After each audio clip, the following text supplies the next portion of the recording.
We now come to the first motion on the order paper as printed.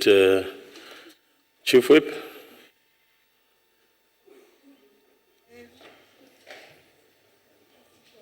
Thank you very, very much, Chairperson.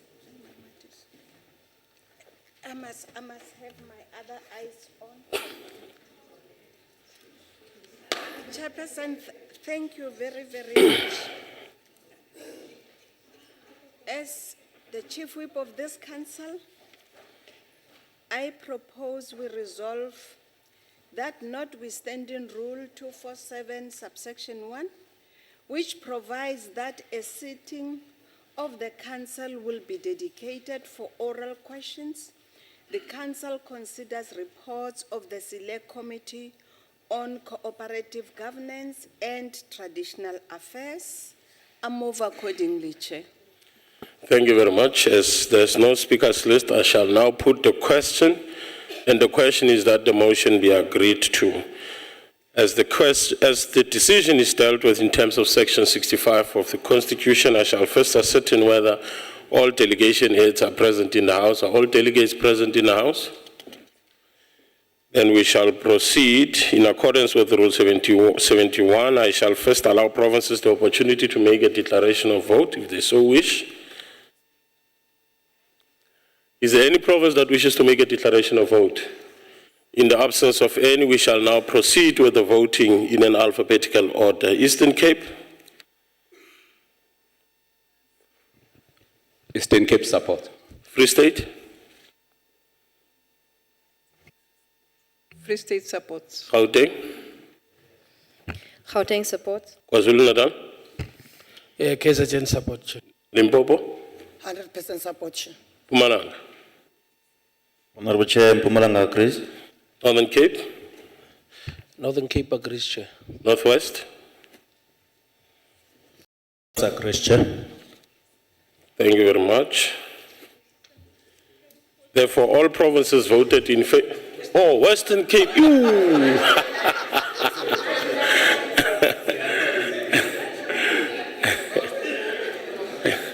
Western Cape. Thank you, Chair. We support. Thank you very much. I already decided for you. Sorry. Therefore, all provinces voted in favor. I therefore declare the motion as agreed to in terms of Section 65 of the Constitution. We now come to the second motion as printed on the order paper. Chief Whip.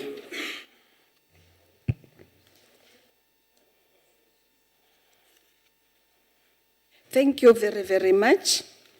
I, as the Chief Whip of the Council, propose that Council resolves, notwithstanding provisions of Rule 17, subsection 1 of the Rules of the National Council of Provinces, grants Honorable W.P. Zondi leave of absence from proceedings of both the Council and committees of the Council in terms of Rule 17, subsection 2, until the Honorable Member is ready to resume her duties. I move accordingly, Chair. Thank you. Thank you very much. As there's no speakers list, I shall now put the question, and the question is that the motion be agreed to. In accordance with Rule 71, I shall first allow provinces an opportunity to make a declaration of vote if they so wish. Is there any province that wishes to make a declaration of vote? In the absence of any, then we shall proceed to the voting. Eastern Cape? Eastern Cape supports the motion. Free State? Free State supports the motion. Gauteng? We support, Deputy Chair. KwaZulu-Natal? Sisekele isiphakamiso, Chair. Limpopo? Mpumalanga? Mpumalanga yavuma sihlalo. Northern Cape? Northern Cape agrees, Chair. Northwest? Northwest agrees, Chair. Western Cape? Western Cape agrees. Thank you very much. All provinces voted in favor. I therefore declare the motion as agreed to in terms of Section 65 of the Constitution. The Secretary will read the first order of the day.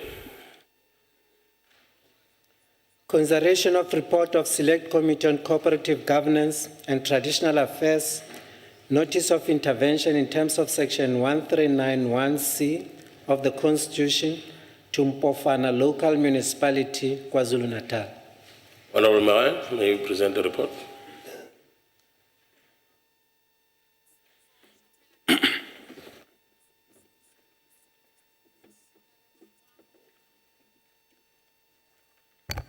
Thank you very much, Honorable Chair. Allow me, Chair, to indicate up front that the report that I'll be presenting is a true reflection of what transpired in the meeting of the Select Committee of COCTA yesterday. On the basis of that, Chairperson, is Cooperative Governance and Traditional Affairs and COP Select Committee statement on Mpofana Local Municipality intervention in terms of Section 139, subsection 1C. Chair, the current intervention and decision to dissolve more Mpofana Local Municipality in KZN in terms of Section 139, subsection 1C of the Constitution is manifestation of a very deep crisis in the municipality. The Provincial Executive Council has thus been duty-bound to take decisive actions intended to bring about the desired normality in the area of good governance, accountability, and compliance in this municipality as part of measures to overhaul the municipality state of performance in order to enhance service delivery implementation. Chair, the Select Committee, having regard to the comprehensive motivation, citing in clear details sufficient reasons that have led to the PC to embark on this particular measure, all the same view that nothing else could have been done to rescue the municipality from any further sinking, given the current state of municipal dysfunction, except decisive government action for the good of the communities being served. Chair, the current state of municipal governance, accountability, and compliance challenges affecting the functionality of the municipality are so exceptional that it has been proven beyond any doubt that the decision to invoke the provision of Section 139, subsection 1C of the Constitution is justifiable. All attempts at bringing about normality in this municipality have been yielded negative result while service delivery is being compromised. The inherent dysfunctions have triggered a series of violent service delivery protests, with the municipality having converted into an institution to do as you please and no one else will ask nor question you. Much damage and harm has been culminated into an upsurge of apathy by the local community, rising up against an institution that is in no way towards fully addressing community basic service delivery needs. Chairpersons, key issues that have necessitated this particular intervention. The MEC of COCTA in KZN has submitted a comprehensive reasons that have triggered the particular intervention in terms of Section 139, subsection 1C of the Constitution, a decision that may on the face of it appear very harsh and drastic, yet it is the very same option that the province has left with, having done everything possible to reposition the municipality. Some of the reasons that warranted the introduction of Section 139, subsection 1C are the following. One, the municipality has for some time been plagued by a continuous labor unrest and community protests that have impinged upon the functionality of the municipality in the area of service delivery, provision of basic services, local municipal political leadership, local municipal administrative leadership, and sheer absence of necessary oversight on all functional areas of the municipality. Two, the post of strategic senior managers have remained vacant for quite some time. Three, as such, the municipality consequently has no credible IDP package for the delivery of services and developments necessary to improve the municipal's local economic environment. Chair, there's no human resource strategy and plan, no workplace skills plan, no integrated waste management plan, and the status of roads and infrastructure is so dire with very huge service delivery backlogs, high consumer debts, poor revenue and expenditure management, collection and billing system resulting into local communities up in arms against the council. Chair, for 2 consecutive years, there's been a challenge in terms of the audit outcome. In essence, the municipality has regressed in terms of their audit outcome. Chair, there's quite a number of reasons that one can relate to, but because the report is also before you, I'll just flag on some of them. The municipality is currently battling to handle its own cash flow problems to an extent of being unable to foot its daily financial activities. The municipality has also incurred a huge loss in electricity amounting to 11.3 million against the income of 27.9 million received, thus showing under collection of revenue. Its expenditure was 39.2 million, way far above the expenditure mark. Additional to this is an amount of 6.87 loss in electricity as calculated by the Provincial Cocta Inspectorate and support staff. Chair, in terms of Section 139, subsection 1C of the Constitution, when a municipality cannot or does not fulfill its executive obligation in terms of the Constitution or legislation, the relevant provincial executive may intervene by taking appropriate steps to ensure the fulfillment of that obligation, including dissolving a municipal council and appointing an administrator until a newly elected council has been appointed.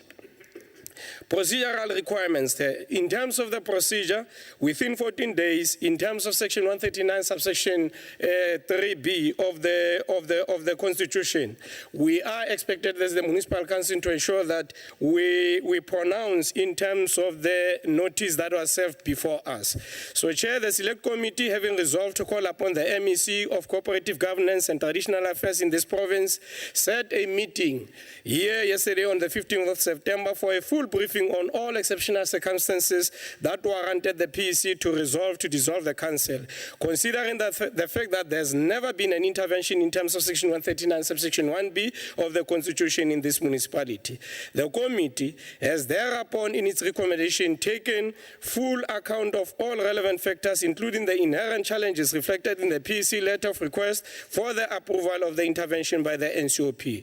Based on that, Chair, the Select Committee on Cooperative Governance and Traditional Affairs recommends as follows: that the NCOP approves the intervention of Mpofana local municipality in KwaZulu-Natal as resolved by the PEC in terms of Section 139, subsection 1C of the Constitution. 2, that before the newly elected municipal council is declared elected, the administrator must identify the institutional capacity and skills inherent in the municipality in relation to the executive obligation of the municipality where the municipality might have failed. If the municipality lacks the necessary capacity and skills for the fulfillment of this obligation, the administrator must ensure that arrangements are made to assist the municipality in measures to appropriately acquire such needed skills. 3, we are also saying as a Select Committee that the MEC for Cooperative Governance and Traditional Affairs should provide and table periodic progress reports to the NCOP and the KwaZulu-Natal Provincial Legislature on the status of the intervention.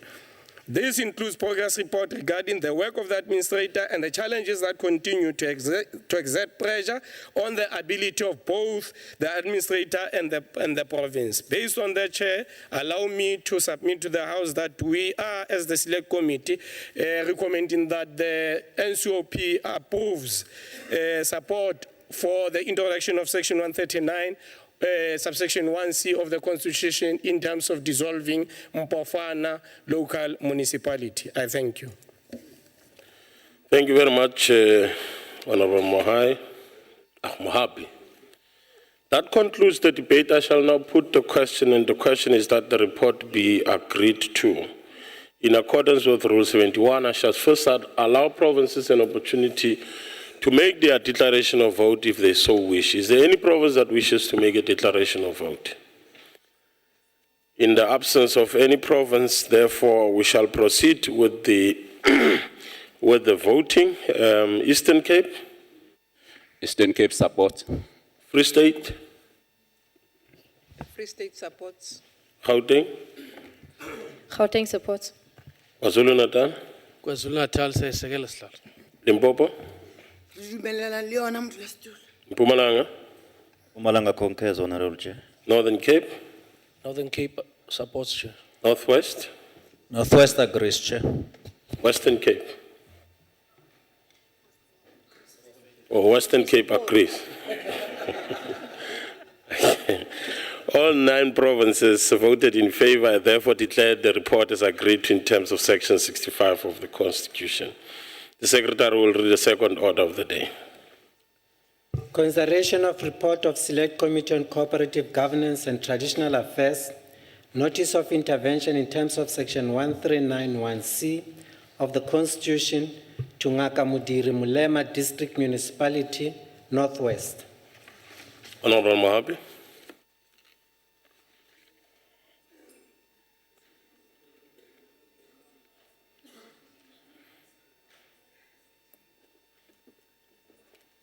Chair, thank you very much. Once again, I must place it on record that the Select Committee had a meeting yesterday, and unanimously, Chair, we agreed that we are in support of the report that I'll be presenting here. Chair, in terms of the Ngaka Mudiri Mulema, in Ngaka Mudiri Mulema District Municipality in Northwest, Chair, I must indicate that the first intervention was sanctioned in 2009 in terms of section 139, subsection 1B of the Constitution. Key amongst the reasons which led to the Provincial Executive Committee by then in Northwest Province to invoke this provision of the Constitution and assuming the executive responsibility of the district municipality was as a result of thorough 8 months assessment of the situation by the Provincial Department of Local Government and Housing, as well as the National Department of Cooperative Governance and Traditional Affairs. During the assessment period, a ministerial task team was established, which was led by the Minister of Cooperative Governance and Traditional Affairs, and its role was to identify areas and sources of conflict that impact negatively on the service delivery and governance in that municipality. The findings of the ministerial task team related to performance of functions by the municipality beyond its constitutional and legislative mandate, 2, dysfunctional political governance structure, 3, approval of salary adjustment agreement which was in breach of the main collective agreement, 4, non-compliance with the legislative provisioning governing local government sphere, irregular, fruitless, wasteful expenditure, breakdown of service delivery and instability caused by mismanagement of union stocks, dismissal of the municipal manager and the allegation of fraud, corruption, and mismanagement. And subsequent to that, Chairperson, to the ministerial task team's findings, the then MEC responsible for the Department of Local Government and Housing invoked Section 139, subsection 1B of the Constitution in the municipality for a period of 6 months. An administrator was then appointed to execute all executive obligations and functions of the municipality with effect from the 1st of July 2009. In 2010 March, the then Premier requested an extended period of 6 months for the then appointed administrator to continue assuming the executive obligations of the district municipality. Chair, this was based on the outstanding work which was not completed in order for the administrator to facilitate smooth handover process for the municipality to resume its executive functions. Some of the outstanding work related to the appointment of Section 57 managers, including the municipal manager, financial challenges of the municipality, legal delays with regard to the officials who were charged, pending legal judgment with regard to the contractor Mvula Trust, and the performance audit that has since started. Furthermore, the administrator was awaiting instructions from the Auditor General with regard to disciplinary actions against the mayor. The NCOP granted by then approval for the extension of the intervention. Chair, I must indicate the current intervention is the second in a series and was based on the resolution of the Northwest PC taken on the 3rd of September 2014 to invoke the provision of Section 139, subsection 1C of the Constitution. The Department of Local Government and Human Settlement has identified areas where there's a need to intervene through other legislative measures, as there was evident signs of poor administration and governance in that municipality, which negatively affected service delivery. Chair, what triggered the intervention? Through the notice received from the MEC, the main issues identified by the Provincial Executive to dissolve the Municipal Council of Ngaka Mudiri Mulema related to the following: 1, failure by the political leadership of the municipality to provide leadership and exercise oversight as expected in terms of the provisions of the law, and also take note of ownership and acting on the irregularities in the administration of the municipality. 2, failure by the municipality to provide quality service to the residents of Ngaka Mudiri Mulema district in line with the powers of functions as outlined in terms of Section 84 of the Structures Act. Failure to implement programs and projects related to infrastructure program for water and sanitation services, as we know that water is our right and sanitation is our dignity. Poor administration of service delivery related programs, poor infrastructure spending, and poor monitoring of projects and programs. Also, poor integration and coordination of infrastructure and other programs with the local municipality as the Water Services Authority in terms of the intergovernmental relations framework stipulates. Failure by the municipal council to act on the alleged maladministration, fraud, and corruption. Failure by the district municipality to provide support to local municipalities in terms of Section 88 of the Municipal Structures Act.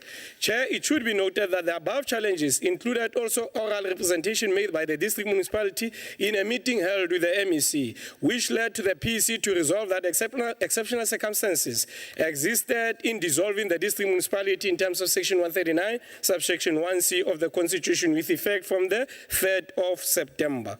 In terms of Section 139, subsection 1C, chairperson of the Constitution, when a municipality cannot or does not fulfill an executive obligation in terms of the Constitution or legislation, the relevant provincial executive may intervene by taking any appropriate steps to ensure the fulfillment of that obligation, including dissolving the municipal council and appointing an administrator until a newly elected municipal council has been declared elected.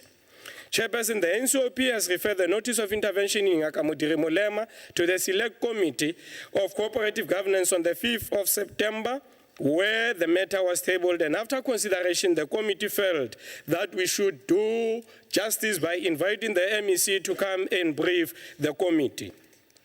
Chair, I must place it in record that in terms of procedure, in case of the evoking Section 139, subsection 1C, the Constitution stipulates very clear that as the NCOP, we have 14 days after receiving the notice to either set aside the decision by the PEC to dissolve this municipality.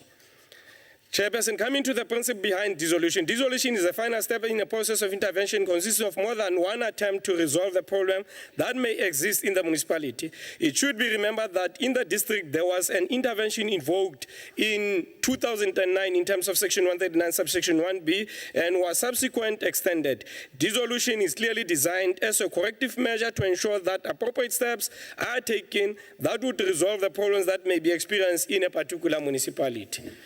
Chairperson, also to place it on record, in 2009, the President of the country issued a proclamation number R72, 2009, to investigate all 24 municipalities in the Northwest Province by special investigating unit. The list of municipalities included also Ngaka Mudire Molema. The proclamation was based on the allegation that should have been taken between the 1st of January 2005 and the date of publication of the proclamation. 2, public protector's investigations. In 2014, the public protector also investigated allegations of corruption, maladministration, nepotism, wasteful and fruitless expenditure, victimization of workers by the municipal manager, further allegations of irregular appointment of staff, irregular allocation of tenders, and abuse of power were leveled against the municipal manager. The public protector's investigation to these issues is still underway, as stated in the public protector's media release on the 4th of July, 2013. Chair, in terms of the health risks posed by the water contamination, pollution, and lack of water and sanitation services, in a letter written by the Center of Environmental Rights and Lawyers for Human Rights to the Minister and Director General of the Department of COGTA, dated the 8th of August, 2014, there's been observation made on the serious risk posed by water contamination, pollution, and lack of water and sanitation services in Ngaka Mudire Molema. Also key is COGTA report on the state of local government assessment in the district. In a report that was also tabled in 2011, it is very clear that out of that report, what was stipulated is that the council undermines laws and policies that govern local government. There's also poor prioritization of services and functions by the municipality. Deliberations on opinion of the committee chair. Out of our deliberations, persons, we felt and deemed it fit that we should recommend the following to the NCOP, that based on the frustrations raised by the MEC and also challenges in terms of the municipality, the Select Committee on Cooperative Governance and Traditional Affairs recommends the following. One, that the NCOP approves the intervention as issued by the Northwest Provincial Executive Council in terms of Section 139, subsection 1C of the Constitution. Two, before the newly elected municipal council is declared elected, the administrator should identify the issue of capacity and also ensure that it develops a plan that would really assist in terms of building capacity for the municipality. Lastly, we are also saying the Northwest MEC for Local Government and Human Settlement should table progress report to the NCOP and the relevant provincial legislation on the status of by-elections to be held at Ngaka Modiri Molema, as well as progress report on the work of the administrator. Chairperson, we have observed, lastly from our side as the committee, that one, we need to ensure that from time to time SALGA plays its role in terms of participating as and when we embark on issues of intervention. Two, we are also saying there is a need for continuous reporting in terms of Section 47 of the Municipal Systems Act by the MEC, reflecting the state of performance of various municipalities in provinces. Three, we are also saying, Chairperson, as NCOP, it will be proper that we expedite the process of ensuring that intergovernmental monitoring, support and intervention bill is finalized so that we can be able to regulate the processes of intervention as stipulated in terms of Section 139, subsection 1(8) of the Constitution. I thank you. Honorable Member, that concludes the debate. I shall now put the question, and the question is that the report be agreed to. In accordance with Rule 71, I shall first allow provinces an opportunity to make their declaration of vote if they so wish. Is there any province that wishes to make a declaration of vote? Western Cape? Thank you, Chair. The Western Cape wants to, in supporting the recommendation, want the Minister to clearly define how he intends holding new elections to replace the existing councillors in the view of this being a district municipality. Any other province? KwaZulu-Natal? We thank you, Honorable Chair, noting the fact that substantive matters, issues were attended to. Further noting that the work of holding elections is independently conducted by the IEC, and that MEC has no powers in holding elections, Chair. And further asserting, Chair, that the interventions should always be guided on our own obligations as the NCOP and as provincial government to uphold the Constitution, to give the expression of the Constitution, in most particular, Chair, with regards to Chapter 2 of the Constitution, where we are obliged to make sure that the citizens of this country receive services, and that, Chair, as an institution, we should guard against our own fault in governing the interest of our people, to make sure that we promote their aspirations and needs so that they realize the purpose of being a South African. I thank you, Chair. Thank you very much. Any other province?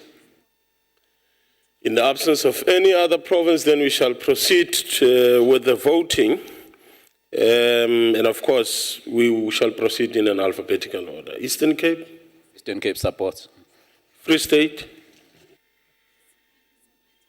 Free State supports. Gauteng? Gauteng supports. KwaZulu-Natal? KwaZulu-Natal iyayisekela slam. Limpopo? Limpopo supports, Chair. Mpumalanga? Mpumalanga ngiyavuma sihlalo. Northern Cape? Northern Cape supports, Chair. Northwest? Northwest agrees, Chair. Western Cape? Support. All 9 provinces voted in favor. I therefore declare the report as agreed to in terms of Section 65 of the Constitution. Before, honorable members, we proceed with the questions, I would like to take the opportunity to welcome all ministers and deputy ministers to the House to take and respond to questions. And the next issue is that it has been brought to my attention two issues. One is that all questions by the Honorable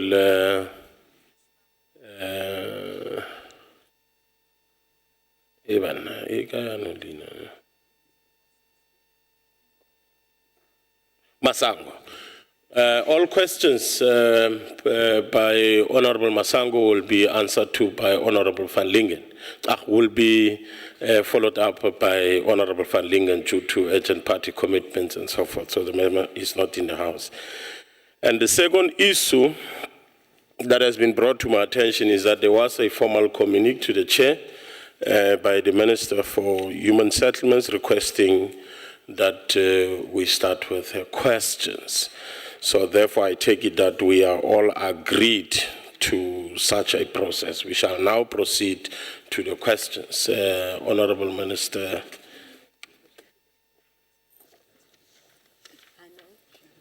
Just before that, Honorable Minister, thank you very much for your indulgence.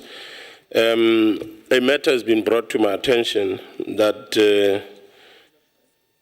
some written questions in the previous sitting, which were not responded to and converted to oral reply, in terms of Rule 249 of the Council, have since been responded to by ministers, and they will therefore not be required to be responded to by ministers present.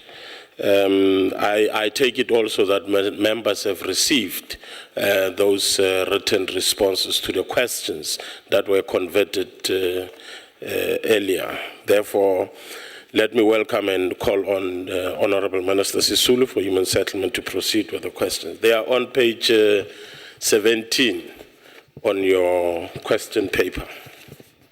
Thank you very much, Honorable Chairperson. The question I will be responding to now is question 49, asked by the Honorable Labuskaghni of the Western Cape DA. And my response to that question is that the authority to allocate human settlements grant funding for the implementation of various national housing programs and priorities vests in the 9 provinces of government.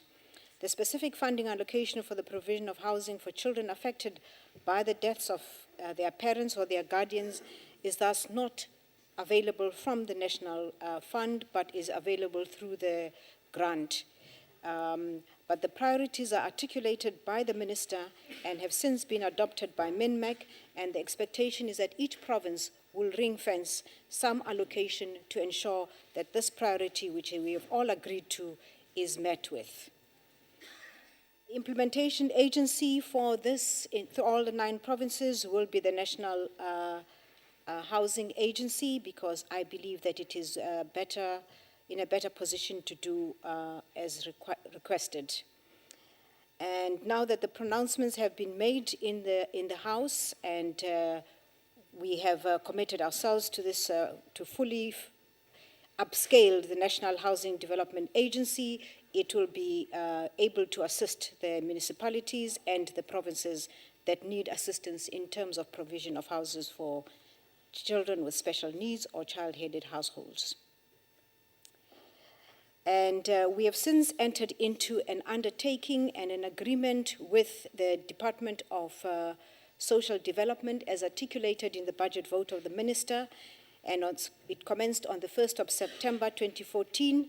We are in agreement with the Social Development Department that through the NGOs that run and accommodate children with special needs such as these, we will be able to work together and create the necessary facilities to ensure that once the houses have been built, the children who are allocated these houses by the competent level of government, whether it is provincial or municipality, will be looked after by the legal guardians, and this is the responsibility of the Department of Social Development. Thank you. Thank you very much. Honorable Labuskaghni. Thank you, Chair. Thank you, Minister, for the answer. I would like to know what database will the Department of Human Settlements use to determine child-headed households, and what type of housing will child-headed households receive? Minister, Do you mind to repeat your question again, Honorable Labuskaghni? I would like to know what database will the Department of Human Settlements use to determine child-headed households that needs to receive these houses, and what type of housing will child-headed households receive?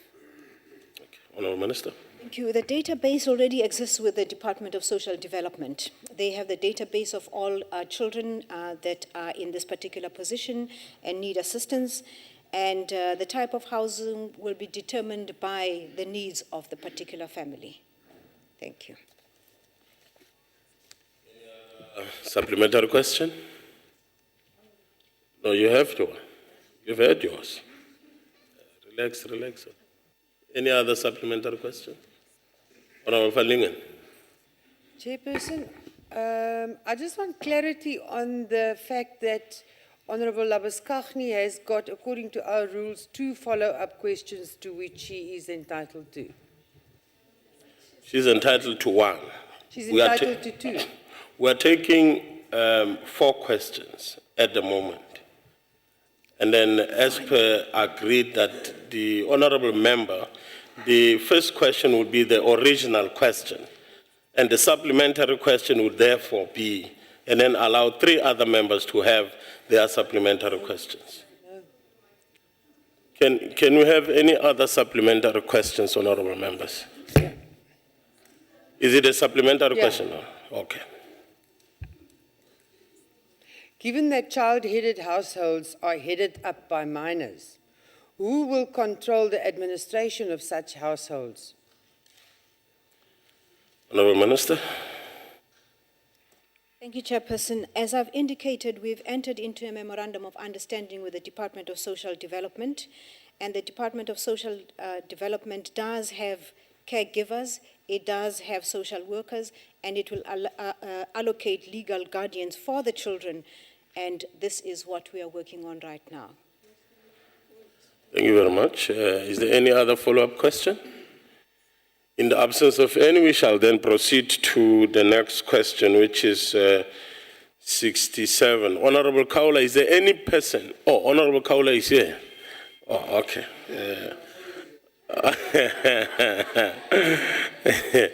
Okay, Honorable Minister. Thank you very much, Chairperson. I had hoped that Honorable Labuskaghni would say that it's a very good idea that we are providing housing for children in this particular case, and I thought she would offer that she would assist. Nonetheless, 67, Comrade Deputy Chair, is asked by the IFP member of KwaZulu-Natal, and my response is as follows. The Housing Development Agency currently oversees projects and manages the construction of houses at national priority levels. And so far, it is responsible for the N2 Gateway project. So as you drive towards the airport, please do not forget to look to your left, and you'll see progress there under the leadership of the agency. It is responsible also for Zanemvula in the Eastern Cape, and it is proudly responsible for having finalized Konubia project in KwaZulu-Natal. The agency works directly with provinces and municipalities that need help on the issue of land acquisition and continuously receives requests from municipalities to facilitate release of identified publicly owned land required for human settlements. The agency also assists provinces and municipalities in private land acquisitions required for human settlements. It also works with, part of the work of the agency is proactively to acquire this land, make sure that the necessary infrastructure is put in place. No budget is allocated to the Housing Development Agency for the building of houses. The financing of housing construction in terms of government's housing program is done through the Human Settlements Grant, which I said earlier is being administered by the provinces and the various municipalities. Thank you. Thank you very much. Honorable Kaula. Honorable Kaula is satisfied. Any other supplementary question? In the absence of any, we shall then proceed to question 73. Honorable Minister. Thank you very much, Chairperson. Question 73 is asked by the honorable member from the ANC who would want to know whether we've taken any steps to ensure that previously marginalized communities and the poor have access to housing and land in urban areas, especially in the affluent areas. If not, why not? And what are the relevant factors? My response, Chairperson, is we would very much like to make sure that we have access to land in the affluent areas. And we are working towards doing that. However, the very basis of our having adopted the Human Settlements Development Plan in 2004, having had it adopted by Cabinet, is to make sure that we change apartheid's spatial plan to make sure that we can create truly integrated, sustainable human settlements so that we ensure that we cover all our people. We make sure that people have easy access to the cities, which provide employment, which provide all the necessary amenities to ensure that the poorest of the poor do not have to travel all the distance in search of work and to get to work. Because we have worked out that actually a huge chunk of their salary, Chairperson, is taken up in traveling to work. We would like them to have the same advantage that everybody else has. Therefore, this is what we're doing, making sure that we can change how people have lived in the past and how they live right now. The second part of the question is whether such measures include integrated human settlements and to address the apartheid special plan of the past. That is precisely, Chairperson, what we are trying to do. And whether there are any measures that are in place to address these problems, if there are any problems. The problems that we might encounter, Chairperson, is accessing land in affluent areas. But where this land belongs to the state, we are interested in ensuring that we can get this land so that we are able to ensure that South Africa truly represents all the people who live in it and that we are able to ensure that both black and white, poor and rich, are able to enjoy the benefits of living within a particular vicinity of a city and all the amenities that it provides. Thank you, Chairperson. Thank you very much, Honourable Minister. Honourable Mtlashupi, any supplementary question?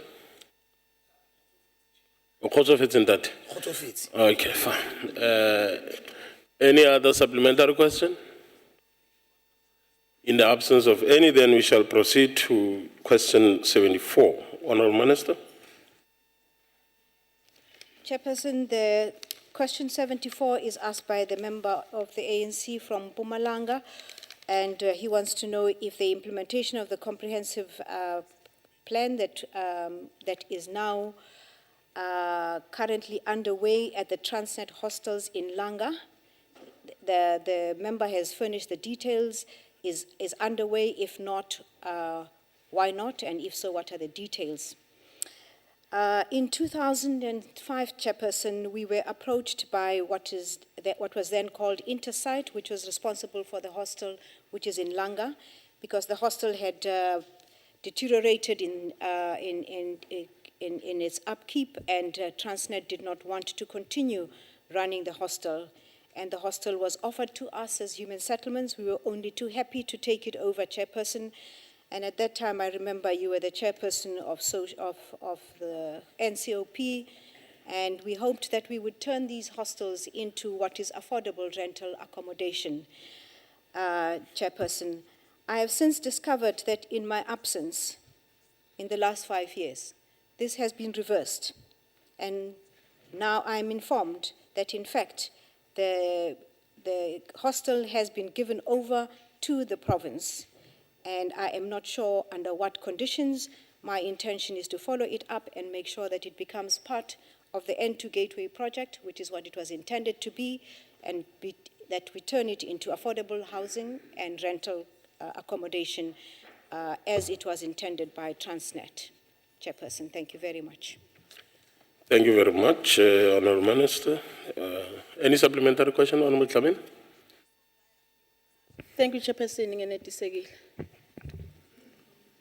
I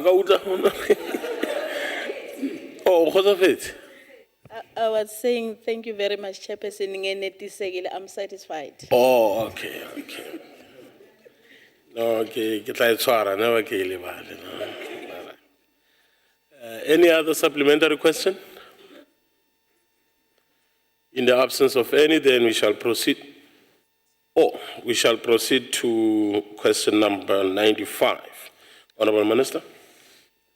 Thank you. Honorable Chairperson, Honorable Dlamini, good la taxita ngiswat la ekhaya. Limi liyala.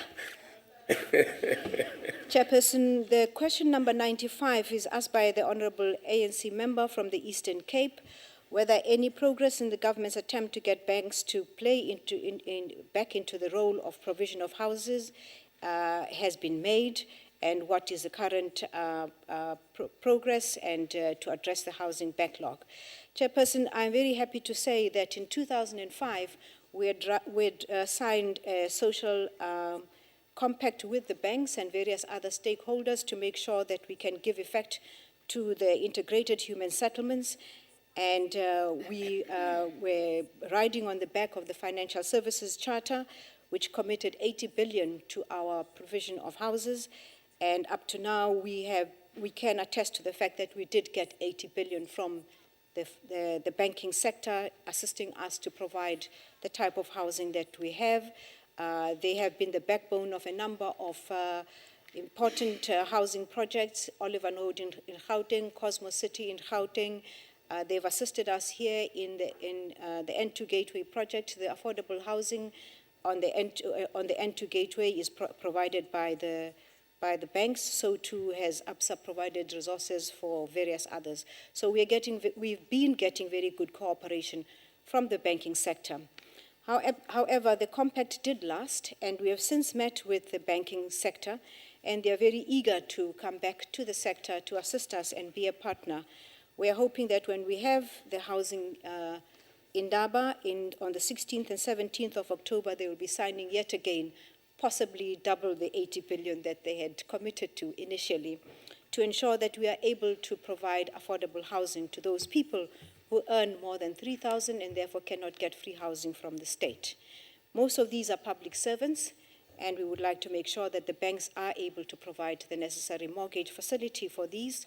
The state itself is taking a lead in making sure that we can provide housing for government employees, and we hope that once this is signed into some kind of memorandum of understanding with the banks, we will be able to find lots more of this, and the people who work in Parliament, the people who work for government will be able to find the necessary accommodation. Our biggest problem is finding affordable housing, where people who earn more than 3,000 rand are able to get a mortgage from the bank.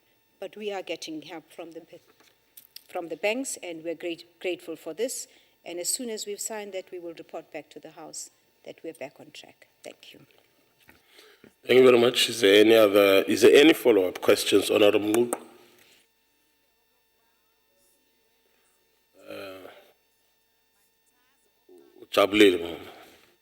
Okay.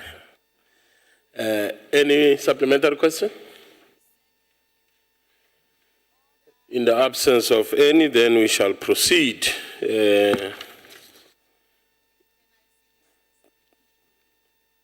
All right. That was the last question. Thank you very much, Honorable Minister, for your availability. Is there one that I've got? Oh, okay. All right, Honorable Minister.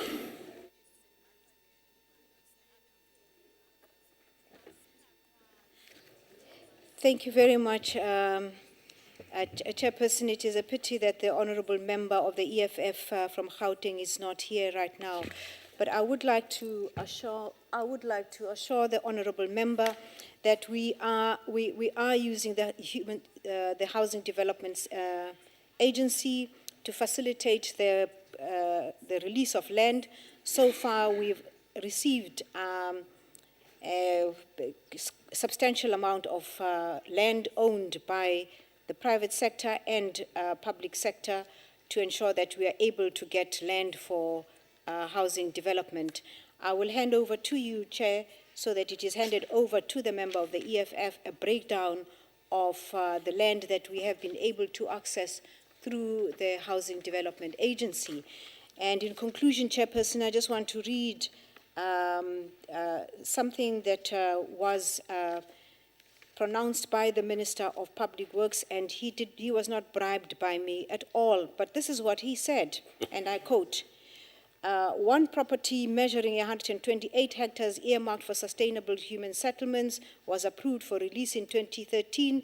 A further 22 properties were identified for release in the current year. And he goes on and on and on. And if we continue getting this kind of support from the Minister of Public Works and any other minister here present who might own land that might be useful for us, we would be grateful to get it, because we are... No, I do know that the Minister of Basic Education does not have any land, but any landowner present here, Chairperson, we will be extremely grateful if it could be ceded to us, because we are running short of space. Our housing backlog is in the region of 2.3 million at the last count. Thank you very much, Chairperson. Thank you very much, Honorable Minister. Maybe that confusion was as a result of the absence of the member and the fact that I was not informed of any person who will take responsibility of the questions to the member. Therefore, we would proceed without taking any supplementary questions in that regard. Thank you very much for your availability, Honorable Minister. You are released, if you so wish. Then we would go back to the original program of questions, and that is the questions for Minister of Arts and Culture. Honorable Minister. Thanks, Chair. Perhaps let me start by saying that the Honorable Minister of Human Settlement owes me some bucks. The slot she took without any... In fact, she hijacked it, and you know, there are pirates here. Thanks, Chair. Chair, the question by Honorable Mpambo Sibukwana from DA Western Cape, the question to the answer. Oh, thank you. Well, the question to the answer, Chair, is as follows. In keeping with the commitments in the medium-term strategic framework, the Department of Arts and Culture will allocate substantial resources to supporting community arts in the next 5 years. Based on an audit conducted in 2013-2014 of existing community arts centers, a plan has been developed for the implementation of a comprehensive community arts development program. In 2015-2016, and the outer years of the medium-term expenditure framework, the MTF, 65 million rands has been set aside for programming and 45 million for infrastructure development. From 2015-2016 and outer years of the MTF, as a start, 30 million has been set aside for the renovation and refurbishment of the existing community arts centers. And I thank you.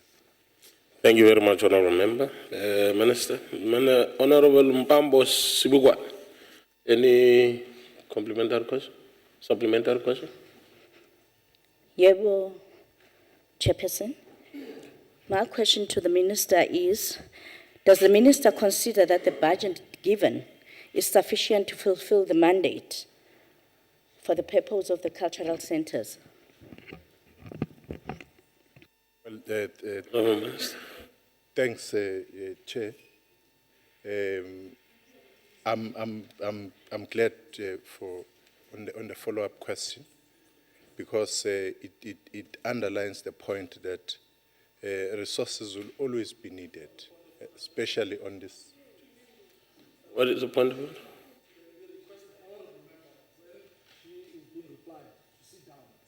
She gave space to the MEC to respond. Okay. No, order. I sustain that order. Honorable member, may you please settle down. Or I'll refer you to honorable member for human settlement so that she must manage the settlement of the member in the house. Honorable Minister. Well, thanks, Chair.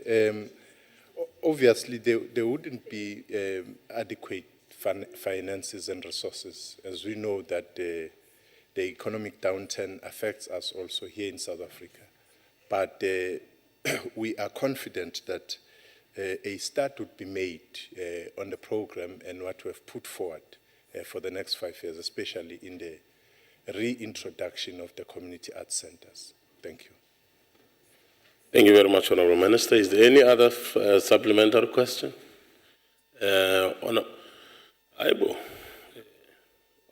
Let me just note the names. You may proceed, ma'am. Thank you, Chairperson.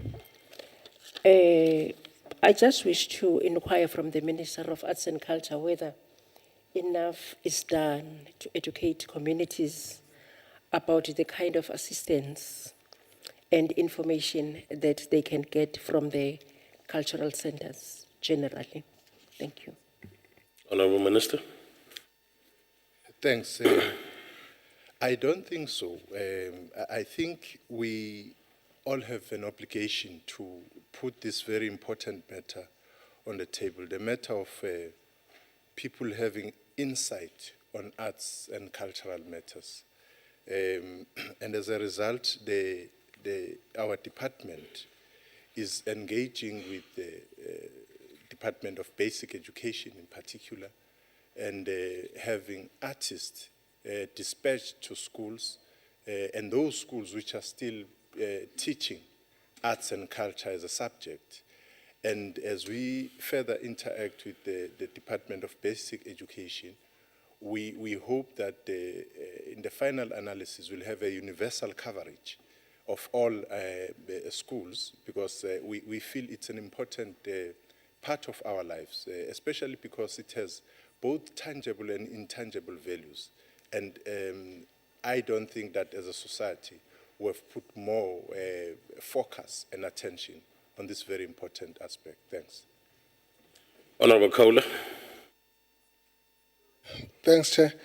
Honorable Minister, the municipalities have either been reluctant or refusing to get into memorandum of agreements with the Department of Arts and Culture in respect of these art centers, because they have been claiming that these are unfunded mandates. And I would like to know if in your plan that is being taken care of so that municipalities are able to get into agreement with your department. Thanks. Honorable Minister.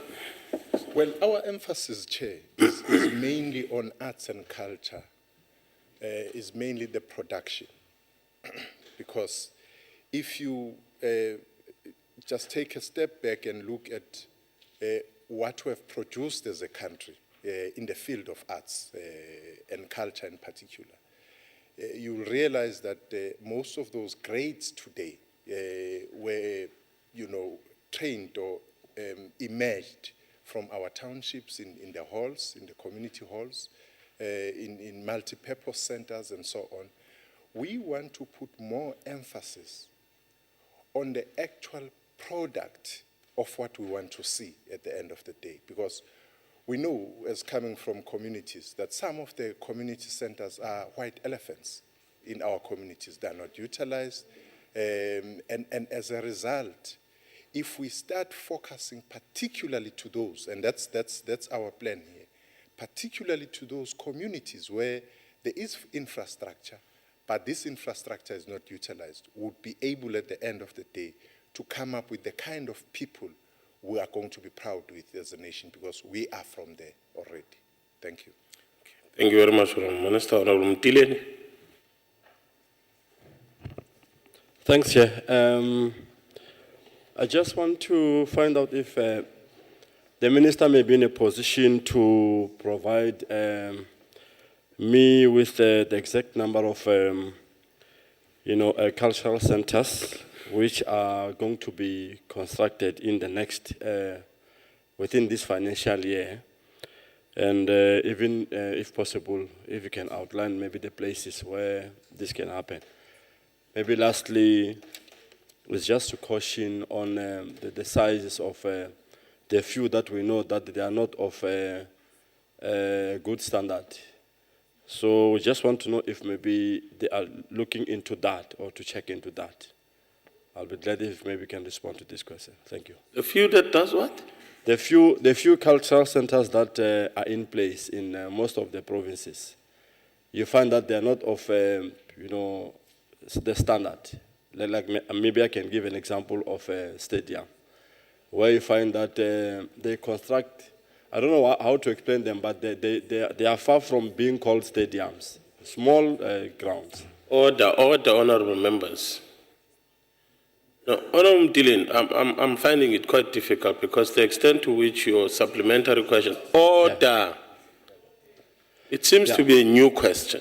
Yeah, in fact, and the second part of your supplementary question requires statistics. Yes. Insofar as response is concerned. Yeah. Here is the minister, honorable members. It is for me to ascertain as to whether if the honorable minister is prepared to take that question. Yes. But ordinarily, I would make a ruling to say it's a new question. But the minister would guide us. But the second part that needs statistics, I think it would be unfair to the minister to give statistics on some of the issues that we'll take it like they are working with these things every day, so they probably could give answers. Honorable Tileni, can you take your seat? Thank you, Chair. Thank you very much. Honorable Minister. Thanks, Chair. I think the question asked by the member and the details, the member will be furnished with the details. But the difficult question I'm trying to grapple with is the one which says that, have you supplied me? So I don't know who's me. I mean, who's this me? No. I don't, that's a very difficult question. Okay. But the others will supply information. Maybe to assist the member, I would advise the member to put his question for written reply. Then list the issues that you want to be supplied with. That is the me now, I suspect. Okay, thank you very much. That then takes us to, that is the end of the supplementary question on that question. Then that takes us to the question number 30 by Honorable Van Lingen. Well, thank you, Chair. And the answer to the question is yes. The department has developed an integrated user asset management plan in accordance with the Government Immovable Asset Management Act, number 19 of 2007. The department will be finalizing the integrated management plan, which will include all the projects in 2014-2015, in 2015-2016 financial years, and beyond. Within the next 5 years, my department has committed itself to expand infrastructure that includes, amongst others, building of libraries, community arts centers that will also serve as incubators for new artists. During the current term of this fifth democratic administration, 95 new libraries will be constructed. In the current financial year alone, up to 19 new libraries will be built and the upgrading of 45 existing libraries. Most of these libraries are built in close proximity to schools to alleviate the need for school libraries, and I thank you. Thank you very much, Deputy Minister. Honorable Van Lingen, is there any supplementary question? Thank you, Chairperson. In terms of the special projects in the integrated program, I've actually asked which projects will be developed, and there was no response to that. I also want to know the libraries, are they coming equipped with books or not? Because we find in the provinces that libraries are there, but there are no books for them. Thank you. Honorable Minister. Well, Honorable Member, if the member was following, as I was reading the response here, I did indicate the number, And if the member wants the specific names that she will get, she must also understand that the libraries are the competence of the provinces. She must be clear about that and know that from the national point, there are grants for libraries which are given to provinces. So it's a question which would need to be probed first. If I look where the member comes from, it looks like she comes from Eastern Cape. Yes. She can, interact with the authorities there in the Eastern Cape, particularly on this matter. But as it regards to specific names of these projects, you will get those. Thank you. Thank you very much, Honourable Member. Honourable Zwane. Thank you, Chairperson. I just wish to know from the Minister whether in the process of rolling out these projects in terms of the SIP, the bias is going to favor those that are historically disadvantaged. Thank you, Chairperson. Thank you very much, Honourable Minister. The rolling out will be biased towards those that are historically disadvantaged. Thank you. Honourable Minister. Well, thanks, Chair. You would know that we've emphasized more on those areas which were disadvantaged in the past. We came here in the very first library we opened a month after being given responsibility here in Western Cape in Mossel Bay.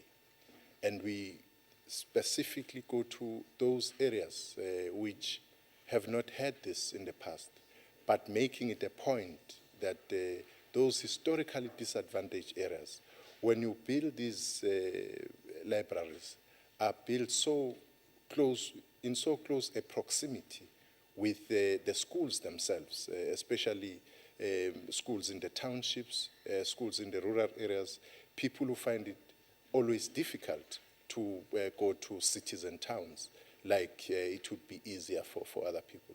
So there would be that very biasness, Comrade, Deputy Chair, Honorable Comrade Chair. Thanks. Honourable Mukwena.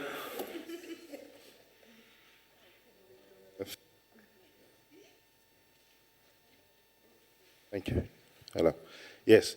I was hoping that we would delve more into the functionalities of those libraries, but my question is that would it not be more prudent for the Department of Arts and Culture to play a more consultative role in terms of these libraries and leave the implementation, the actual building of these things to human settlements, to land reform, purely because we seem to be concentrating on these things and we're not concentrating on the actual arts.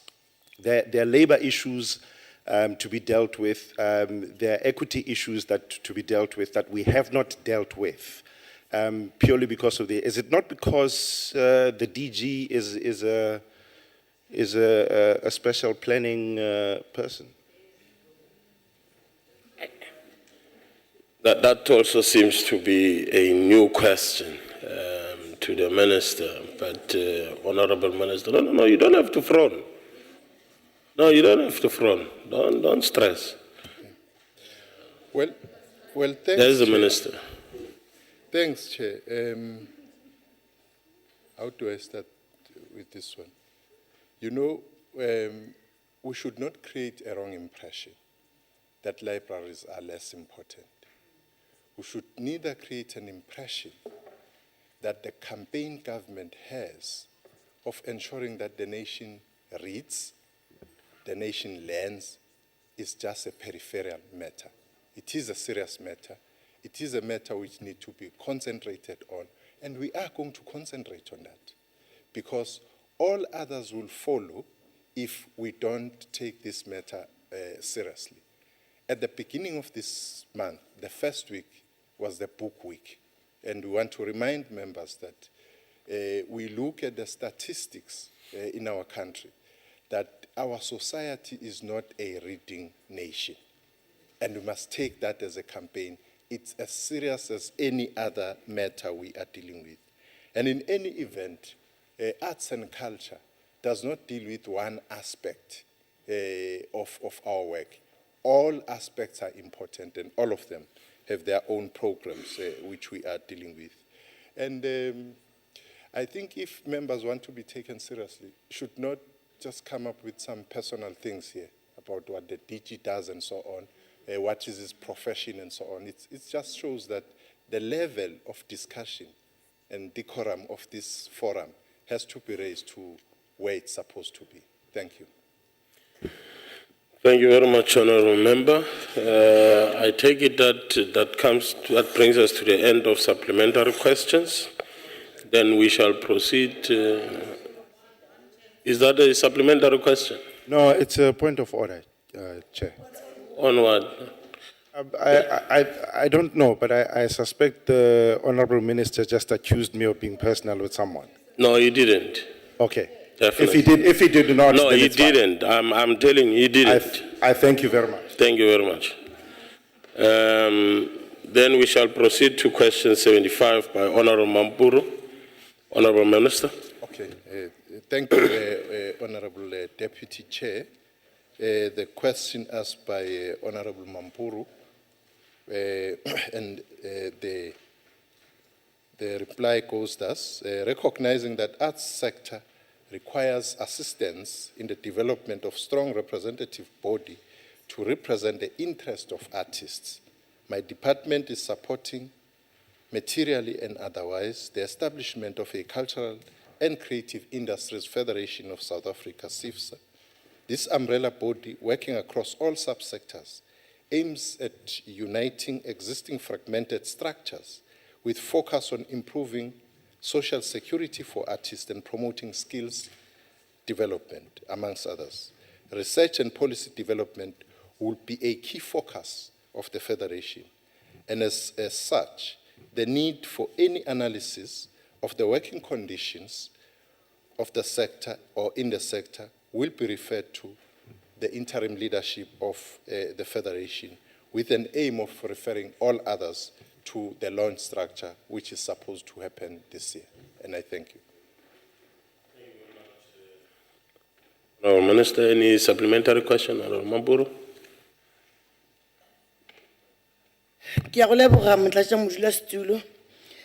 Ga ke na potšišo e latelago saka ke re ge nka be ke itirela be ke tlo re bau ba ngwato ke nwele mokgako pelo ya ka ke tšhweu ke opa diatla. No, thank you very much. Any other supplementary question? That was just a compliment. Okay, Honourable Swan. Is that a point of order? It's not a point of order.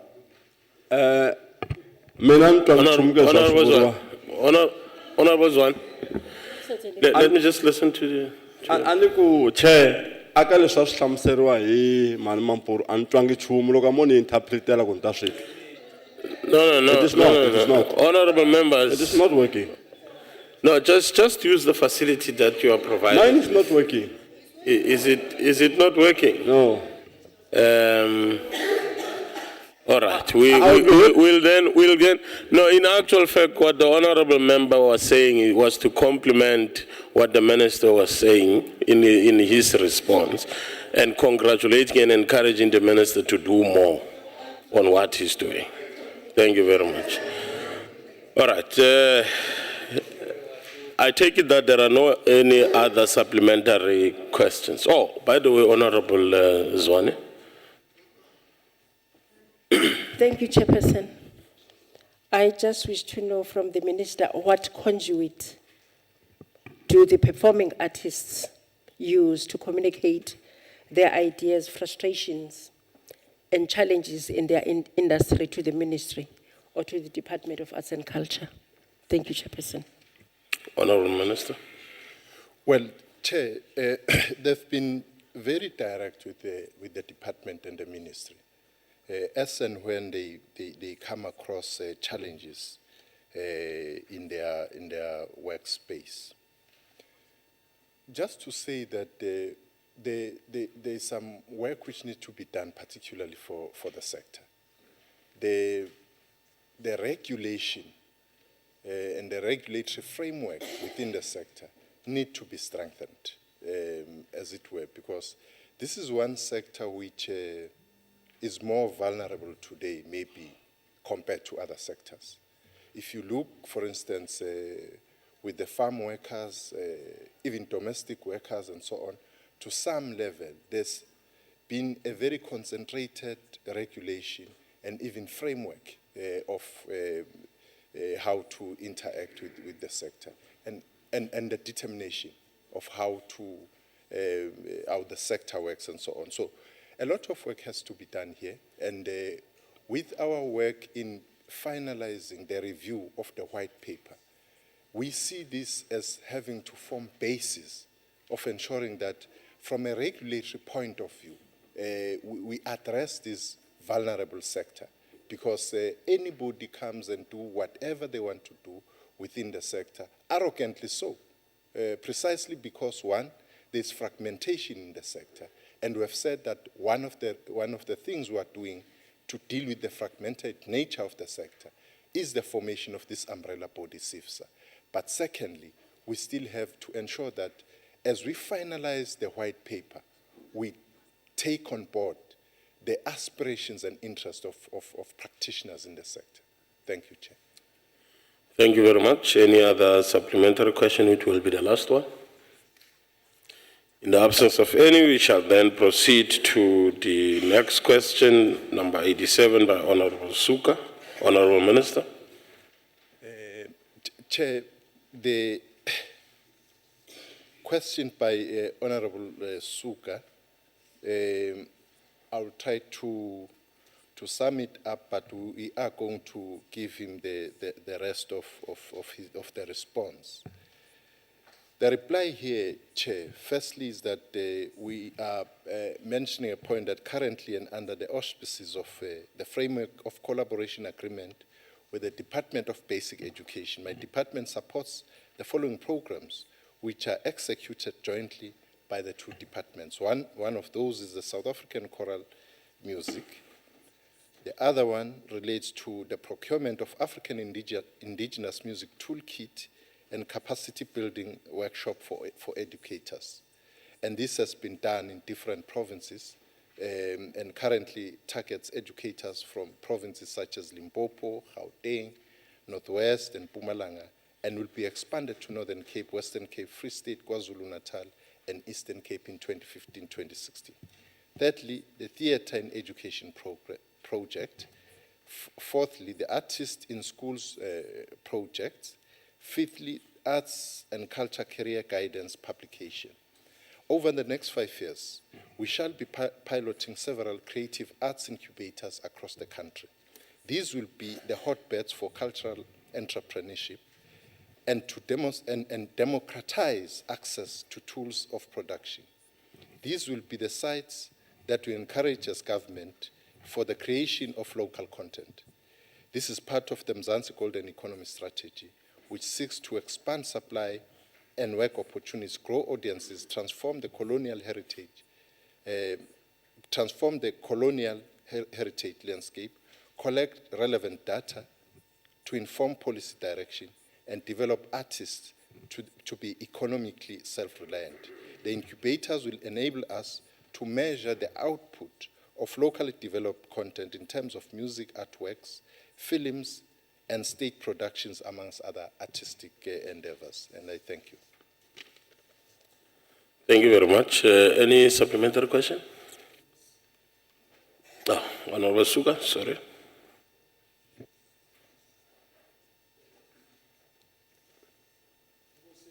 Simhlalo ngaphambili. Mandibulele lempendulo ivela kumphathiswa ngokwensebenziswano yakhe kunye nesebe lezemfundo. Into endifuna uyiqonda kule ntsebenziswano yakhe nomphathiswa wezemfundo ingaba lento kuthiwa lucwangciso le curriculum okanye syllabus ezikolweni ayidunyiswa ncam into yoba kuphuhle le talente yabantwana. Koko ihambe iphele le esithubeni. Ingaba ikhona indlela yoyiphuhlisa le ntsebenziswano phakathi kwabaphathiswa babini ukwenzela into yoba abantwana bethu bazi into yobana xa engenamandla okufunda izibalo, mathematics, kodwa uyaba nawo amandla okwenza umculo, iart njalo njalo. Funa uqonda lo ntsebenziswano iyaphuhliseka na? Honourable Minister. Ewe mhlali ngaphambili, lo ntsebenziswano iyenzeka nophuhliso luyabonakala. This year alone we would be dispatching 240 artists to different schools. As we said, that some of the schools are still teaching within their curriculum, are still teaching arts and culture. And in those schools, we have artists who are working to ensure that precisely what the Honourable Member is saying, that hunger for arts and culture education. Because we believe that if we focus more on that, we will be on the correct trajectory as a country to ensure that we unleash the economic potential of the sector itself. Because people even now don't have a clear understanding of what the arts and culture sector contributes to the GDP, even though there are some, initial studies which have been done.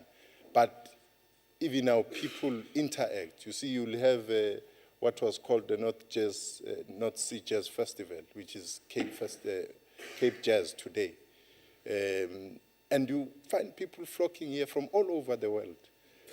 But the narrative there, people will tell you about how good it is for tourism and all other things, and forget that at the core of this is arts and culture.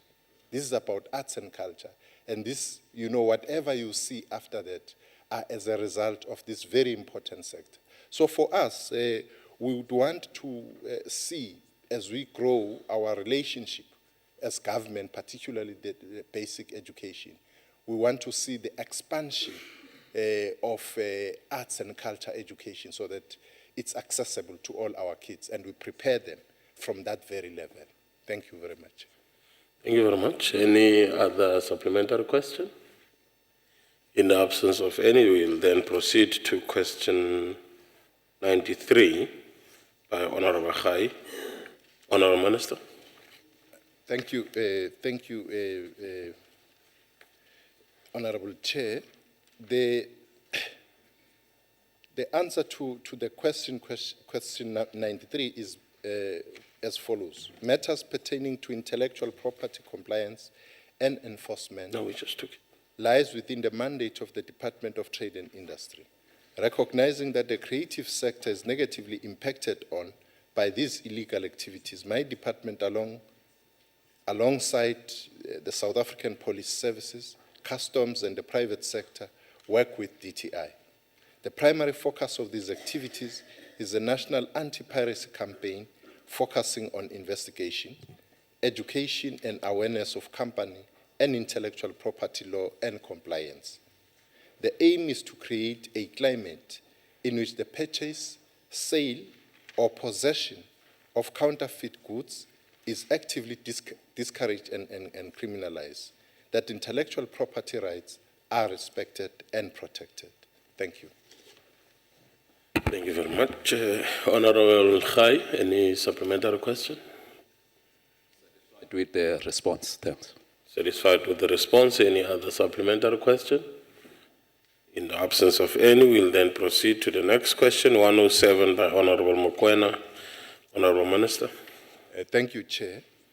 And the response to Honourable Mokoena goes thus. In terms of the Constitution of the Republic of South Africa, Act 108 of 1996, Schedule 5A, libraries other than national libraries are functional areas of exclusive provincial competence.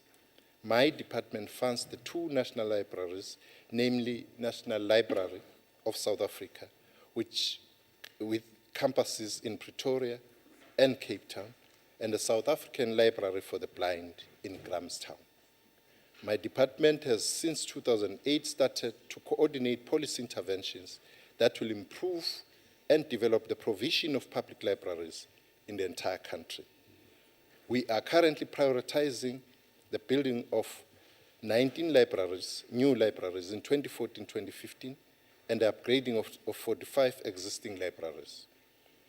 A percentage of the libraries are built in close proximity to schools to alleviate the need for libraries. Established libraries seem to be not properly functional as the sector was not sufficiently funded in the past, especially at municipal and provincial level. I think Honorable Kaula has raised this point earlier on. The conditional grant has made a huge impact so far, but the funding of the service is still not satisfactory. The sector experiences a shortage of appropriately qualified staff, and there is also a high turnover of qualified librarians who move to better paying positions elsewhere or other professions. There is also a great shortage of library material, especially in indigenous languages. The development of Library and Information Services Transformation Charter, approved by the Department of Arts and Culture in 2014, aims to look beyond the existing barriers and to find innovative ways to fulfill this social mission. And I thank you. Thank you very much, Honourable Minister. Honourable Mukwena, any supplementary question? Yes, Chair. In light of the language question in libraries, because that was going to be my next question, the fact that we have not translated functional subjects into indigenous languages so that they're understood by kids in libraries. What is the department doing to translate especially technical subjects into indigenous languages, into the official indigenous languages? Thanks. Honourable Minister.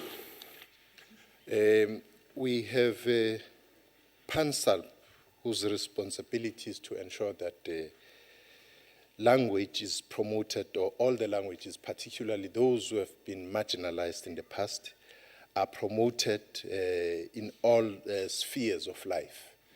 And because they have that particular responsibility, theirs go everywhere. That includes even in the libraries themselves. And I must say that it is a matter, it is a serious matter from the department. And this is one area which perhaps as a democracy we have not achieved what we should have over the past 20 years, to ensure that not only in relation to libraries, but generally the promotion, the preservation of other languages in our country, as we have 9 languages, has not reached the state where it has. And from our point, we are attending to that matter. There have been challenges to that area, and we are dealing with that, as it were. So obviously, libraries were going to be affected because of that. Thank you, Chair. Thank you very much. Any other supplementary question? Honourable Zwane. Thank you, Chairperson.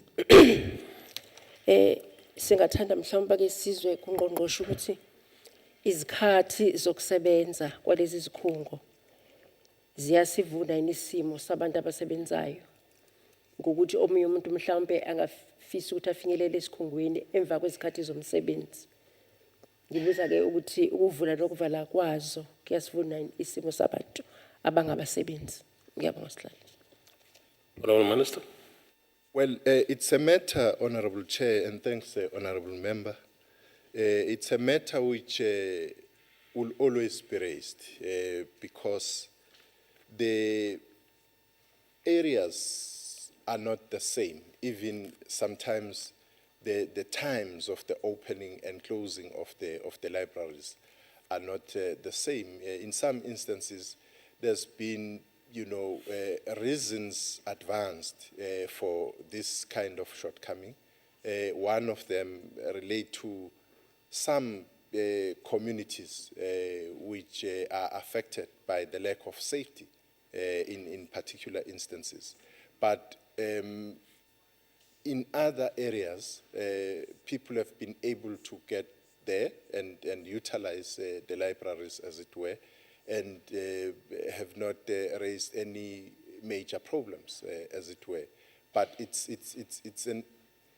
a resource we would want to be more accessible, given what we have said earlier on with our statistics and having launched the book week, the shortcomings as it relates to how our people are friends or not friends of the books themselves. So it becomes a very important area of our work, and would urge even members, wherever they go, to be singing libraries, reading, learning, and so on, because it's going to help us. You would recall, Chair, that this year we have dubbed Book Week this year as Going Places, because we are saying that with books, if we are friends with books, we can go places, both literally and otherwise, precisely because books are the fountain of knowledge, and this is where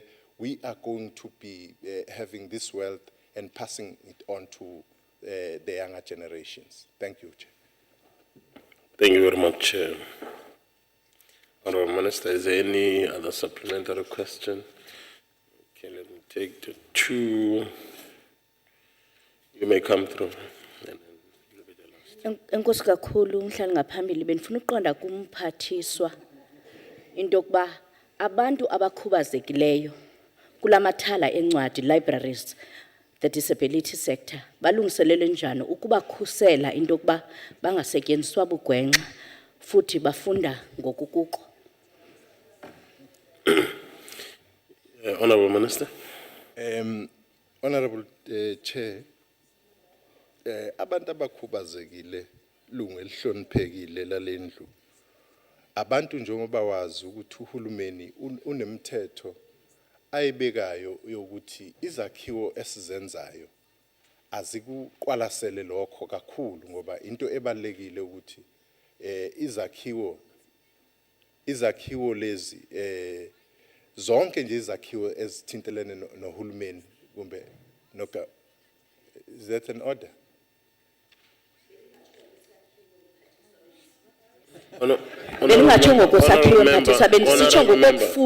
Honourable member, who gave you an opportunity to speak?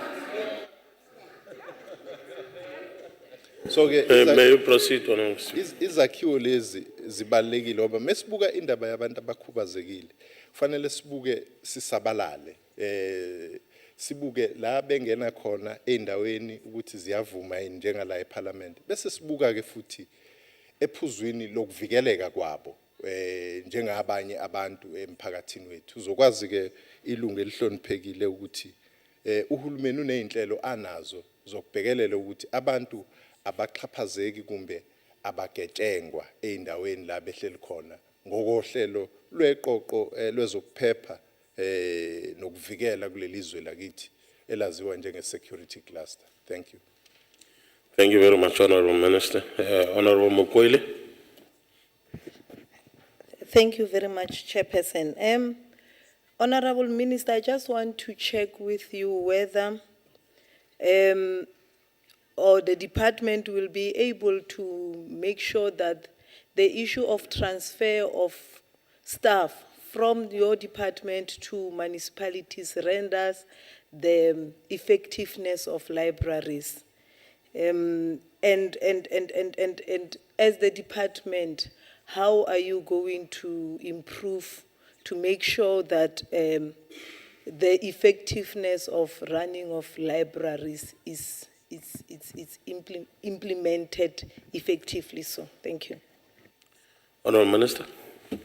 Well, we can only cooperate, Honourable Chair, with the provinces. As we said, that ours is to assist particularly with grants in ensuring that we have libraries.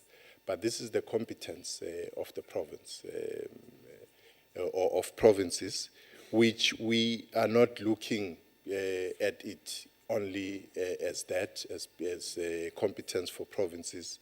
That is why we're coming closer. But any other thing about the skills and the transfer and everything will always be utilized on the basis of intergovernmental relations would have with other spheres of government in the province, in the local, and so on. Thank you. Thank you very much. That brings us to the end of supplementary questions. Then we'll proceed to questions of basic education. Thank you very much, Honourable Minister, for your availability. Question 32 by Honourable Julius to the Minister of Basic Education. Honourable Minister. Thank you very much, Chair. If you don't mind, I would really appreciate if you can take the front seat. I have lots of things you want me to move. Oh, okay. No, it's fine. Then you may proceed. Oh, okay, let me move, Chair.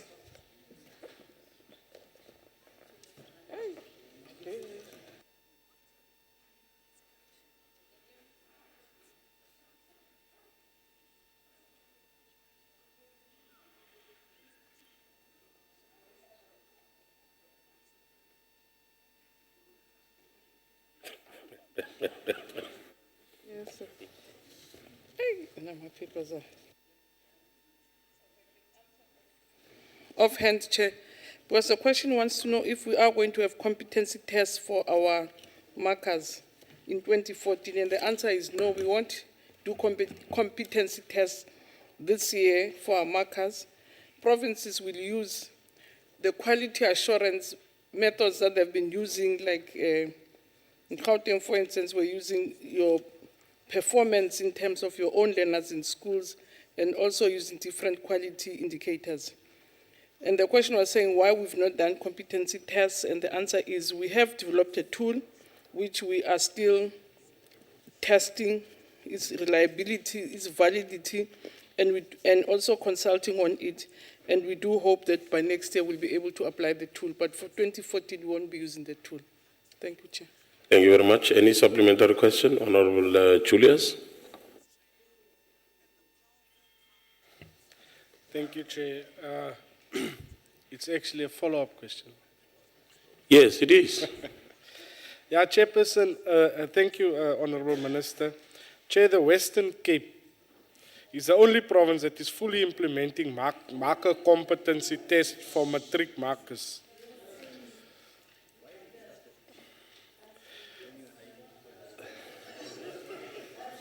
No, you are protected. You are protected, Honourable Julius. I can't even hear myself. And I think I'll repeat myself. I'll start from the beginning. Chairperson, the Western Cape is the only province that is fully implementing marker competency tests for matric markers. This is despite the fact that the Minister herself committed to the implementation of competency tests by 2013, and the fact that Umalusi strongly recommended the introduction thereof at the beginning of 2013. Will the Minister commit to a date in the near future?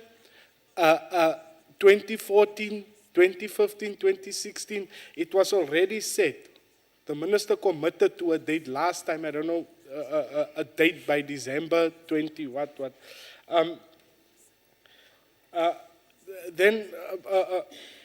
With this in mind, Voorsitter, hoe sal die Minister verseker dat merkers wat nie die bevoegdheid toets slaag nie? Hoe sal sy verseker dat hierdie merkers in die toekoms nie ons leerders se vraestelle merk nie? Dankie. Dankie, meneer. Honourable Minister. No, Chair, I think the member is quite right, but also I think you should also appreciate that competency tests are one of the many other tools you use to assess competence of your markers. I've just indicated that, for instance, in Gauteng they use learner performance, your results also. So there is always screening of markers. You just don't walk into an exam center. And he's quite right, Western Cape, they didn't wait for my permission. Meaning that if I have to implement a competency test, I have to do it with a concurrence. And that's why they didn't wait for my concurrence, the concurrence of provinces. So we're working with provinces. I'm saying we've finalized the tool, and therefore, as the Western Cape has gone alone its way of using its own tests, I have to consult and work with other provinces on the implementation of a tool that is also acceptable to them. So it's not dependent on me alone, and that's why Western Cape was able to do it without me. Any other follow-up? In the absence of any other follow-up, then we shall proceed to the next question, question 35 by Honorable Chetty, to the Minister of Basic Education. Minister.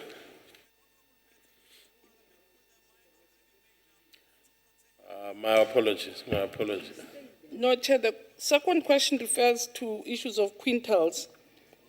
And the answer is that the South African public ordinary schools are placed in one of the 5 categories of quintals.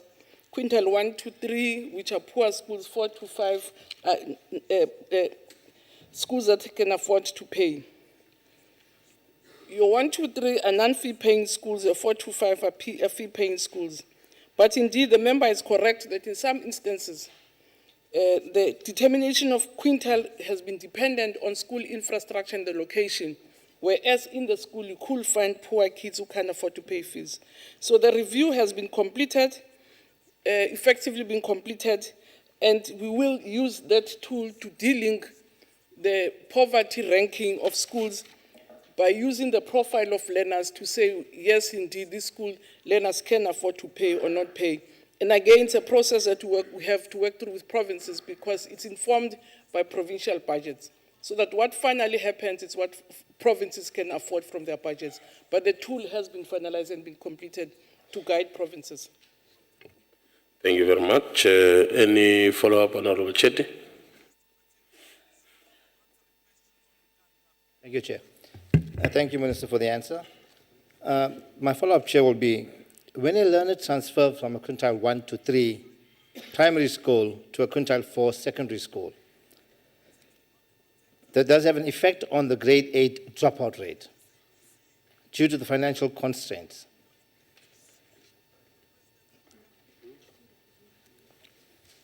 I don't know, ma'am. Did you get the question? Okay. No, Chair.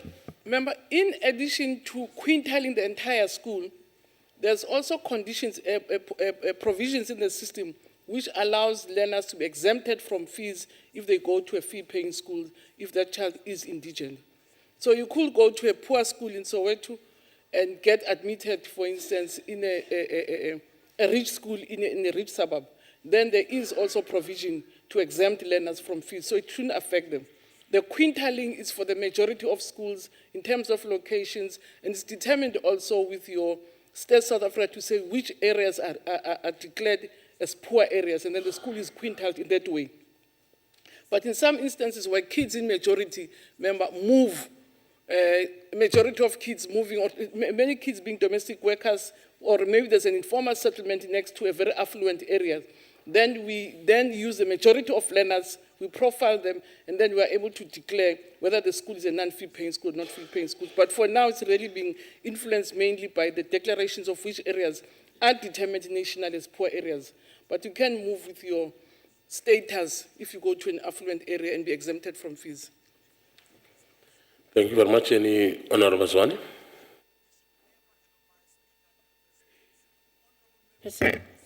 Can the minister be in a position to clarify or inform the public as to what extent has this government assisted learners to benefit from no-fee schools? How many learners are benefiting from this kind of system? Thank you. Honourable Minister. Chair, we've been extremely, I think even other countries in the continent always express the surprise at how we've been able to exempt the majority of learners from paying fees. Out of 10 learners, 8 are in no-fee paying schools. So almost more than 9 million kids are in no-fee paying schools. So there are very few learners who pay fees, And even kids who are in fee-paying schools, as I said, there is a mechanism to assist them. So if a family, as I say, a domestic worker or a gardener is in an affluent area, they are also assisted, and those were not counting into the system. But currently, it's more than 9 million kids who are not paying fees. And so say it's 8 out of 10 learners are not paying fees in the system and get the state's subsidy. So it is a huge contribution that I think South Africans have made towards poor and indigent families. Thank you, Chair. Thank you very much. Honorable Labuskaghni. Order, I just want a question of clarity. I want to know, did the Minister, I'm sorry if I missed it, but did the Minister answer part 2 of the question? Whether the department has any proposed plans and timeframes for implementing the new financial model based on the expected findings of the review? If not, why not? If so, what are the relevant details in each case? If the Minister did answer that, I apologize. And then I would also want a follow-up question. But I want to know, did the Minister answer the second part?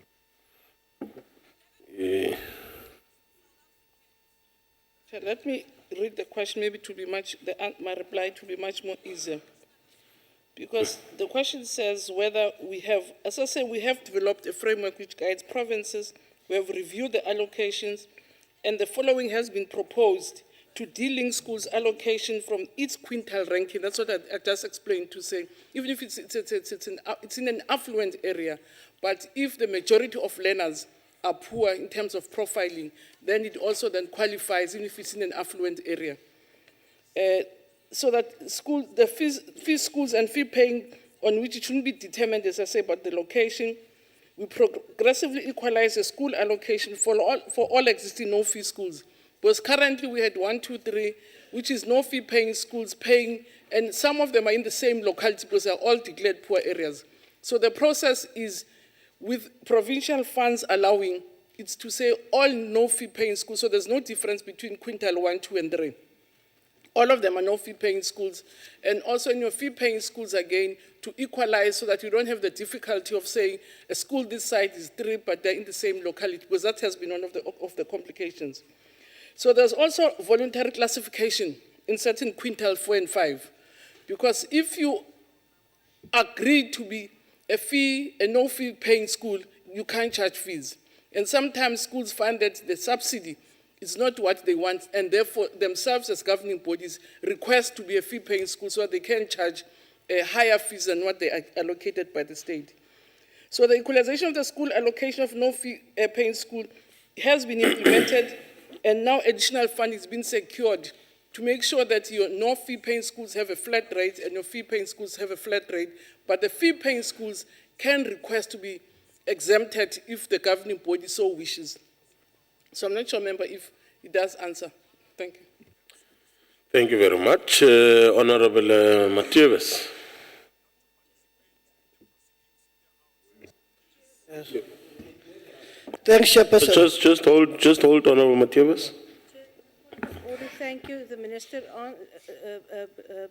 gave me the answer that you already gave. May I ask a follow-up question on that?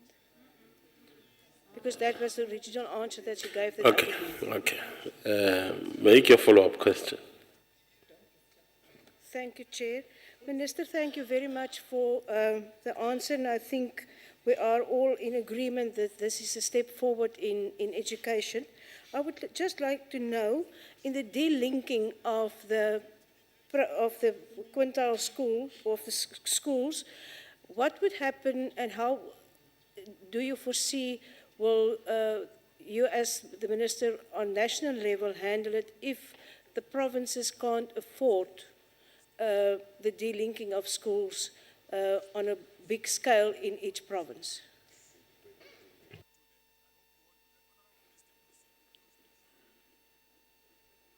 We don't expect it to be massive because some of these affluent areas are very full, as I say, fully occupied areas. I mean, if I will take an area like your Bishop's Court, there's a limited chance that there will be inflowing of people who will not afford to pay. So the delinking won't be quite huge.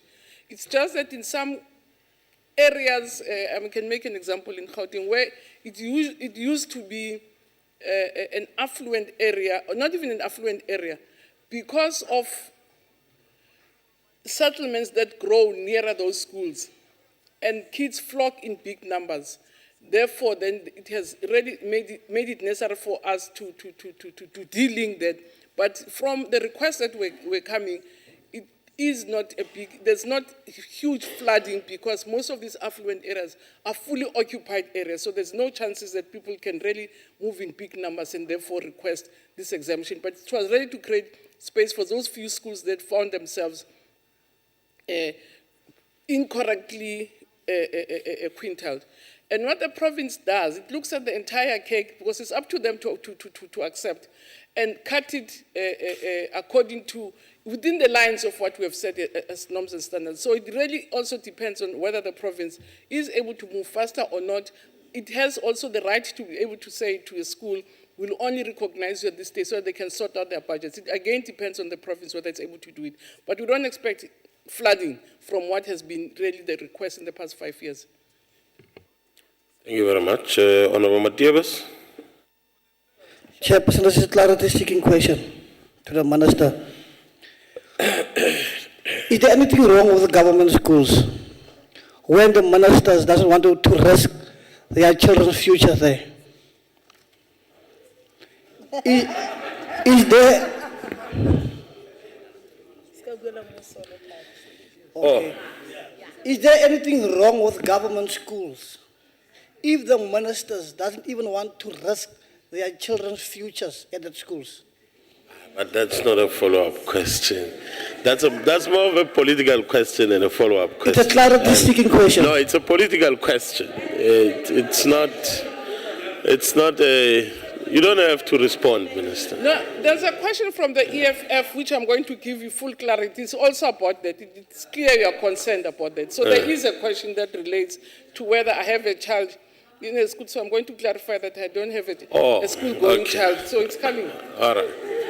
So hold it, Honorable Matievas. All right. That brings us to the end of the follow-up questions to 35. Question 36 by Honorable Faber. Honorable Minister. Thank you, Chair. The question about history and third languages in schools. So, Chair, the answer is that history indeed we regard it as a very important subject and very relevant to the lives of our children. But we also want to say South African history is part of the social science in grade 4 to 9. However, we also have history as an elective subject in the national curriculum for grades 10 and 12, because there is an impression that we are not teaching history at all. And we'd really like members to go and look at our curriculum and say we are teaching history, and you can specialize now in history only when you are in the FET phase. But because of the request, we are also conducting research in respect of offering history as a compulsory subject, so that when you are in the FET phase, you don't choose, even if you choose maths and science, you are also then expected to do history. And we are investigating this to really see if it is necessary. So I have a ministerial task team which will guide us on whether it is necessary to have history as a compulsory subject for all learners, despite the fact that we are teaching some aspects of South African history in the lower grades. And there is an element of what people complain or are concerned about in your life orientation, which is done by every child, about your citizenship, and all those matters are in the curriculum. But we're investigating so that we can guide people, or maybe we can agree with them on what needs to happen. On the point, Chair, of the introduction of the third language to schools and implementing it as a policy, if members recall, we are piloting the implementation of indigenous languages in schools, because we do want all South African kids to speak one indigenous language.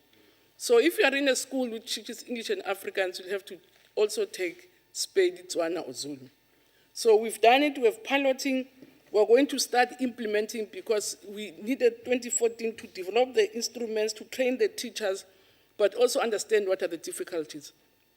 So we are finalizing the implementation plans developing the LTSM from the pilot, and we'll start phasing in an additional indigenous language from grade 1 next year.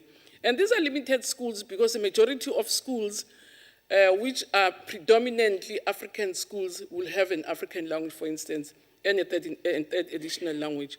The schools that will be affected are very few schools which are Model C schools. Again, people sometimes think it's a huge thing, but it's really to target other learners who've not had the opportunity to study an indigenous language. So we will be phasing it in from next year. And because it's a costly exercise, but also we have to be training because we don't have enough teachers, we will phase until 2016. That's when we'll only reach grade 12 and have all African, South African children learning a third indigenous language. Thank you, Chair. Much. Any follow-up question, Honorable Faber? Thank you, Chair. Through you, I would like to know just by the Minister is how would these children, how would these teachers be trained, the third language? And will these third language teachers then be offered permanent positions at schools?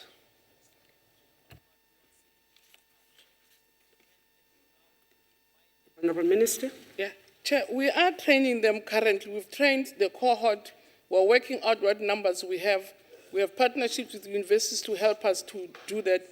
If you are aware, also, most universities had closed down departments of African languages, and that's why the phasing in has to be really properly managed, because there is now a leg of the implementation which is not dependent on us. But we have agreements with certain universities to help us with the rolling out.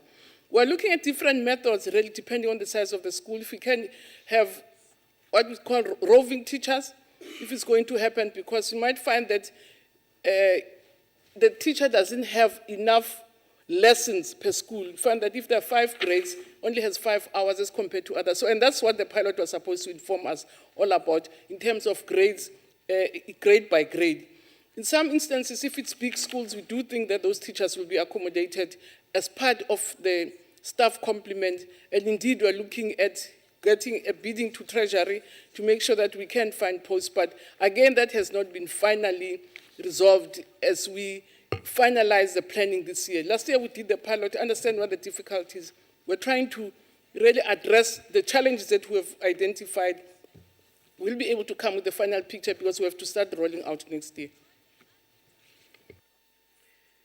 Honourable members, Honourable Mukwili, Honourable Zwane, the third, Honourable Stock. In that order, please. Thank you, Chairperson. I just want to know from the Minister that don't you think your department is not complying with the act that concerning the usage of indigenous languages, because there is a time frame and regulations in terms of implementation of languages, especially African languages, in all public institutions. The Honourable Minister.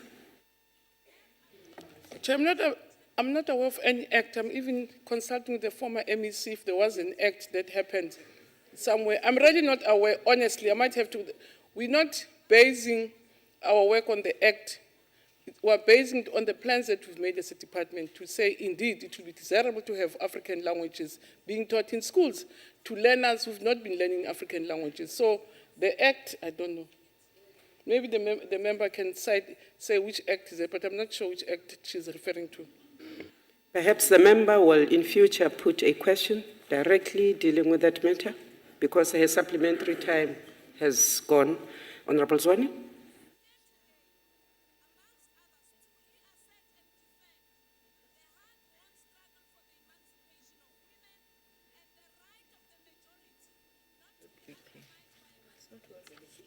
It's on. All right, thank you. Chairperson, I just wish to know from the Minister whether there will be any relationship between the introduction of the indigenous language and the medium of instruction. Thank you. Honourable Minister. No, Chair. this incremental introduction of indigenous language, it's a different process. Chair, as I said, its objective is to ensure that South African kids, all of them, can speak one of the 10 indigenous languages. And I must say, Afrikaans included as a South African indigenous language. Whereas your medium of instruction, it's a different policy at all, whereby we're saying, if Chair, you allow me, that the Constitution says this, communities have the right of instruction in the language of their choice, depending on the affordability and the feasibility by the state. And currently, there are mainly 2 languages of instruction, which is Afrikaans, African languages, and English. The majority of our learners, almost 96% of them, who are mainly Africans, have their indigenous languages as medium of instruction up to grade 3. When they get to grade 4, they either take English or Afrikaans as their medium of instruction. So what we do, in order to prepare them for that grade 4 jump, we start teaching them the language that is the likely language of choice from grade 1. But there are different policies and different processes, Chair. Thank you, Minister. The Honorable Stock. Oh, thank you, Honorable Chair. I want to agree with the Minister when she says that history plays a very significant role in the lives of our young people. I just want to know from you, Honorable Minister, that why do you think that history is important to be included as part of the curriculum? Thank you, ma'am. Thank you, Honorable. Honorable Minister. You're speaking to a history teacher. I think it is. It's very important for any nation to know where it comes from. So I can say all the benefits of history. But the current debate is whether we should teach history as a compulsory subject in all phases. And that's what we say we're investigating, because in the lower phases, every child is exposed to South African history. And then in the FET phase, that's where the debate is. There's a push that we should even teach African history as a compulsory subject at the FET phase. And we're saying, then the curriculum is loaded, because you have kids who want to do science, there are kids who want to do general, there are kids who want to do a commercial. So if you now add history as an additional compulsory subject, and that's what we are being called to do, at an FET phase, is it necessary? Not in terms of the value of the subject. We all agree that it's very important, it's good for patriotism, it's good for our kids to know where they come from, it's good for them to even value, because anybody doesn't know where they come from, they can't even have a sense of where to go. So, and we also have some element of what people are concerned in the life orientation curriculum. So maybe it's to even get people to look at what we have in the curriculum. Doesn't it address the concerns that they have around patriotism, understanding where they come from? Because there is also an element of things that bothers them in the life orientation. It's just that sometimes I think people have not had the opportunity to look through the curriculum and the topics and see what they are concerned about if it's not covered. But the value of history is undeniable. It's an extremely helpful and very important subject for any citizen in every country in the world, actually. Thank you. Members, that concludes the response for question by the Honorable Faber to the Minister of Basic Education. We proceed to question number 80. It is a question addressed to the Minister by Dr. H.E. Martin. Honorable Minister.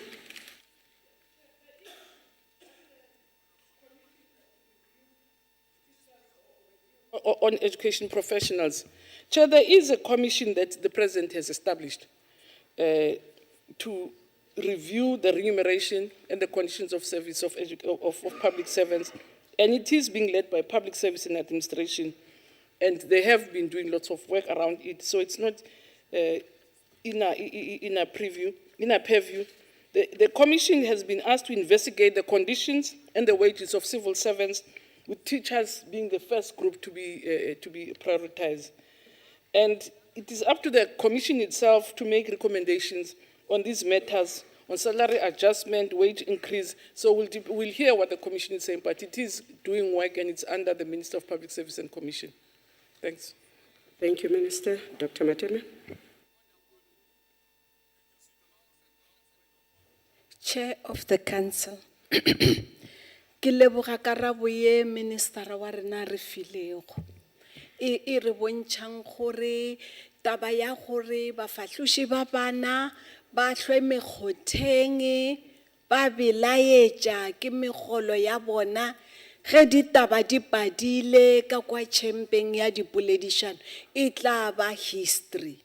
Re leboga go menagane ke tshepa gore batswadi ba bana South Africa ka bophara ba tla kwa karabo ye ministera a e fago gore ga go sa tlo hlokagala gore matitšhere ba ye mekgotheng ge ba hloka gore megolo ya bona e ye godimo. Re leboga go menagane modulasetulo. Dr. Mateme does not have a supplementary. She's made a comment. She was within her 2 minutes. She used 1 minute for that. Is there any other member who wants to do a follow-up supplementary? The Honorable Labuskaghni. Thank you, Chair.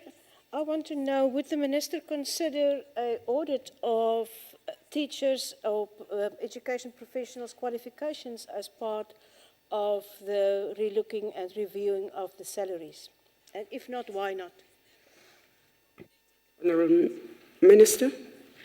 No, Chair, it's an unrelated matter, but I don't mind answering it. No, it is. It has nothing to do with conditions of service. We have profiled, we have completed a profile of all our educators with the purpose of ensuring that we are able to have the right teacher in the right place and be able to deploy them appropriately. Because indeed there was a huge mismatch between the qualifications of teachers and sometimes the areas they were teaching. So we've profiled them. We've given the profiles to provinces, then provinces will have to try and match them in terms of the schools, the classes, and their experience. So it is it's a very important exercise because it helps us to deal with this mismatch, which was a problem. And also the skewed allocation of teachers where in some schools there won't be a maths teacher, in some schools there are 3 maths teachers. So it was really to help us match properly, and provinces will have to implement the profiling that we've done. Thank you, Minister. The Honorable Metileni. Mine is still on the commission, Madam Chair. I am happy that she's partly answering this one, but you know, since the dawn of this democracy, we have had many commissions in this country, and there's no way where we heard of any commission which has its findings have been released. So I just want to know if we can be sure on this one that it is really going to be, the findings are going to be released. Thank you. Honorable Minister. This comrade whistled in the NA, but that's a different matter. I can assure you that most of the commissions that were conducted under, some of them, say maybe you have experience with others. We have established a commission on medicine science. We're implementing the recommendations thereof. So I can assure you that most of the commissions, because we also want to get the feedback from the commissions, because they also inform and guide us on what people want or what the issues are. So this is a very important commission, as Member Hunadi says, just for the stability of the sector, so that we really have a common understanding about what sometimes we always argue about with members to say their salaries. But it's a big argument, and that's why I said it with the teachers, when they feel that their salaries are well out of line, and government has been arguing to say at your entry level, it's in line with the qualifications of the same training with yourselves. So it might have to settle that part, but also say where are the difficulties, because it's going to help us to say, to confirm some of the information we have, that at some level teachers' salaries stagnate, and that's where the frustration starts creeping in, where you find new entrants being able to cover up people who have long been in the sector. So we do need that feedback for us to be able to really resolve most of the problems that have been bugging the sector. So it's in our interest to get the report. Thank you, Minister. The Honorable Zwane has the last bite. Thank you, Chairperson. Ngafisa nje ukubonga lapha kuNgqongqoshe ukuthi lolu daba alithathele phezulu lokuthi kubhekelwe izimo abasebenzi ngaphansi komnyango wezemfundo abasebenza ngaphansi kwazo nokubheka nje ukuthi ke mhlawumbe imiholo yabo nazo zonke izimali ezifanelekile zingabuyekezwa kanjani. Kodwa ke ngiyafisa nje ukwazi ngqongqoshe through you chairperson ukuthi mhlawumbe ngabe iCommission iyozibuyisa nini impendulo nakuba ushilo ukuthi upublic administration uhamba phambili kodwa ke mhlawumbe ungaba nalo ulwazi lokuthi mhlawumbe i-time frame imi kanjani. Ngiyabonga. Ngqongqoshe. Cha sihlalo abasabeli kimi. No basabeli kimi so angikwazi ngempela ukuthi ngisho ukuthi boqeda nini because umuntu oba-reporta kuyo Minister we-Public Service njengoba ngishilo nje ukuthi nathi siyafuna ngempela ukuthi iphelele nisokwazi ukuthi ikakhulukhulu because siyaqala ingxoxisano zama-salary increment so enye into ezabe ihlupha futhi uba asikabi nempendulo ezithize so ngiyathemba uMinister of Public Service chairperson ye-commission bazokwazi ukureporta before even ama-negotiations aqala kodwa ke ngifuna ukuzibopha ngazi ukuthi kusafanele kwenzeni because abasabeli kimi basabela kuMinister we-Public Service. Members, that was paid to the responses to question number 80. We then proceed to the question, and I don't see the Honorable Mateis, to the responses posed by the Honorable Mateis to the Minister of Basic Education. And I think that member of the EFF can listen. That's the question that relates to what you're asking me. And to really talk about children of public service who use public schools, Chair, the Bill of Rights, Chapter 2 of the Constitution, says people have the right to choose. And it even says the state can even subsidize your private schools. And I just want to add, Chair, now that I have the floor, that public, you know, these private schools, I don't know why we really even have to bother ourselves, make less than 5% of schooling, which means the public service is robust. People have lots of confidence in it. Just in matric, they will present 10,000 learners who are presenting 500,000 learners. So we're really comparing elephants to ants and then really want to debate over it. It's not an issue where people send their kids. Their constitution allows them to do that. Their constitution allows them to do that. Public servants have the right to do it. And then the second part of the question asks me, order, members, if I have a child in the public school, and sadly, at my age, I don't have a school-going child. And on the other hand, it says anybody nearby.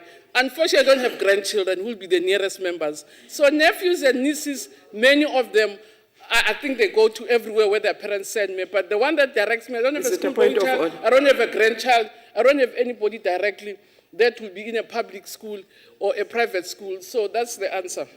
Honorable Kaula, is it a supplementary or a point of order? Yes, Chairperson, on a point of order, I wanted to know if the minister said elephants and ants. That is unfair. I think, Minister, in the defense of the ants, we accept it. Honorable members, Honorable Mateis is not here. The supplementary time, anybody with a supplementary question? The Honorable Labaskachni, Mampuru, the Honorable Mukweli, in that order. Mayor Labaskachni. Thank you, Chair. Minister, I would like to know, in your opinion, the report that stated that South Africa is ranking 146 in the world out of 149 countries due to the not good basic education, is there a link between the findings of that report and the fact that private schools in South Africa are increasing year on year? Again, it is a new question, Ms. Labaskachni, but if the minister wants to answer. We've been answering this so many times about the world. I think I quoted the World Education Forum opinion. So we can't speak about people's perceptions in a country full of cynics. Let's use scientific information. We publish year on year scientific information. For instance, we had Olympiads here in the Western Cape, international, where kids write, are tested, and they mark. we were the only African country, Chair, I can tell you, that managed to even survive that grueling test. It's a scientific test. Go to any scientific instrument, we're not at the bottom. But I really have been saying so many times that we can't be, that World Economic Forum, it's an opinion of 6 business people in the country. So why should I even speculate about 6 business people who are giving their opinions? But in terms of schools, private schools that are increasing, I have to say again, Chair, we're speaking about statistics. I'm saying we can give you the figures here. Private schools account for 4.9% of our schooling population, which is 21,000 kids. Your public schools constitute for almost 95%, which is 12 million. So I'm not sure what we're comparing to say the private schools are increasing. I mean, the 5%, even if they increase 10 times, it just does not say anything. But the fact of the matter is that the public sector is very robust. Lots of parents continue to have confidence in it, and there's nothing wrong with private schools growing because on the other side, if they grow, it means we're saving money for public sector because in private schools, rich families can pay and leave us with the money because if they were not in private schools, we'll still pay for them. So there's nothing wrong with parents sending kids to private schools. Some is for religious purposes, some is for convenience where you stay, and that's why the Constitution allows it. But some people for religious purposes want their kids in certain schools, and that the Constitution accommodates that. Thank you, Minister. The Honorable Mampuru.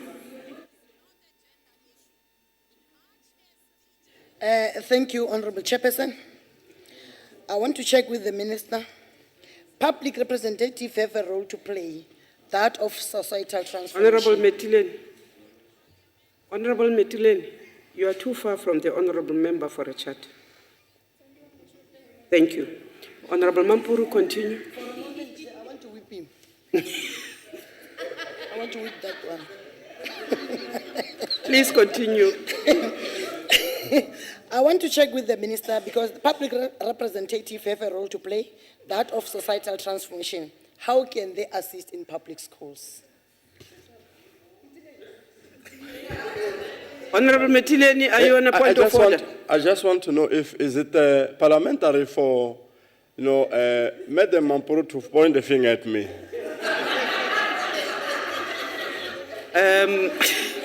Honorable Mampuru, are you through with your question? I am done, Honorable Chairperson, and I request Honorable President to sit down because I am the provincial.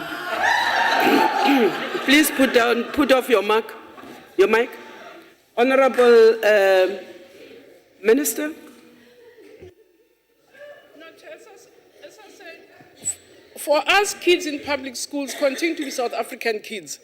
And we value them the way we value kids in our public schools. And that's why we work very close with private schools. Currently, in order to increase the pipeline that we have in terms of teacher training, to give them experiential training, we work with the Association of Private Schools because they're tiny, and therefore it's very easy for us to monitor the training. We thought that if we plunge them into the public service, it would be very difficult to monitor their training. So we work with them because, as I said, they're a very tiny sector, and we're able to experiment through that sector or even to work with that sector on a program that is as difficult as teacher training. So we have, as one of the programs that we have, the whole question of teacher training where private schools, through their association, partnered with us as DBE to train teachers on their sides, supervise and monitor, which is much more easier to supervise and monitor through them because they're quite tiny. If we throw them into 24,000 of the schools, we won't be able to monitor and manage the program. So we work very close with them, and as I said, we support each other and we have ongoing meetings with them because, as I said, those are South African kids. And the contribution that those schools make is well appreciated also because they contribute to the human resources of this country. Honorable Mukweli, the last bite. Thank you, Chairperson. Yeah, it seems like we are not going to win this issue of encouraging public representatives to send their kids to school, but we are going to persist it. Order, members, order. I want to check. Listen. Address me, Honorable Mukweli, don't address them. No, they are making noise. Address me. Mama Kathy. Chairperson, please, man, Mama Kathy, please. Chairperson, You're I want to protected. check with the minister the ratio that the government is using, teacher-learner ratio, to encourage. Yes, I want to ask this question because now my child is at a public school. Yes, my child is at a public school. So the learner-child ratio, This member is protected, members. She is on the floor. I will do the same, don't worry. Teacher-student learner ratio to make sure that our public schools produce quality education. We are concerned about the quality that the public schools are producing for South Africans. Thank you very much. Honorable Minister. Chair, I'm not sure about these public servants. I can speak about my own son who's at university who passed at a public school. So I don't know which public service, it's a public representatives. He came from Parkton Boys because I was working in Joburg. I used to drop him at school. That's why he passed. The member here tells me all his kids are in a public school. That's why I say we really are worrying about things which are neither here nor there.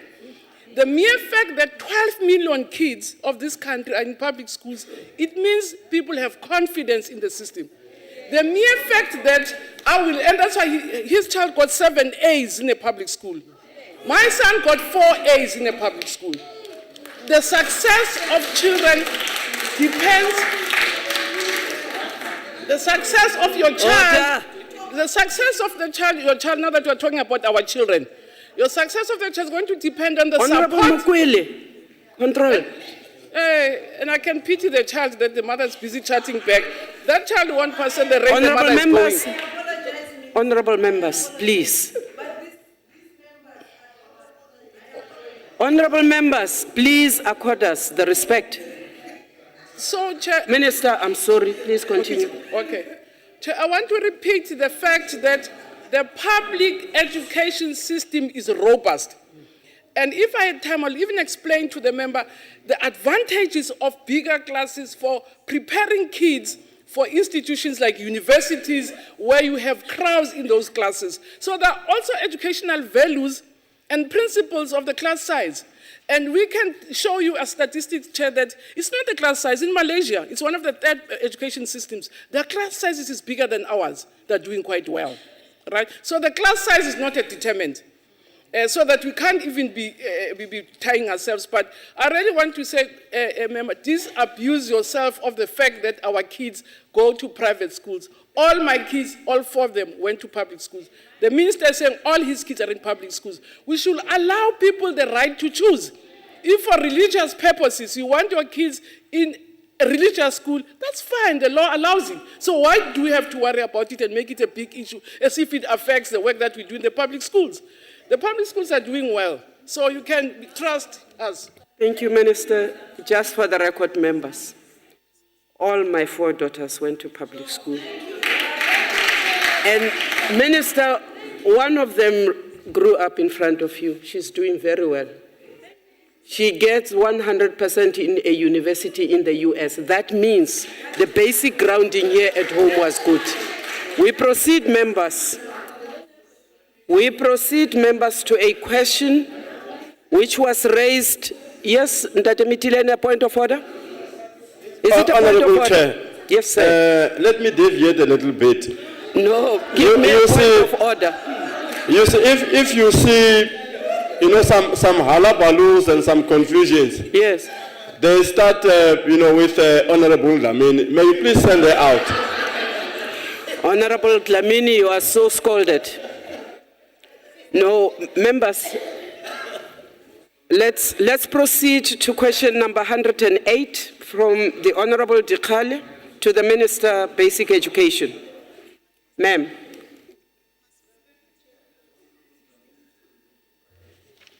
Thank you, Chair, and I'm quite happy to see the whistler calling other people to order, because this man whistled in the National Assembly, so things were making progress. Chair, on norms and standards, there are no norms and standards. Are you on a point of order? The point of order is? On a point of order, is it parliamentary for a minister to call Honorable Mitileni a whistler? But that is unparliamentary. No. Honorable Mokwele, Honorable Mitileni, please go where you wanted to go. Honorable members, honorable members. Honorable members, can we proceed? It is actually not unparliamentary, Honorable Mokwele, to call a whistler a whistler. Honorable Mitileni did whistle in the joint sitting. Honorable Minister, please proceed. No, thank you very much, Chair.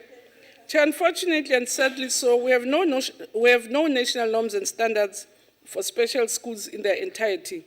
As a department, we're in the process of developing funding norms for an inclusive system which includes norms for funding special schools as well, and which does not really include all the entire area that we have to norm. So currently, provincial departments are provided with guidelines, so we're using guidelines, not norms and standards, and sometimes with guidelines, provinces are not compelled to adhere to them. So the South African School Act of 84 of 1996 makes provision for parents to apply for free exemption if they are unable to pay fees, and this is applicable also to parents whose children are enrolled in special schools. So the implementation of SASSA regulations and guidelines is a provincial competency. So provincial and district offices monitor and support schools on a regular basis for compliance issues as well as to track learner performance. So, and the department has not received any complaint regarding this and will follow up with the provincial education departments on reported cases of non-compliance in this regard. Thank you, Chair. Honorable Dikhale. I don't have a question, but a comment. Mamotha batswadi ba humanita ba ya nnete go tona e ba sa tsebe ba ta thoma go ntsha bana ba bona ka magae ba re dikobo tša bona di magetleng ba ta thoma go ema ba emela bana ba bona le bona ba kgona go sekolo re ya go leboga tona tšwela pele ka mošomo mo botse. Honorable Minister. No, Chair, I fully appreciate the comments of the member and do admit that it is an area that needs lots of our attention, and I do commit that this time we will give special schools special attention. In 2013, we declared it a special education year, but still we have not done much of what needs to be done. We only address issues about sign language, but really there's still lots that needs to be done in that sector. And we can make an undertaking that we will ensure that those kids also are given an opportunity to really have quality and fruitful education.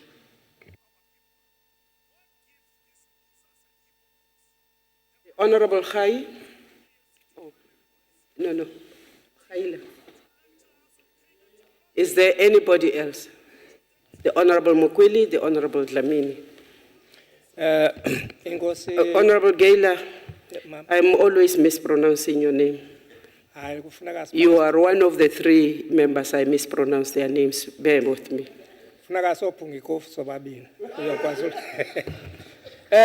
Enkosi Ngqongqoshe noyapha ezilalini nakwindawo ezininji kuba kuhlungu nobona abantwana abakhubekisekileyo bengahambi isikolo bedinga.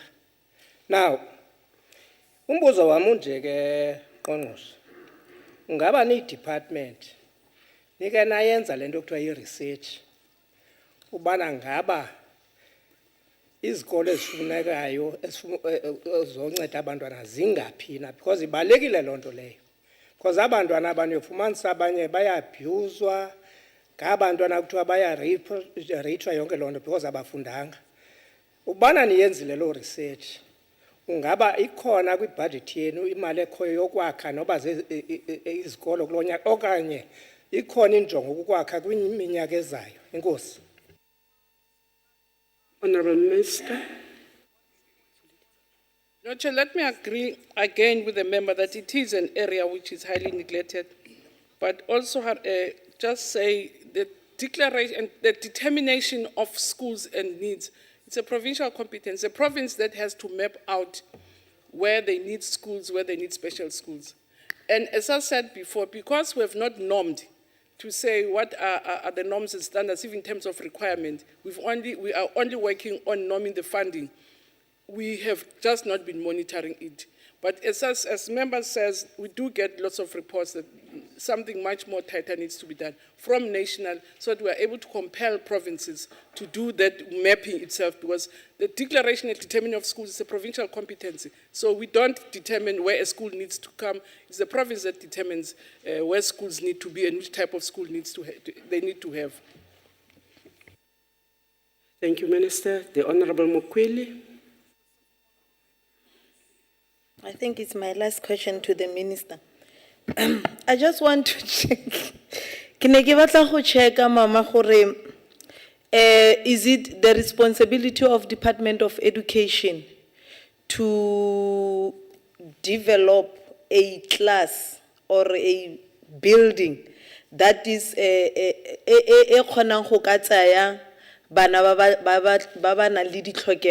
the special needy students? Ke competency ya Department of Education or ke competency ya Public Works? I just want a clarity on that. Thank you. Minister. No, Chair. In the norms and standards that we have developed for school infrastructure, we have prescribed now how a school should be so that it can accommodate children with special needs, especially on wheelchairs. And there's also the white paper which is saying provinces have to begin to address the old schools which were built without that compliance. But because it's very expensive, then provinces, what they do, they declare a certain number of schools in a vicinity to say if there are kids who are on wheelchairs, for especially in areas like township, then this is the school which has been designated to deal with children with special needs. And then kids who have acute or more serious special needs, then their schools are designed for them. If it's schools for the blind, from the word go, the architecture really is meant for them. The difficulties in the mixed schools where you have kids who don't have special needs, coming to school, kids with special needs, and being able to adapt for the needs of those kids, of those learners with special needs. It's only the new norms and standards which prescribe that the school must have ramps, must have a special toilet for kids who are on wheelchairs. If they have kids who are visually impaired, what are they? So it's the new norms and standards, but the old schools don't have those norms. Yeah. The Honorable Dlamini. Thank you very much, Honorable Chair. My greetings to the Honorable Ministers. Before I ask my question, just to congratulate Honorable Mtilen for honoring the President of the ANC Women's League, wearing the colors, by wearing the colors of the ANC Women's League. Congratulations. Honorable Chair, I just want to check with Honorable Metileni is protected. Just want to check the possibility of taking through the teachers, maybe not all of them in a school, on basic skills on sign language so that they can accommodate children who are not able to hear. Honorable Minister. No, Chair, I must also accept the compliment from my husband's home province, so I think that's why he's honoring me with the uniform. Yes. No, Chair, the answer is, last year, for the first time in the country, Chair, we developed a South African curriculum on sign language because we didn't have a standardized curriculum. And what we are currently doing is to train teachers in full sign language communication, so that it's not some teachers. So we have a program where we're training them. It's a huge, because we did find out when we had declared last year School of Special Needs, that there are teachers who couldn't use sign language, but were teaching kids with hearing difficulties and relied on interpreters in classrooms, which created a problem in a double deeping in terms of their instruction. So we're training those teachers whilst we still use facilitators to really, because currently we're using a facilitator who is a bridge between the teacher and the learners, and just find it unworkable and also not suitable. So we are training teachers, all of them, who are teaching kids who are hard of hearing or deaf learners sign language. We're training also lots of teachers to read Braille and to write in Braille. Also for those teachers who are working with children who are visually impaired or who are blinded. So we have a full program to do that, Chair. Thank you, Minister. Members, we proceed to our next question. It is the question number 4. I am advised that this written question was a question for written response, was converted at the request of the Honourable Member Mpambo into an oral question. It's question number 4, Honourable Minister.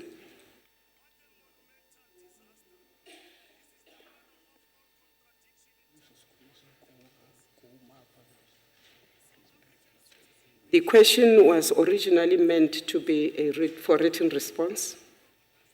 I am advised by the table staff that at the request of the Honourable Member, the question was converted into for oral response. Chair, I've signed the whole, I'm not sure what was the communication breakdown with my office, because I remember signing off this question and all the figures, which I don't know them off heart. So I really want to apologize, Chair, if there was a communication breakdown, because indeed we gave a written reply on this matter, and it involves lots of figures which I really don't have them off heart. And is the Honourable Minister able to table the response? No, we can, because it's ready. So can you just send it tomorrow? Because it is there. We can even say, I can get it in the office to email it. Do you have it there, Troy? Because I signed it off some times back. I will definitely do it, Chair.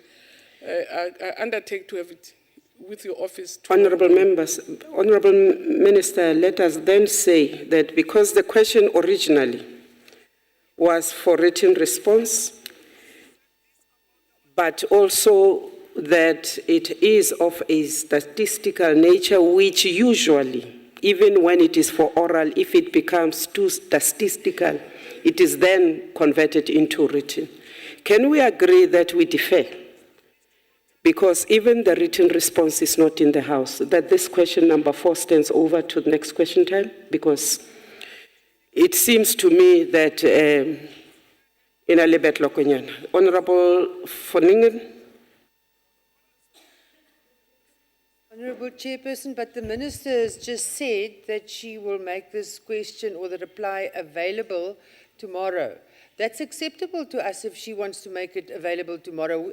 If we make it stand over to the next oral time, it's going to be another term before it's answered, and it's a little bit unfair. Honourable members, I come from the culture where questions for written responses are tabled in the House. So if it is traditional, and I'm yet to be advised, that responses for questions of a written response can be tabled anytime, anyhow, I'm not aware. Can I be advised by the table?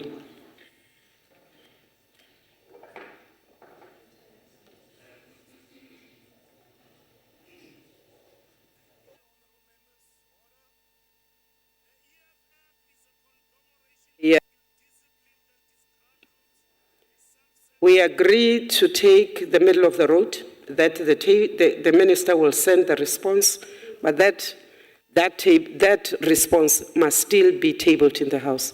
It is only better if the responses come to the House and are formally tabled, rather than it becoming something which is out there and is not as formalized as when it happens there.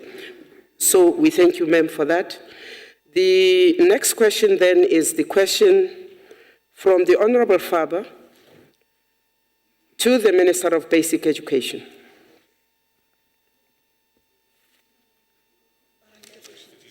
It's question 11, Honourable Minister.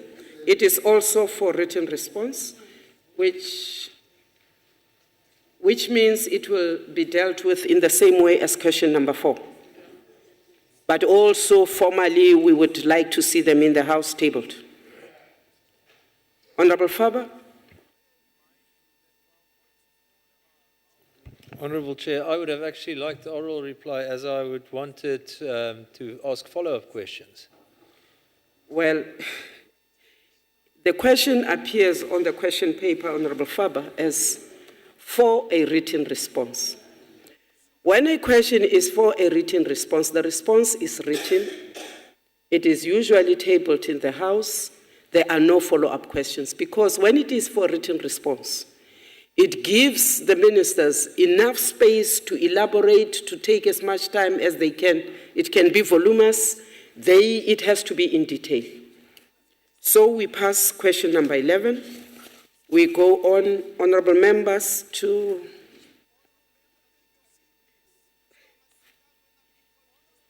Honorable, you know, you intimidated me the last time.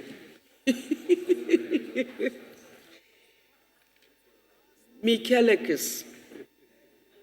I know it is not correct, but I'm trying. This question, honorable members, from the honorable member is directed to the Minister of Health. Honorable Minister.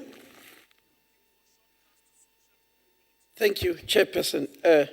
Chairperson, may I ask a question of procedure before answering?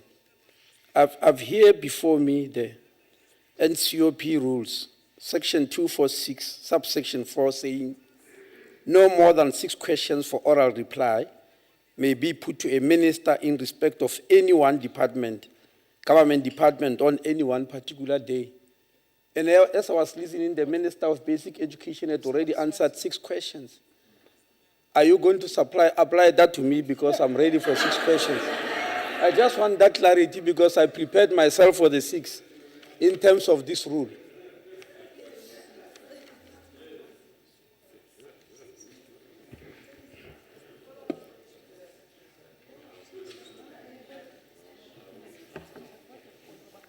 Yes.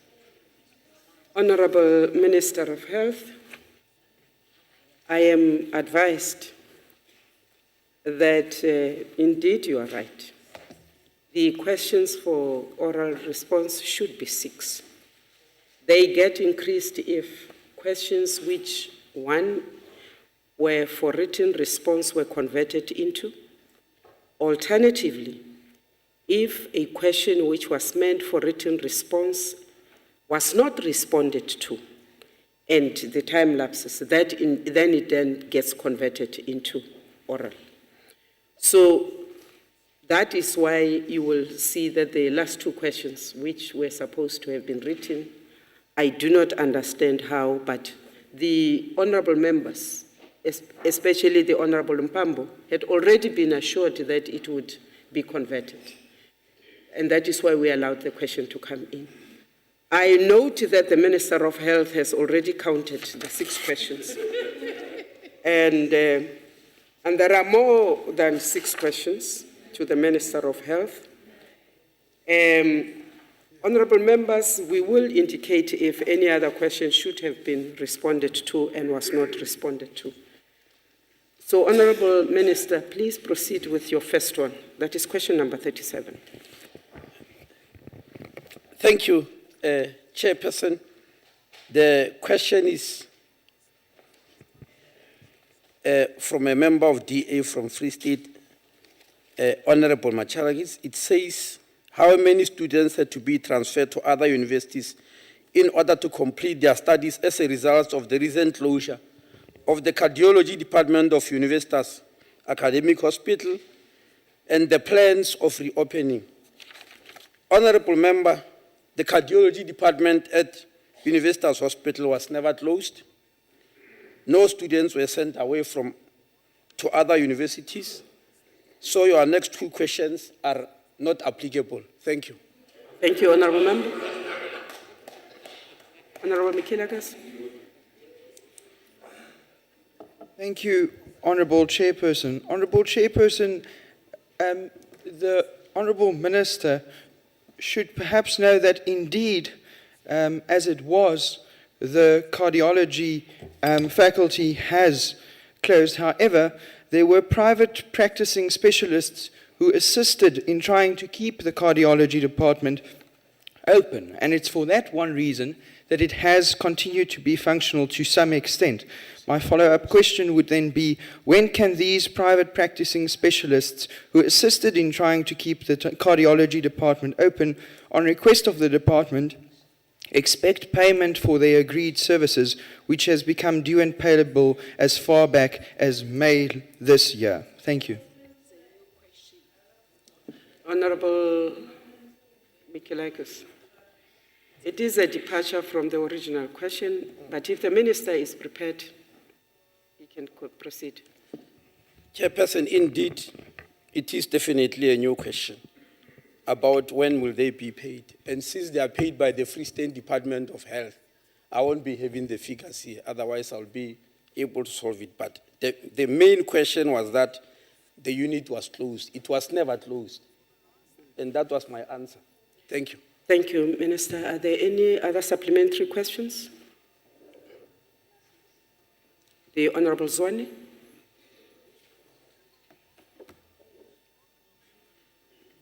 The other one. The other mic. Oh. Now both of them are on. All right, thank you, Chairperson. Ngingafisa ukuzwa kungqongqoshe. Ayingqongqoshe, ungqongqoshe. Ukuthi ngaba mhlawumbe odokotela abafundela ukwelapha isifo senhliziyo ngaba inani labo liyakhula yini? Lokhu ngikubuziswa ukuthi sibona inani labantu abakhathazwa isifo senhliziyo liya ngokukhula emphakathini. Sesebancane bekade singekho lesifo kangako, kodwa mhlawumbe ngenxa yokudla osekudliwa inani labantu abaphathwa isifo senhliziyo liyakhula. Ngiyafisa ukwazi ukuthi mhlawumbe ngabodokotela ke abafundela ukwelapha isifo senhliziyo ngabe liyakhula inani labo. Ngiyabonga sihlalo. The Honorable Minister. The Honorable Minister is still listening to translation, Honorable Zwane. Please put off your mic, my Honorable Member. Thank you. Yes, Honorable Chairperson, indeed it is true that the heart diseases, the incidence of heart diseases is increasing in the country. That is a fact. It's not only heart diseases, it's all the 4 non-communicable diseases. First one being high blood pressure and chronic heart diseases, diabetes mellitus, cancer, and chronic lung diseases. They are on the increase. And the solution is not going to be increasing the number of doctors. Of course, we do need doctors, and cardiologists are few in the country. That is a fact. The honorable member there thought because one head of cardiology has left the Universitas Hospital, it will be closed. The same thing, you can go to University of Pretoria, the professor of cardiology is only one at the University of Pretoria and Steve Biko Academic Hospital. So there is a shortage. Now, the solution to this is to look at what you call the risk factors to the chronic heart diseases.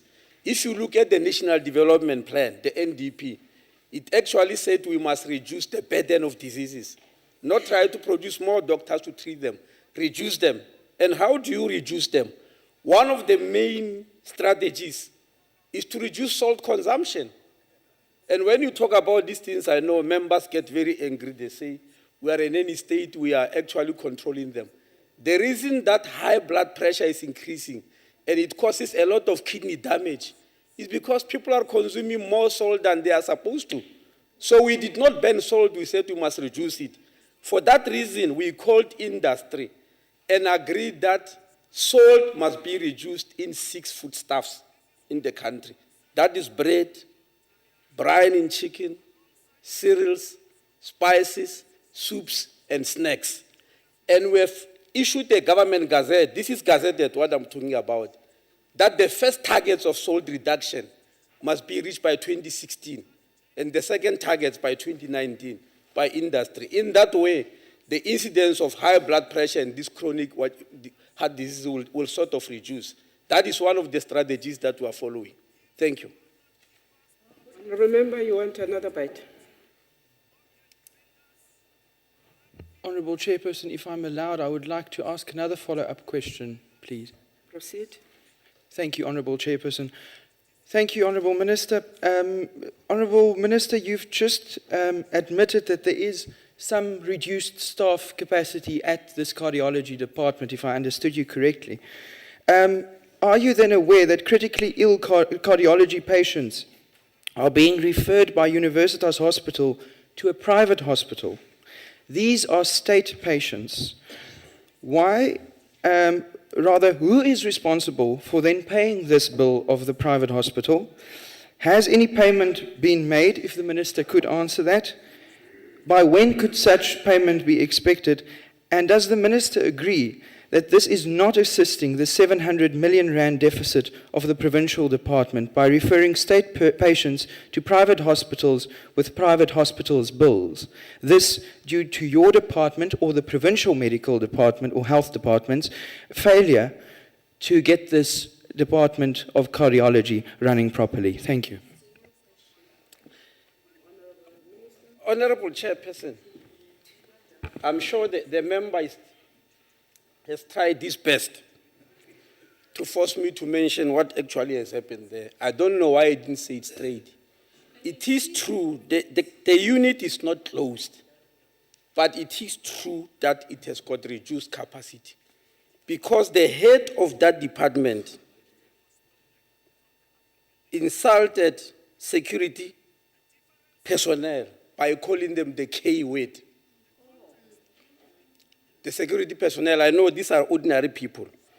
The second thing is that he was insisting on smoking in the cardiology lab.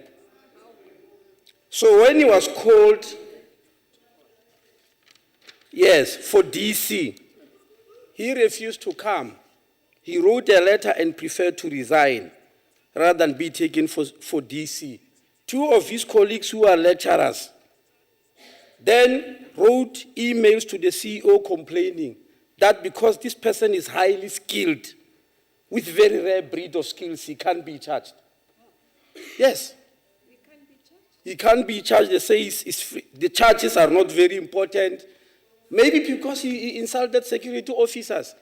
And they threatened that if he's charging, they will leave, they will also go to the private sector.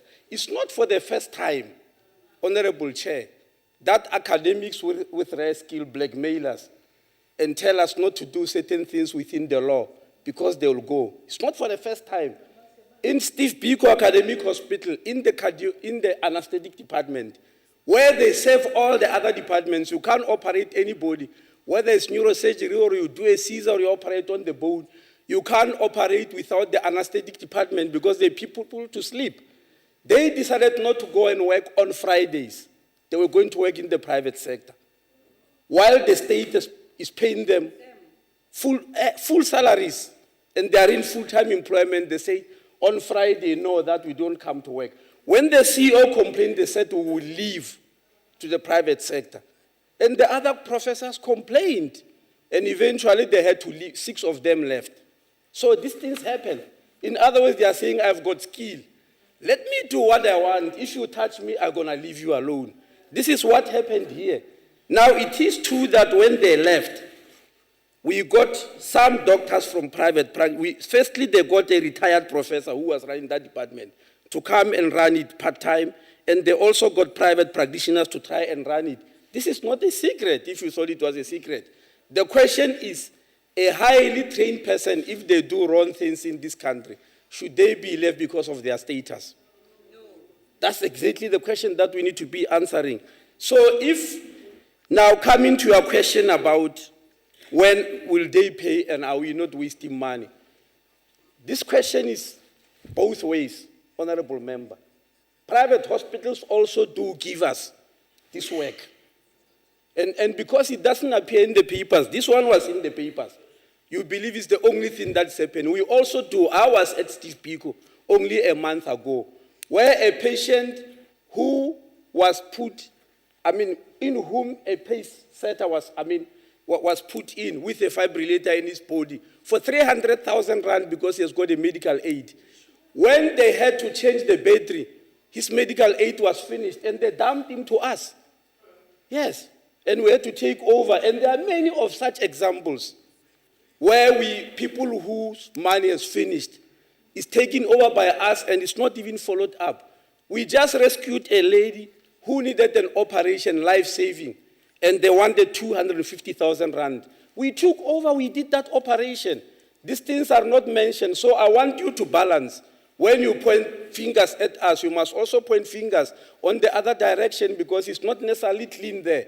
And that is why, Honorable Chairperson, the Competition Commission has put up a public market inquiry, which is going to be chaired by former Chief Justice Ngobo, to investigate these things. And members of the public are going to be called or even subpoenaed to give evidence in front of that commission for this type of practices that Minister, are happening. Your response time. Thank you very much, honorable members. We proceed to, I've even confused myself here, to the next question, which is a question posed by the Honorable Labaskachni to the Minister of Health. The question, Honorable Chair, is about institutions or bodies that conduct oversight in each province and the amounts allocated to them. Chairperson, we do have quite a number of institutions in health, like the HPCSA, the Nursing Council, the Pharmacy Council, the Allied Health Professionals. All of them are entities and bodies that do oversight. But the type of oversight they do is primarily for professional ethics and quality of care. But none of them specifically conduct oversight in provinces. The people who must conduct oversight in provinces are mostly in this house and the other houses. Members of parliament who mostly do oversight through select committees, through portfolio committees, through part appropriation committee. It's only now that, as you know, parliament has passed a law on Office of Health Standard Compliance, which will provide for inspectors that will go and inspect health facilities. That office has been set up in January. They are busy establishing their capacity. They've just appointed an interim CEO. We've already sent 25 people to train in England as inspectors, and they are there. These are not health inspectors. I don't want you to confuse them. Health inspectors are people who are now called environmental care inspectors. They've always been there. These ones are people who go to hospital to inspect cleanliness, waiting times, attitude of staff to patients, infection control, safety and security of staff, financial management, maintenance of building. It's a new phenomenon altogether. And that office is being set up. Otherwise, for now, the bodies that exist, you can go and report somebody for professional ethics or that you receive poor quality of care, then they'll see whether it's the Nursing Council or the Health Professions Council or the Allied Health Professionals or the Pharmacy Council that will go to investigate. So I did not bring their budgets here, unfortunately, Honorable Chair, but I could be able to provide for that. Thank you. Thank you. The Honorable Skachny. Thank you, Minister, for the answer. And I would like that you send us the budget. Thank you for that suggestion. Minister, in the absence of in the meantime, while we're waiting for the inspectors to be established, what is you as Minister plan, or how do you plan to address the healthcare areas where a breakdown of oversight results in poor management of health services, for instance in Gauteng with regards to the accounts that's not being paid and lack of equipment in certain healthcare institutions, as well as the situation in the Free State Provincial Department, as you well described in the previous question, where Dr. Wilmot James of the DA wrote a letter to you and request Section 100 intervention. I'm not very sure whether, Chairperson, I clearly understood the member, but as I was listening carefully, you are talking about where something wrong has taken place. How do we correct it? There are many ways of correcting that. As you know, in Limpopo, the Department of Health was one of those which were put under administration to try and correct the wrongs. We sent an administrator there, and we have got a list of all the wrongs that were corrected. It was presented here to the NCOP.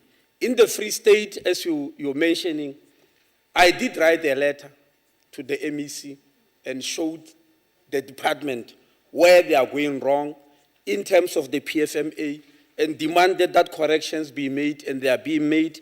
But the province itself put that department under administration of the Treasury and put up all the things that needs to be corrected. So those corrections are being made. Thank you. Thank you. Any other supplementaries? None. We proceed, Honorable Minister, to the next question. It is the question asked by Honorable Masango to the Minister of Health. The question is about measures that are being done to reverse the skill flight from the public sector to the private sector, also to attract health professionals to the public health sector and to retain them. This question has got two parts, Honorable Chairperson.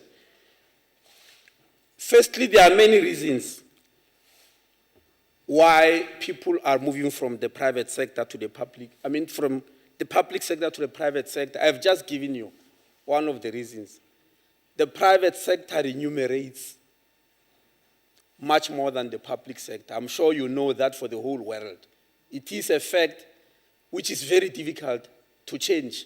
And that's why people keep on threatening us, demanding certain things. But when the government implemented OST, it closed that gap quite tremendously. The OST people tend to undermine it and say people are still being underpaid. For instance, a professor of medicine who is a head of department is as the same salary as the director general of the department. And this is never emphasized in the newspapers. Yes, it's a fact. The starting salary of a professor and a head of department in medicine is at the same level as a director general. But you do read in the newspapers where directors general are called fat cats. Then the professors are underpaid, they are poor, which is not true. After OST, it's no longer true. In fact, one of the reasons, Honorable Member, that we are struggling to find good managers in hospitals, in terms of CEOs of hospitals, is exactly because of that. Many doctors who are experienced and highly qualified will not like to be a CEO of a hospital. Because if you are a CEO, you are a manager at the particular level. Director, chief director, or director, deputy director general. But if you come in as a professional and end via OST, your salary is much higher. So it becomes difficult for people to take management positions when they know that being a professional pays much higher. That was one of the things we were trying to attempt. It never stopped people from going to the private sector because it doesn't mean that will be at the same level as the private sector, but it did help. The second question about, the second part of this question, people are not only moving to the private sector, they move to greener pastures, and it's a world phenomenon that we are losing doctors to Europe, we are losing doctors to Canada. But if you go to Canada, you will find that they are losing doctors to the United States because it's richer than them. So this phenomena is always debated at the World Health Assembly. When ministers of health meet every year under the World Organization, how do we keep doctors in areas of where there is not a lot of money? And there are resolutions that have been passed. One of the resolutions is to discourage countries to recruit doctors from a developing country. It's only that it's not 100% binding. Some ministers, when you talk to them, they'll say, no, I didn't recruit them, they just came. Like it's happening to us in South Africa. There is a SADC resolution, Chairperson, that South Africa must never recruit doctors from the rest of SADC because South Africa pays better and doctors will come in large numbers. So we are not recruiting them, but they do come. And you can't send them away. So it's a very difficult, they do come. Some of them are highly qualified to find them selling oranges on the streets. when the patients need them in the wards. And now when you try to respond to the SADC resolution, you'll find a doctor who can't be employed in South Africa because he comes from within SADC. So we end up employing them. So these are very difficult questions, but we are trying our best to try and see how we deal with them. That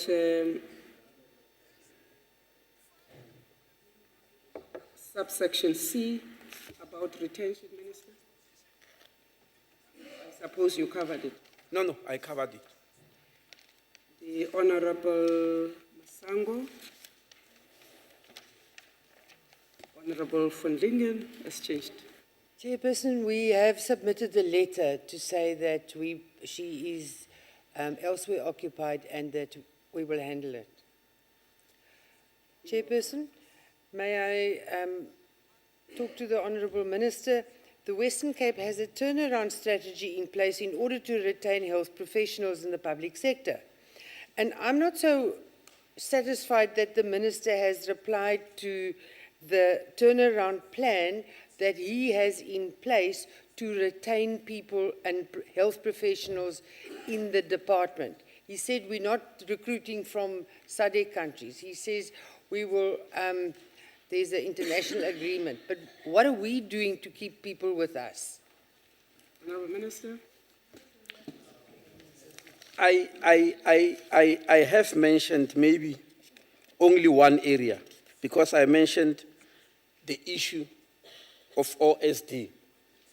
As I have said, there are recommendations not only from us, from the World Organization, like giving other perks like good accommodation, better working conditions, encouraging people on scholarships. Like now, we do have scholarships where we are funding people to do PhDs, and they are fully funded. Even part of their salary is being paid. Those are the strategies that we are trying to make sure that we do retain people within the public sector. What I was trying to emphasize is that it's very difficult to compete with the private sector. And it's not only a South African phenomenon, it's a world phenomenon. But we are trying all these steps, including the issues of not recruiting within SADC, is to keep them within the SADC countries, in the public sector, in their countries of birth where they come from. So it's not only helping your own country, it's helping the other countries. And if we recruit them by force, patients will cross the borders and come to your public entities. So we are trying to resolve these issues not only as one country, we resolve them regionally and even internationally. Honourable members, any other supplementaries on this question? I'm reluctant, Honourable Member. I will break the rule as I did earlier on because you are the only one who wants to ask another follow-up. But before you, let me take Honourable. Thank you, Chairperson. Very brief question. I just want to check from the Honourable Minister that whether do we have some incentives for those doctors that are working in rural areas and also in small towns. We speak of revitalization of the small towns, yet there's a big challenge of the absence of them, and doctors don't stay in those areas. Any incentives to attract them to remain where they are needed most? Thank you. Honourable Minister. Yes, within the OSD, there is rural allowance, whereby a doctor who works in a rural hospital earns more money than a doctor at the same level of qualification, same experience, but who's working in the city, to try and make sure that we encourage doctors to go there.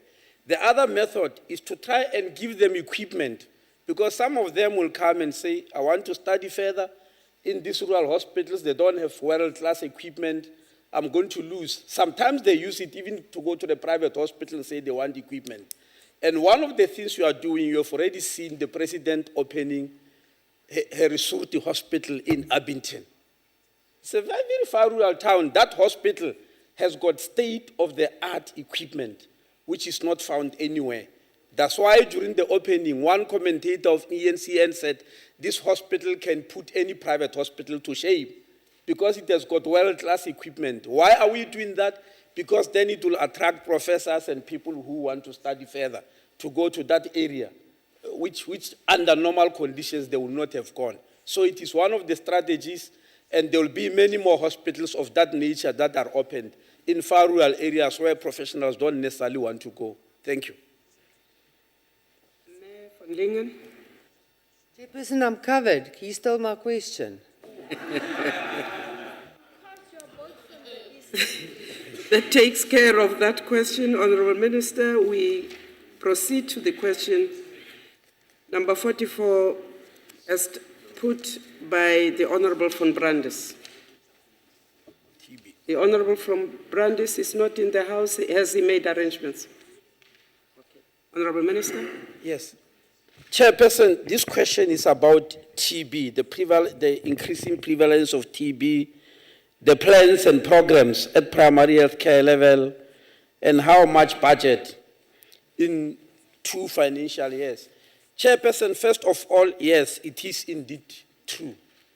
TB is a very big problem in this country. In fact, there are 22 countries in the world that are carrying 80% of the TB of the world.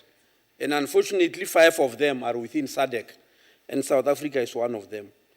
When it comes to MDR, 60% of the MDR, multi-drug resistant TB, in the world is found within 5 countries. These are the 5 BRICS countries.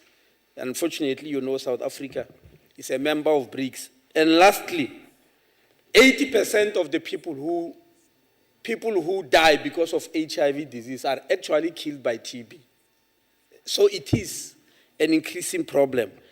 Fortunately, we have started to deal with the problem because the World Health Organization recommends that the cure rate for TB in your country must be 85%. 5 years ago, South Africa was at 63%. We are now around 78%. Some countries, some provinces have already, I think I remember Gauteng have already reached 80%. So we are moving there. There are quite a number of changes. We do have plans, yes, at primary health care level. The first one is that patient and community education regarding TB is being done.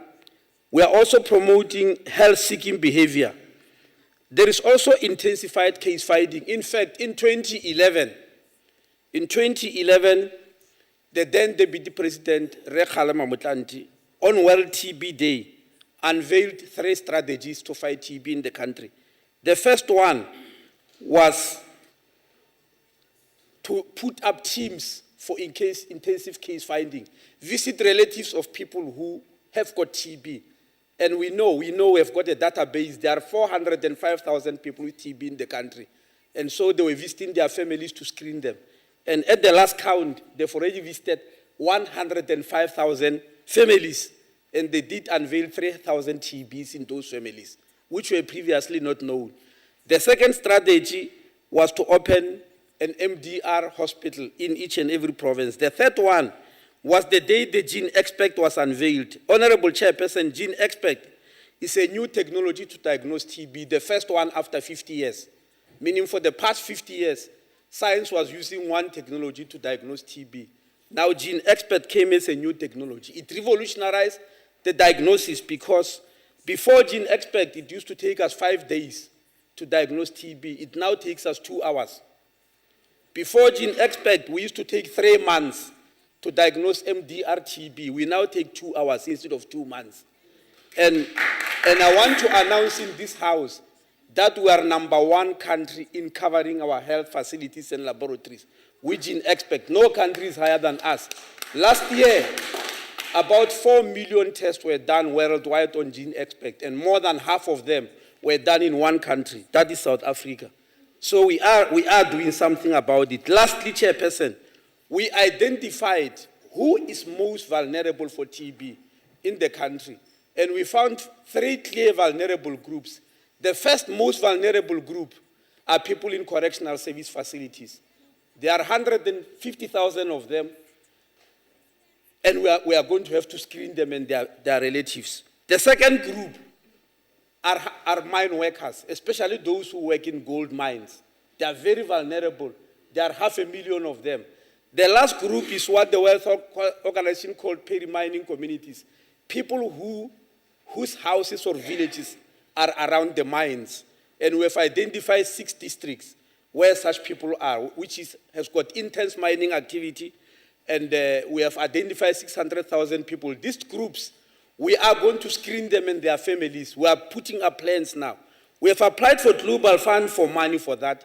They've given us R500 million to do that job of screening mine workers, correctional service facility, and people staying around the mines. We want to extend that to school kids, such that kids must also be screened at schools, so that we know within communities, especially the schools which are around the mining areas, we think all the school kids there will have to be screened, and we are busy with that process. Very soon we'll be launching it. Thank you. Honorable Minister, there is sub-C, how much is allocated 2014, 2015? Oh, yes. Yeah. Yes. Chairperson, at the moment, for this screening in the 3 areas, is R500 million. The other areas is very difficult. Chairperson, you need to sit and work because the money is distributed across the whole spectrum. It's for human resources, for diagnosis, for drug supply, for transport, but our rough estimate is 2 million. It's very difficult to pinpoint because a nurse who goes to, for instance, screen a person with TB and visit a village, they don't do only one thing. They do quite a number of things, so it's difficult to say they spend this much for TB. For instance, we encourage that when people are screened for TB, they must also be screened for HIV and AIDS. They must be screened for non-communicable diseases, which I've mentioned, high blood pressure, diabetes, etc., where possible, even cholesterol. So calculating that this much is for TB is difficult, but at the moment we can estimate it at 2 billion, but we know that for screening for the vulnerable groups is definitely going to be R500 million. Thank you. The Honorable Labaskachne, any follow-up? Thank you, Chair. Thank you very much, Minister, for the very valuable information you gave. We are glad that the Department of Health is administering TB as you described it. I would like to know, as you described the vulnerable groups as the migrant workers and the mining communities, does the department have a specialized program for the children living in these conditions or in the homes of these people, and also in the homes of patients that having TB in informal settlements, to test, to treat, and to feed, or with additional nutrition, children and especially very young children? Thank you. Honorable Minister. Yes. Chairperson, technically I did not say migrant workers. I said people working in the mines. Yes, it so happened that many people working in the mines happen to be migrant, but I'm emphasizing that it's not because they are migrant workers, people working in the mines, that they've got TB. It's because they are exposed to silica dust, especially those who work in the gold mines. The silica dust exposes them to TB. And we also think it's because those in the platinum mines are less exposed. We also think, apart from silica dust, which is very high in gold, we also believe it's because gold mines were built during the era of apartheid, when there were a lot of hostels. Platinum mines are relatively new, and the situation there is not the same. So it's not about migrancy, but it's about the type of work they are doing within the mines. One of the things we are doing is to insist that the Department of Mineral Resources must put more stringent rules in terms of protection of people with dust. And I did visit Canada, Chairperson, in mobilizing for these things, because I was telling the investors there that in their own countries, they've got more stringent rules than when they come to Africa. And we fight in that battle. I also happen to be Chairperson, the Chairperson of Stop TB Partnership, a special unit that was put together by the World Health Organization around about 2005. I'm chairing it at the moment. I was elected last year in Canada. So I happen to know most of these facts, and we are busy dealing with them. The children in informal settlements, at the moment, we are still using primary health care units. to try and trace them. But as I'm saying, the database we have got of 405,000 people in the country, these are the people who have got TB, who are being treated in our hospitals and clinics. We take that database and send nurses and health workers to visit each family and screen the rest of the members of the family. And using that method, we have already completed 105,000 families. And as I said, we have unveiled 3,000 TBs there. Meaning if we did not do the screening, we would not even have known that those people have got TB. The other thing I forgot, people who are HIV positive are 5 times more likely to get TB than those who are not. And for that reason, we have put 1 million of them on what is called IPT, isoniazid prevention therapy. They are on a drug called isoniazid, which prevents them from getting TB because they are very vulnerable. The other thing which I forgot, people who are diabetic also stand 5 times a chance of getting TB than those who are not. That's why you need to screen even for non-communicable diseases, and because they are very closely related, these things. Thank you. Thank you. Honorable Mpambo. Honorable Metilian, you are noted. Honorable Fulningen, you are the last. Thank you, Chair. Who Honorable Ngaka Ntate Motsoaledi.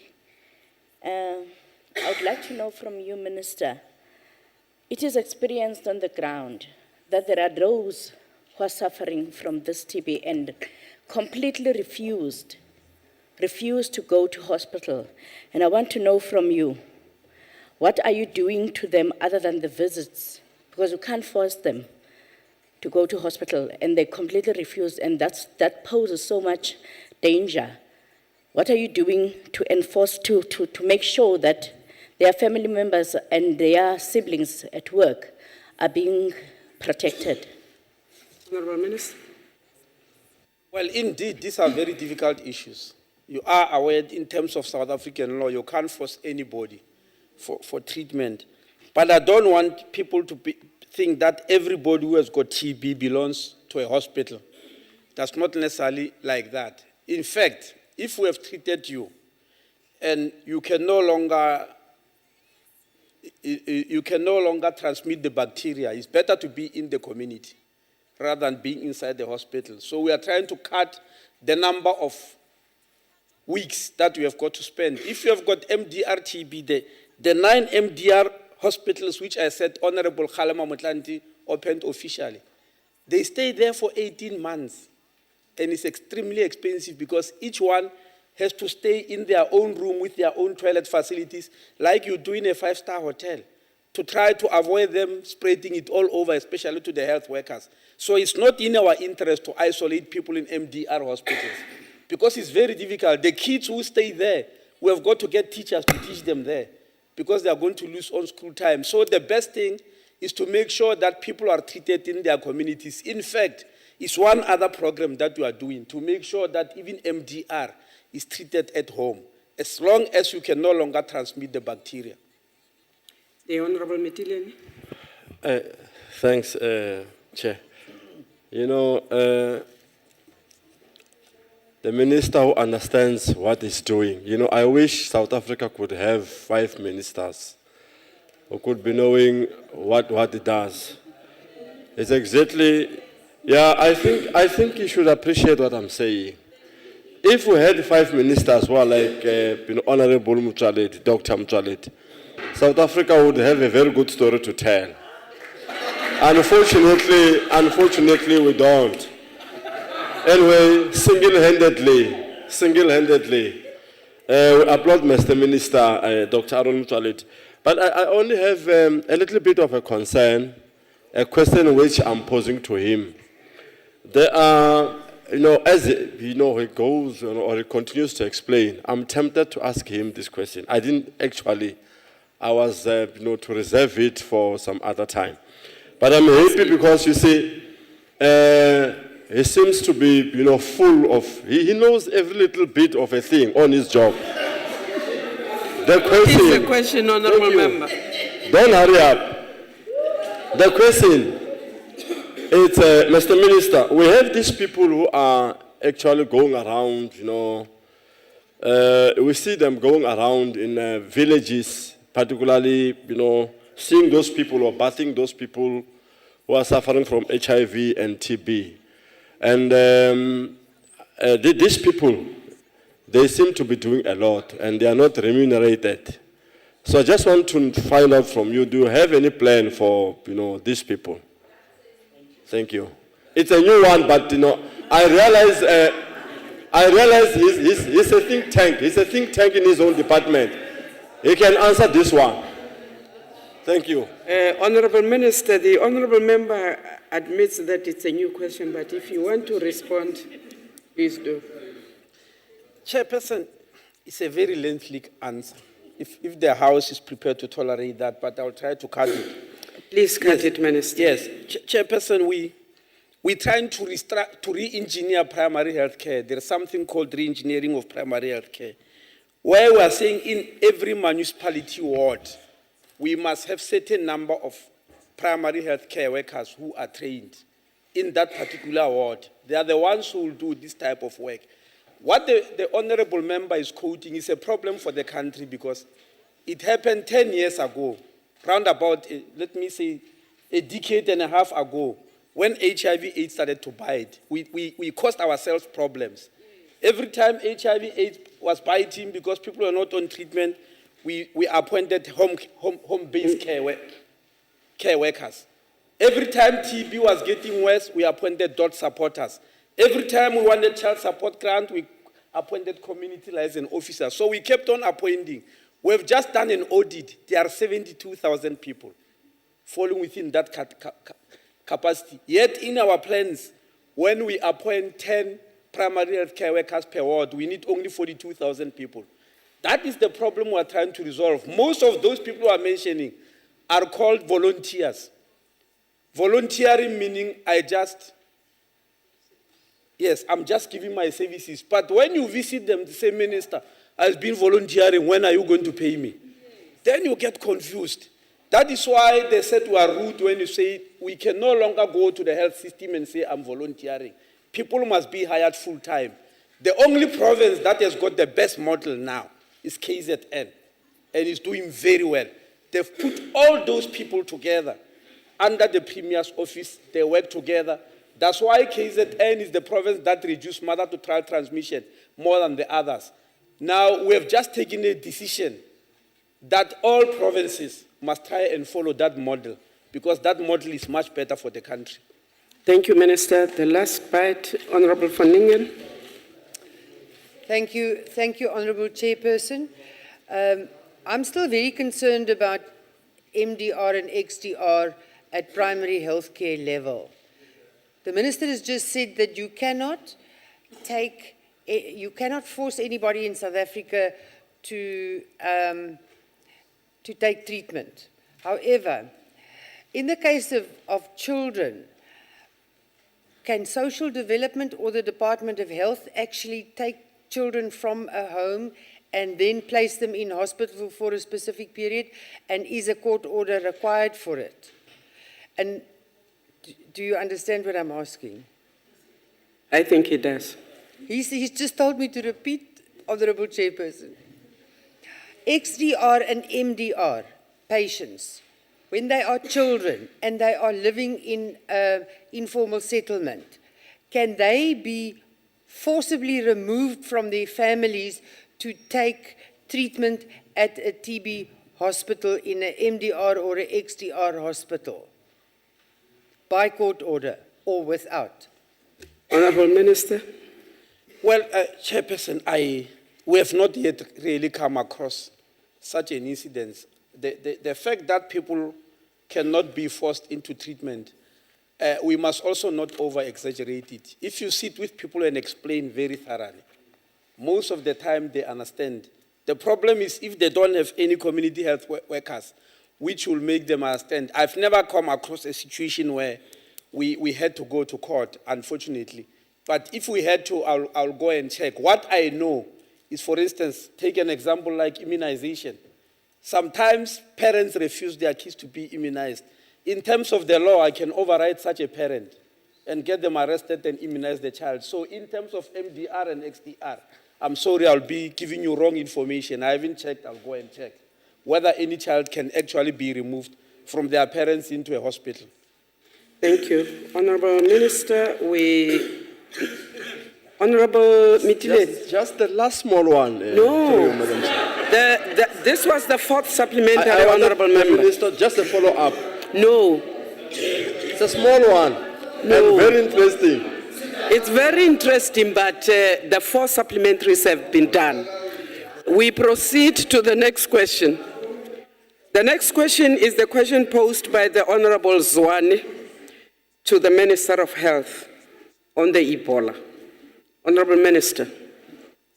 Yes, Chairperson, this is a very topical question, and as you know, it has scared the world. I've just got information that on Thursday, because I'll be accompanying the President to Ungas, I've just understand that the Security Council is going to sit on Thursday in New York, the United Nations Security Council, to look into this issue of Ebola, because it's becoming a world threat.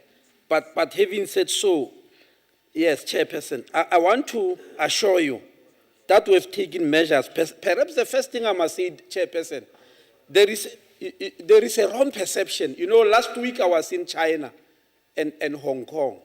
I was invited by Tourism South Africa and Brand South Africa, because people there are cancelling their visits to this country. They believe we've got Ebola. When you speak to them, even here at home, people believe if we sit in this house, somebody enters here with Ebola, we are all gone. That's what I found there, even in China. Yes, they believe we are all gone, and it's so disturbing and scaring. The other time I was addressing all the ambassadors who came for a workshop at DICO from all over the world. The ambassador of South Africa to Liberia was the first to ask a question. When he said I'm the ambassador of South Africa to Liberia, the fellow ambassadors started looking at him. You know, I don't think we should do that. Maybe I should start there. Ebola, yes, is one of the viral hemorrhagic fevers, but it doesn't spread like flu, like H1N1. You have got to literally handle the body fluids of the person who is infected. Body fluids like blood, saliva, vomiters, because they do have diarrhea and vomiting.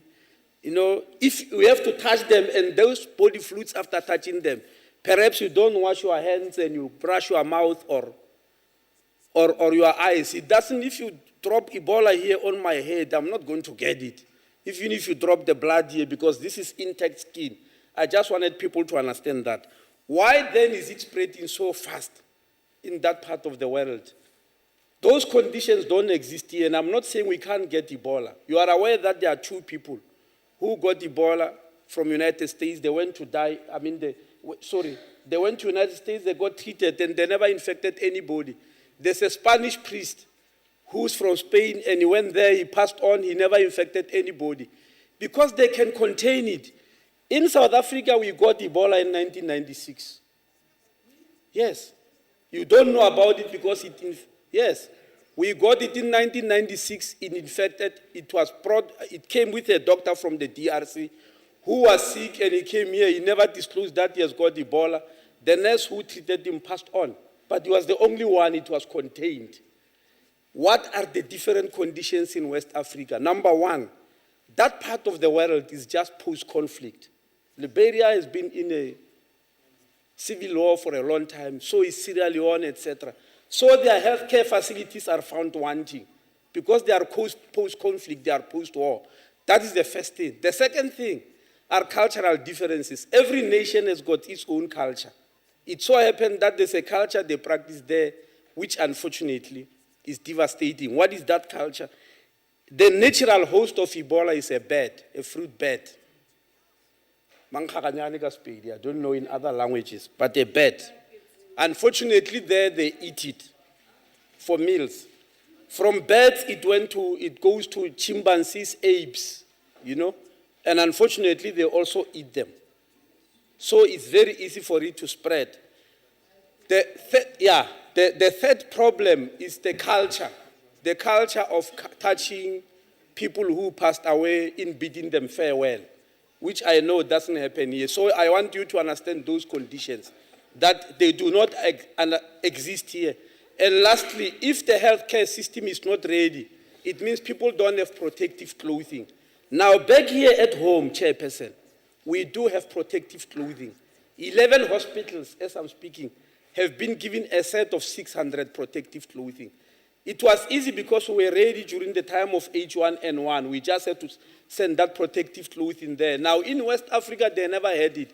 Maybe the fifth reason, the first case of Ebola started in the DRC in 1976. There's a teacher there who bought a monkey for food.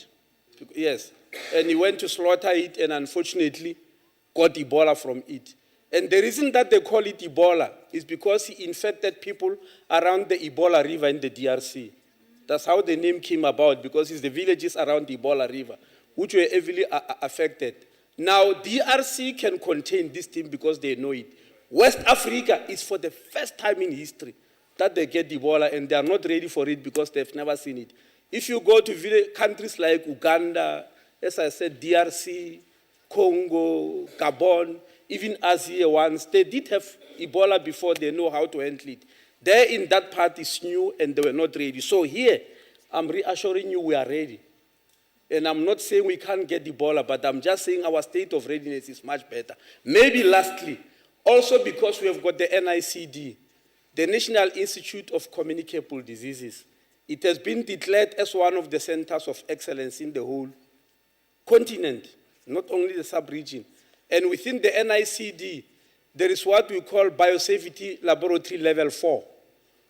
That laboratory, the only one in the whole continent of Africa, is here in South Africa at Sandringham.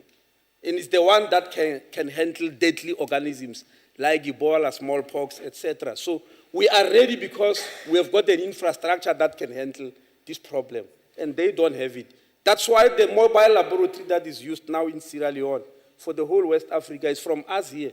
We send that mobile laboratory with 4 experts because they don't have any other way of diagnosing it, and we had to help them. That's exactly what makes our readiness better. Minister, can you, sub-question 2 was whether or not we are screening at access points. Are we?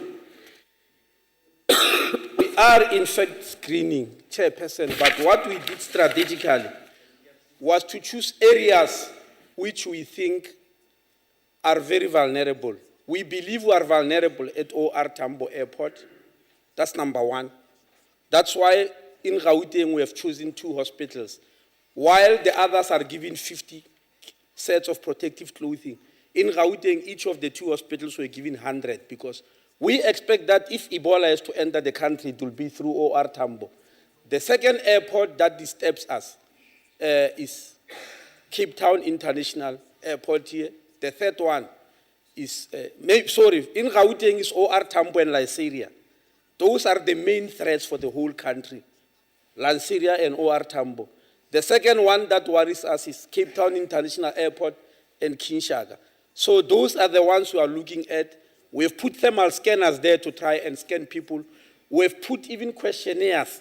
People who come from West Africa, because whether they are South Africa or not, if you come from that part, we ask you to fill that questionnaire. If we suspect something, we try to follow you up for that period of 21 days. Even SADC has got that resolution, that the person who is from that area, we need to follow them up for 21 days. If they leave your country before 21 days, you tell the next country they are going to. Not because you are following them, because you want to chase them, just to make sure that they don't develop symptoms, because it takes 21 days for us to see that we have got Ebola. So we are blocking all those areas. There are people who tell me about illegal immigrants around the borders who are coming in. It's very difficult for us to control those. But Chairperson, it's going to be difficult, sick from Ebola, to walk or take lifts as illegal immigrants do from West Africa until really you arrive here and go through the border. It's quite unlikely. So we need to look at areas that are very practicable. Because to believe that you'll seal your country and it becomes airtight and nobody can enter, I think we need to be realistic. It's not going to be that easy. But up to so far, you can realize that the strategy is working because for the past 6 months, for the past 4 months, we've been ready and we've been waiting. We never got a single case yet. Thank you, Minister. The Honorable Zwane. Thank you, Chairperson. I have no question to put to the Minister because I think he is wide awake and he's on his toes. And he has put enough attempt to ensure that as citizens of this country, we are safe to the best of his ability. I mean, from the explanation that he's given. He knows his story. He really does. You don't have any question, Honorable Zwane. For this time around, Thank I you. agree with him, Tileni, that no, he knows his story. We've got all the confidence in him that we are in safe hands. Of course, what is not correct from what Mtileni said is that there are no other ministers that are as capable. We've got a big group of capable ministers. In fact, all of them are quite capable arrive at the of question. discharging their duties. So There is a point of order, Honorable Zwane. Chairperson, with all due respect, can we please stick? Time is ticking. We still have a lot of questions to cover. We are only half. Can we please stick to questions, please? Thank you, Chair. Honorable Member, you are allocated 2 minutes to build up whatever. The rule is that honorable members will use their 2 minutes to motivate for their question and then ask the question. The point you are making is that, yes, the Honorable Zwane has used, in fact, she did not use the full 2 minutes because 18 seconds of it is still ticking. But that at the end of all that, there must be a question. Honorable Schmidt? Honorable Smith, Honorable Kaula, and Honorable Dikhan. Thank you, Honorable Chairperson. I read an article just in the last 2 days on the Ebola virus, and it indicated in there that since the breakout in West Africa, it had 300 genetic mutations since it broke out, and that there is a possibility that it can become airborne. And the more it spreads, the more it changes its structure. So it becomes more and more viable to become airborne. So based on that, Honourable Minister, I want to know if that should happen, is your department ready to handle that? In the same breath, I also want to ask, because we heard earlier that nobody can be forced to go for treatment. So if that should happen and a person with Ebola refuses to get treatment, what do the department do? Honorable Minister. Well, Chairperson, if I understand my microbiology very well, mutation is a process. It doesn't happen overnight. Well, I'm praying that Ebola must not be airborne, because it will be in very serious trouble if it is.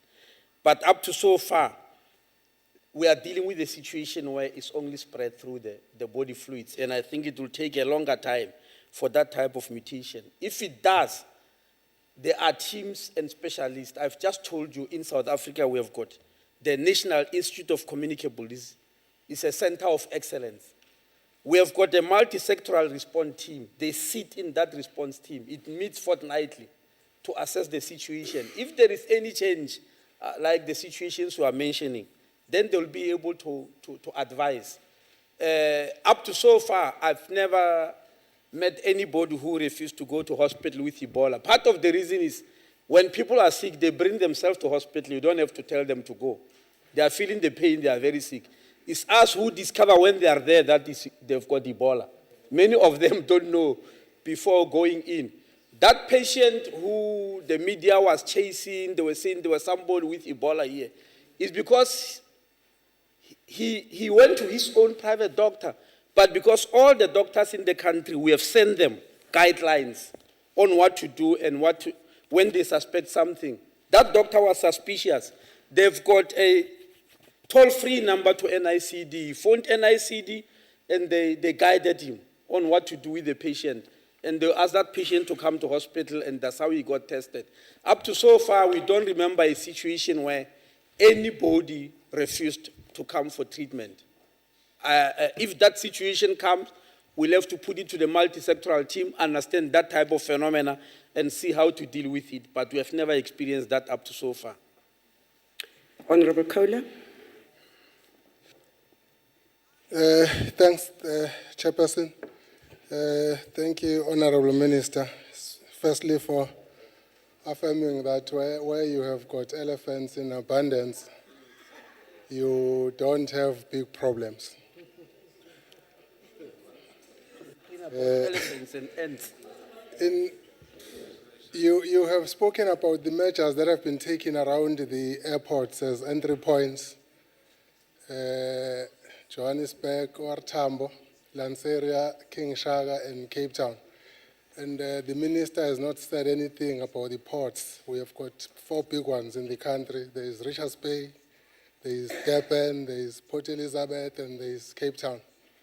I would like to know if those are not maybe a threat, and if they are some kind of a threat, what measures have been taken to ensure that there is safety around those? Well, we are also busy purchasing, the thermal scanners for them, but we don't regard them as having as much threat as the other ports we have mentioned, particularly because the ports we have mentioned are for goods, mostly, not for human beings. The problem will come mostly with human beings in the areas that I've mentioned. Perhaps, Chairperson, what I forgot to say, don't think people who are coming from those areas are running away. They are actually being screened. In the villages around the border between Liberia, Guinea, and Sierra Leone, the president there declared a state of emergency. There are literally soldiers there. They don't allow people in and out because they don't want it to spread. Those who go through the airport, the World Health Organization has got health workers there who screen them before they come here. So when they arrive here, is second screening. So people are not just moving in and out without our knowledge. And that's why it's important for the whole world to send health workers there to help. And we are aware that recently Cuba announced sending 150 health workers there because they do have them, and we really applaud that very much. Thank you. The Honorable Dekale.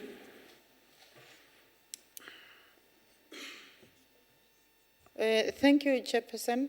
I want to check with the Minister if ever they do have programs whereby they will be able to educate the public about this Ebola. Because if you don't have the knowledge, then you can commit mistakes very soon or easily. Thanks. Honorable Minister. Yes, we have tried, Chairperson. We have tried through.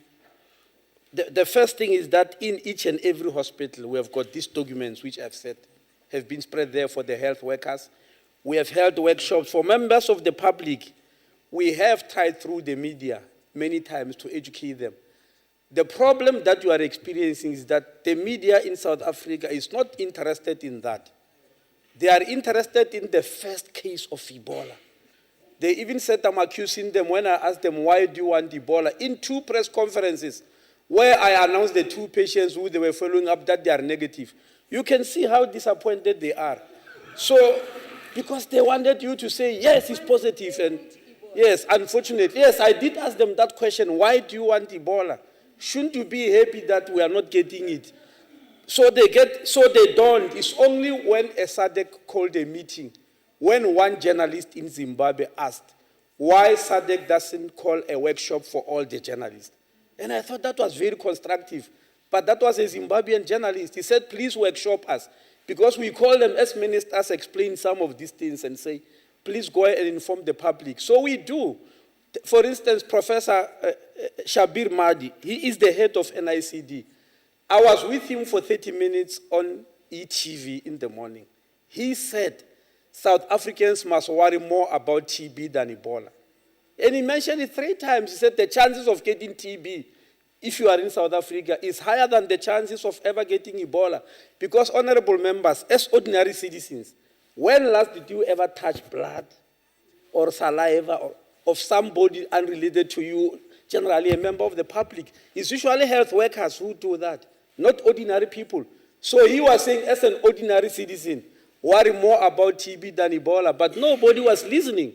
So we do give this information. Unfortunately, people are following something else. So we are prepared to go all over and teach people. Like this lecture I gave at the University of Hong Kong, for academics and the governor there and everybody. They were very happy because they said we were being misled. That's why we are no longer going to Africa. But now that we have, to South Africa, now that we have explained, things they seem to be understanding. So please help us with your constituencies where you want us to call people and explain. We'll come and do so. Minister, I'm sure the members of this House will therefore not hesitate to go to the CPA meeting in Cameroon. Yes, no, they should. This concludes that question. We move on to question number 89, put by... My apologies, Honourable Chairperson. Yes, sir. If I remember correctly, you also recognised me when you identified the possible questions. I'm just making sure. Actually, I signaled to you that I had taken 4 already. I thought that I'm not good at sign language, but I thought we had already taken, Mr. Kale was the 4th. Can we then proceed, honourable members, to the question posed by the Honourable Mutara, Honourable Minister? And to put you at rest, Minister, the 2 other questions are for written response. So this is your last oral response. Viva, Chairperson, viva.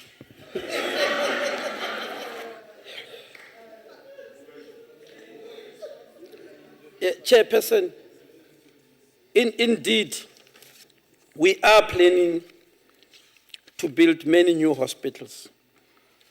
In the election manifesto of the ruling party, we said we'll build 43 new hospitals and renovate 830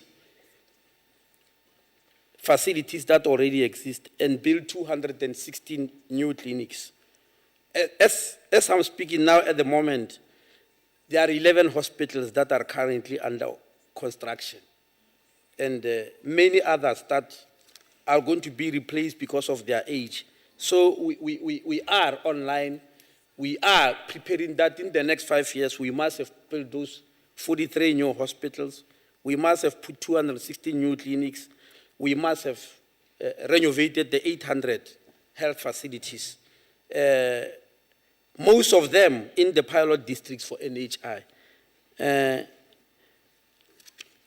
The next question here, the sub-bullet, Chairperson, is speaking about what is the status of each province thus far, and are there any relevant details? Chairperson, I've got a whole list of the names, and I don't think it will be fair for this House. Anybody who wants it, because it's in a form of statistics. Please table it. Read it. No. Yes. It should be tabled. Yes. We then circulate to all the members. Yes, I will do so. Thank you. Is the first goes to the person who posed. I'm going to take you, sir. This is the first time. Honourable Mikelekas and Honourable Wana. The first is for the question. Thank you, Chairperson. Thanks to the Minister for a progress report. I think we'll just wait for the detail, but other than that, I don't have a follow-up. Thank you. Honourable Member. Thank you, Chairperson. Thank you for the response there, Minister. Even if it wasn't my question, it's still very important, this one. But I think it is one thing to plan and to promise, and it's another to deliver. Minister, in Gauteng alone, Jabulani Hospital and the other one in Natalspruit experienced a delay of over 5 years to complete. 8. Over 5 years is still 8, Minister. Now, this delay actually doubled the costs. My question is, are we likely to see more delays in building these new hospitals, and what measures are in place? Do you have in place to avoid these delays, if any, because we desperately need these hospitals, Minister? Thank you. Thank you, sir. Honorable Minister. Yes, Honorable Member, you are right. You are talking about the past. I'm talking about the future. That is the difference. It is true that Jabulani Hospital took 8 years to build. Thereafter, last month, we opened the new Natalspruit Hospital that has been put in for Sloras. I was there with the Premier of Gauteng. I personally committed myself publicly in the media and said this will never happen again, because we are committing ourselves that if we build the district hospital from beginning to the end, it will take a maximum of 36 months. We have developed norms and standards, we have put up teams. The mistake that was happening in the past, let me tell you why that was happening. The Department of Health will just say we want to build Jabulani Hospital, here is money, and take it to Public Works. In the Department of Health, there were no engineers, there were no architects, there's no one. If you check all the provinces now, we have now a structure which has been costed of how many engineers are needed in each Department of Health, how many quantity surveyors, how many the built environment. I even know that it will cost us 29 million rand for each department to have this type of people, so that they design and be able to follow up Public Works. In the past, Public Works will just issue the tender because they also did not necessarily have these people. Now they will be having those in health who will go there and monitor all the time and evaluate and follow them up. And we believe because of that, what you said was happening will no longer happen. That's why we're able to commit ourselves publicly. Honorable Michael. Yes, they say you must try to be positive and think about the future. Honorable Michaelakis. Thank you, Honorable Chairperson. With all due respect, Honorable Minister, you might accuse my friend for being concerned with the past and praise yourself with being concerned with the future. However, I have to say that my concern lies in the present, and it's a very big concern regarding the Tromsburg Hospital.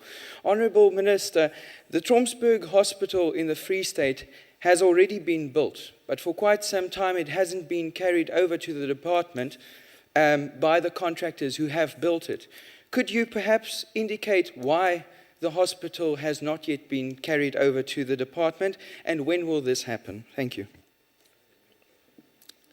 Yeah. I'm not accusing him. I was just informing him that the situation is stated happened in the past and we accept it. And the plans we have got for the future is such that it will not happen again. It's not an accusation.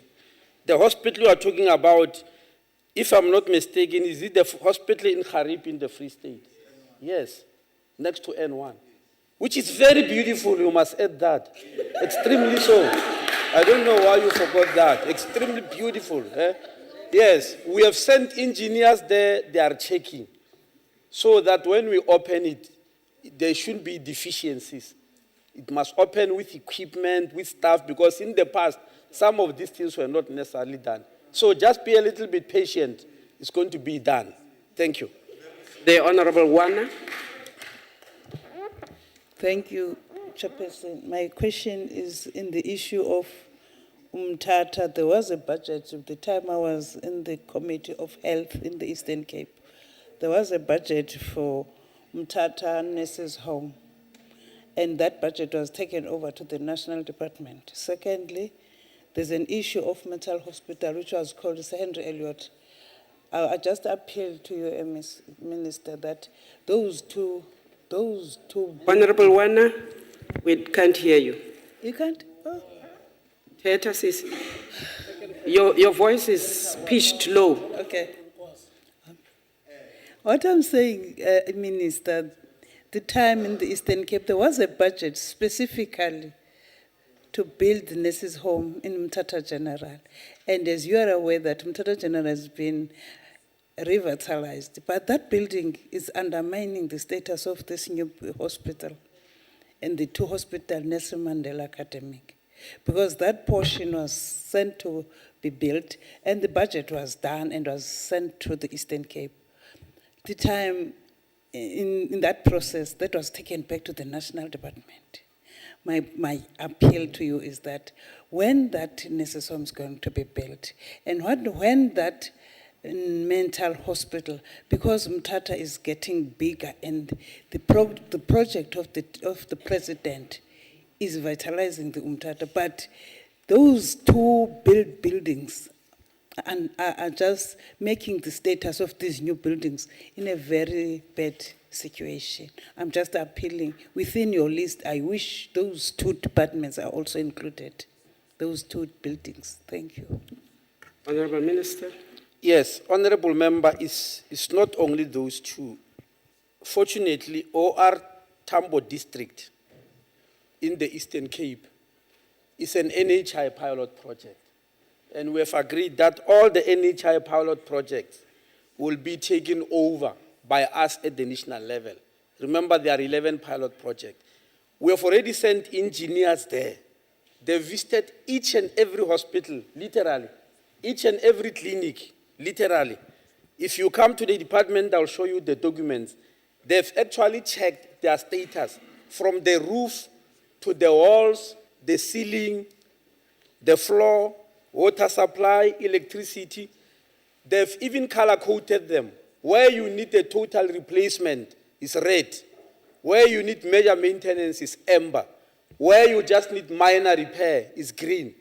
I can show you the graph for OR Tambo. It's very red, I accept. Very red, meaning most of the things there need to be replaced. Because of that, we know that 3 hospitals need total replacement. We can't even repair them. They are going to be built from the beginning.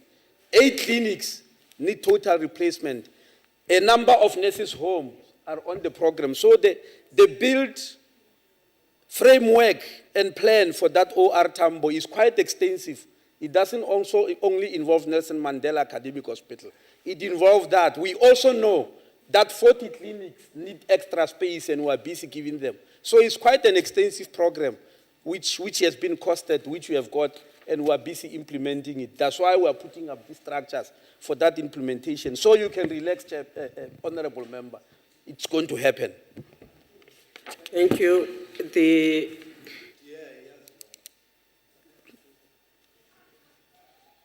getting confused. I thought we are done with the supplementaries. We've taken 4 supplementaries, which means we move to the next question.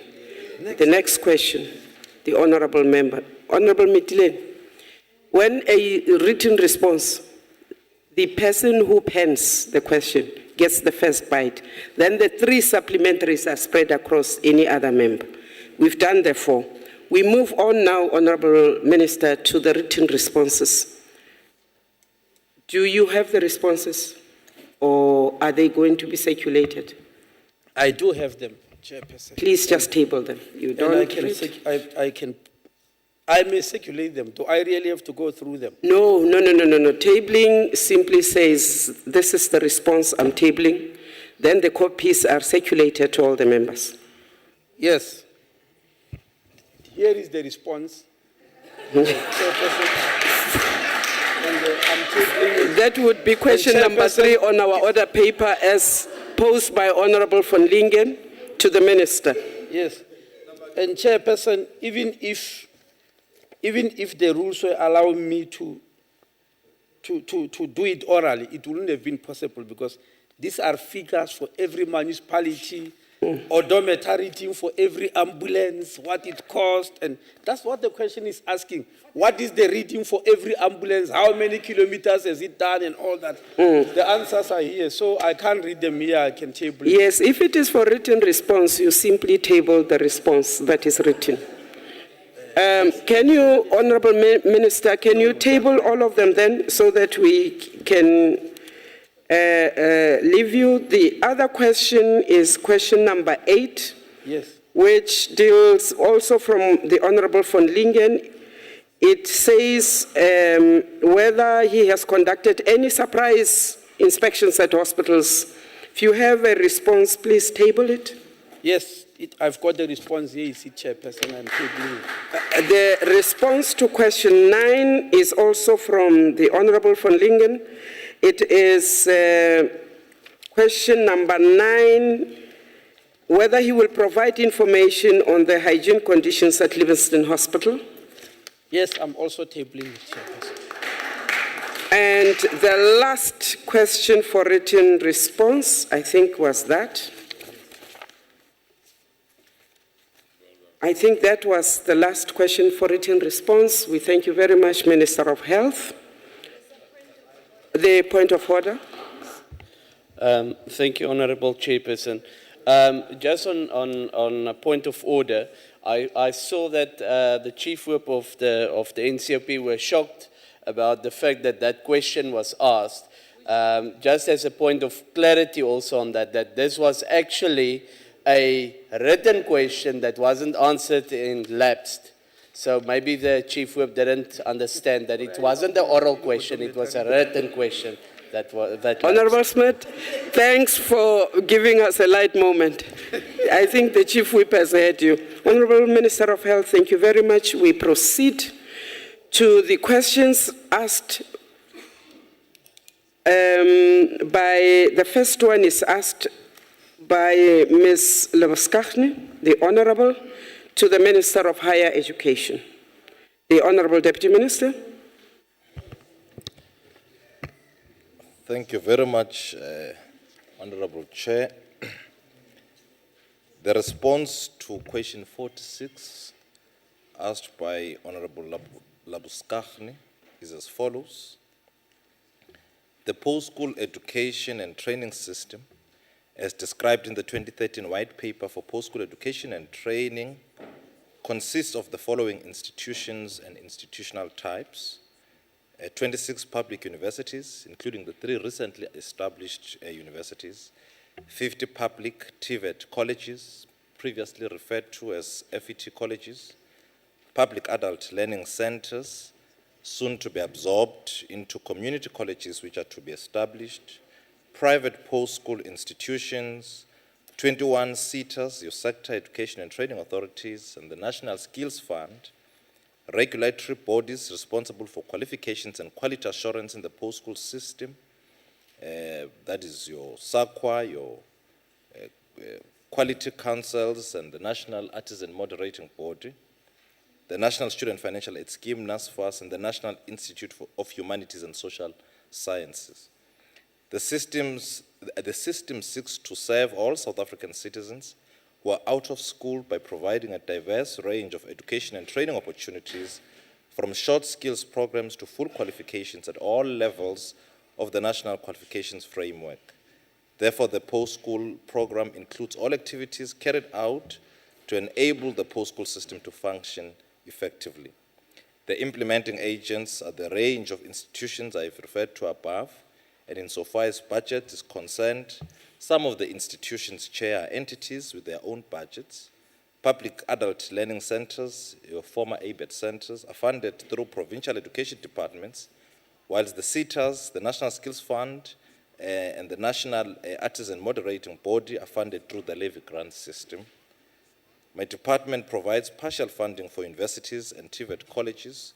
Subsidies for public universities, on average, cover 40% of their budgets and are provided through transfers from the Department of Higher Education and Training.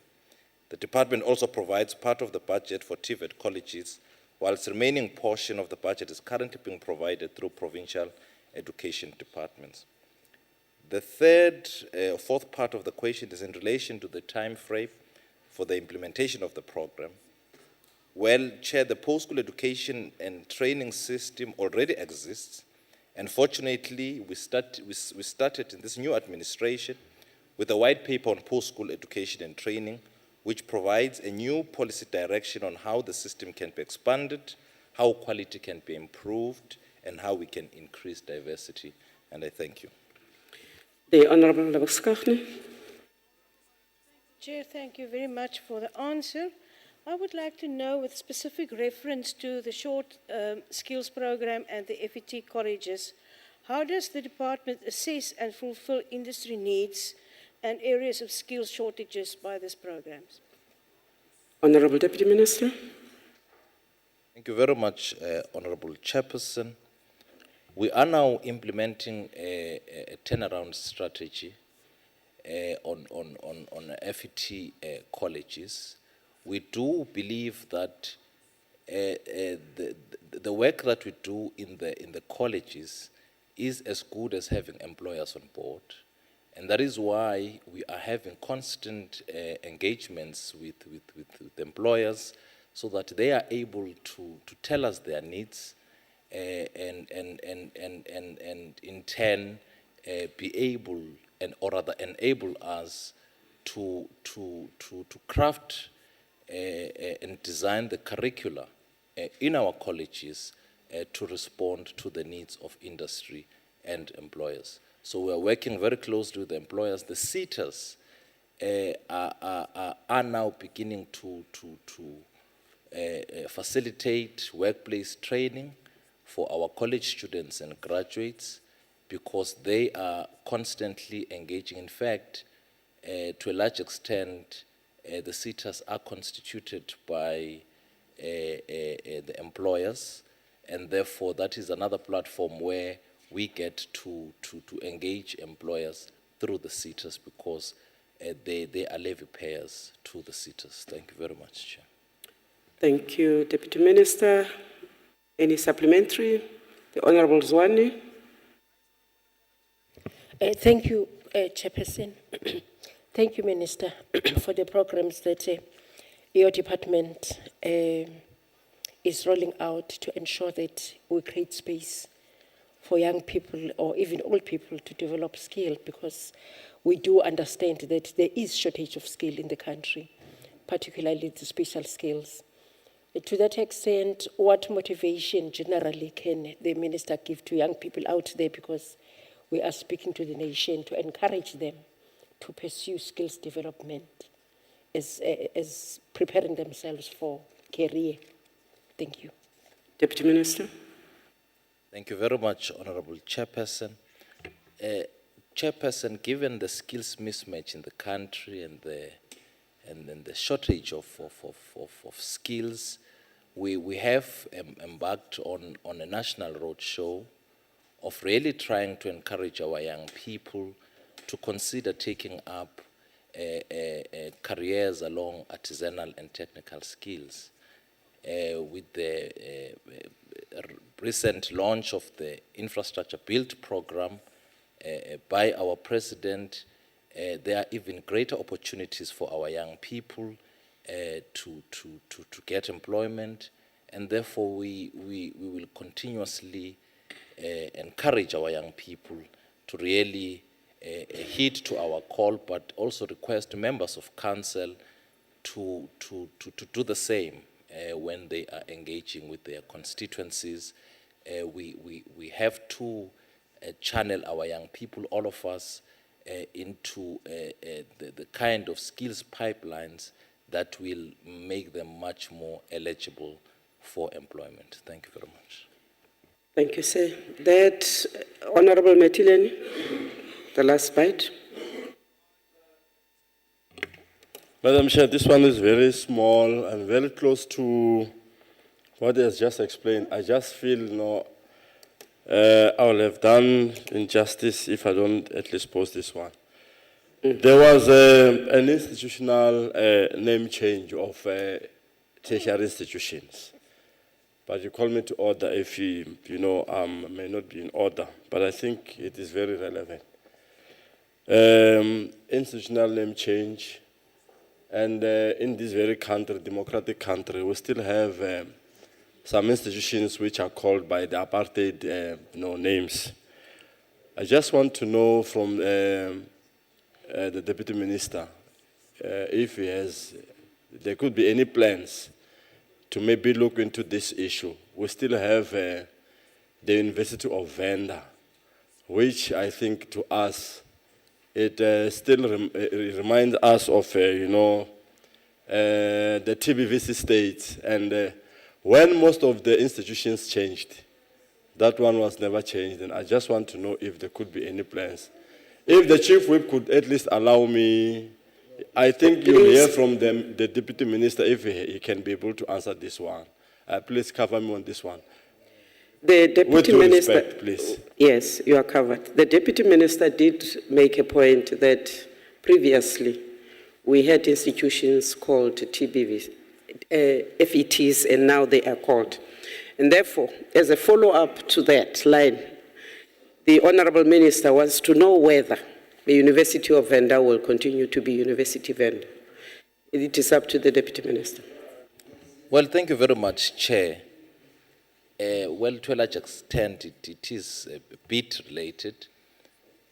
Of course, if there is such a call and there are proposals coming from the people that there should be such a change, it shall be considered. We shall put a process in motion and give effect to whatever is proposed by the people.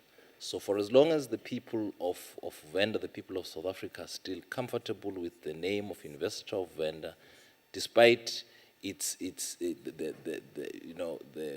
kind of connotations that are still linked to apartheid, then we will not change them. But if there is a call and there is indeed a very strong proposal, we will definitely consider. Nothing is undoable.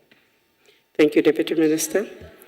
We proceed, members, to the next question, which was asked by the Honorable van Lingen.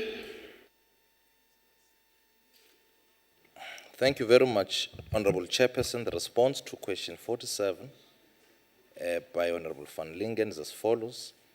The department already has a number of projects under the Strategic Integrated Project, SIP14, Higher Education and Training, and these are multi-year projects in various stages of development and include the construction of 12 new TVET college campuses and refurbishment of 2 TVET college campuses, the establishment of 3 new universities, the Sol Plaatje University, the University of Mpumalanga, and the Sefako Mahato Health Sciences University, the establishment of a new medical school at the University of Limpopo, and infrastructure expansion and improvement at universities, including student accommodation.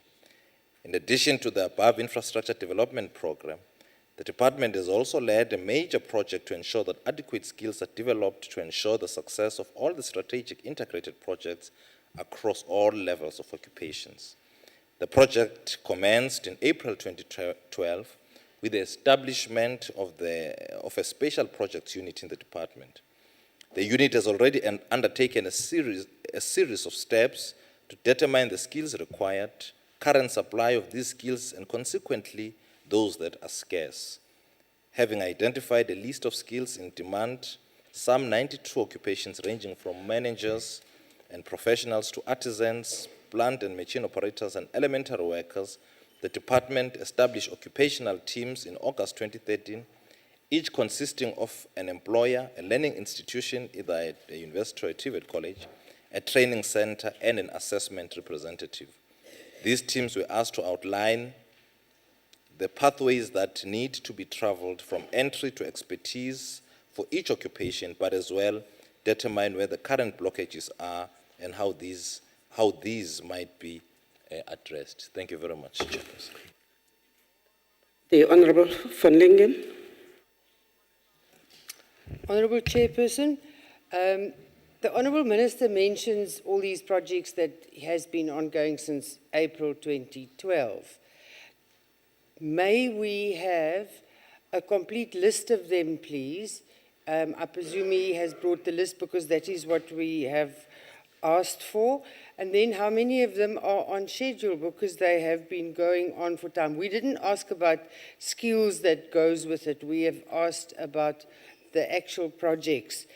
And then maybe he wants to embroider on the expansion of the university towns and precincts, which forms part of that project, or some of those projects.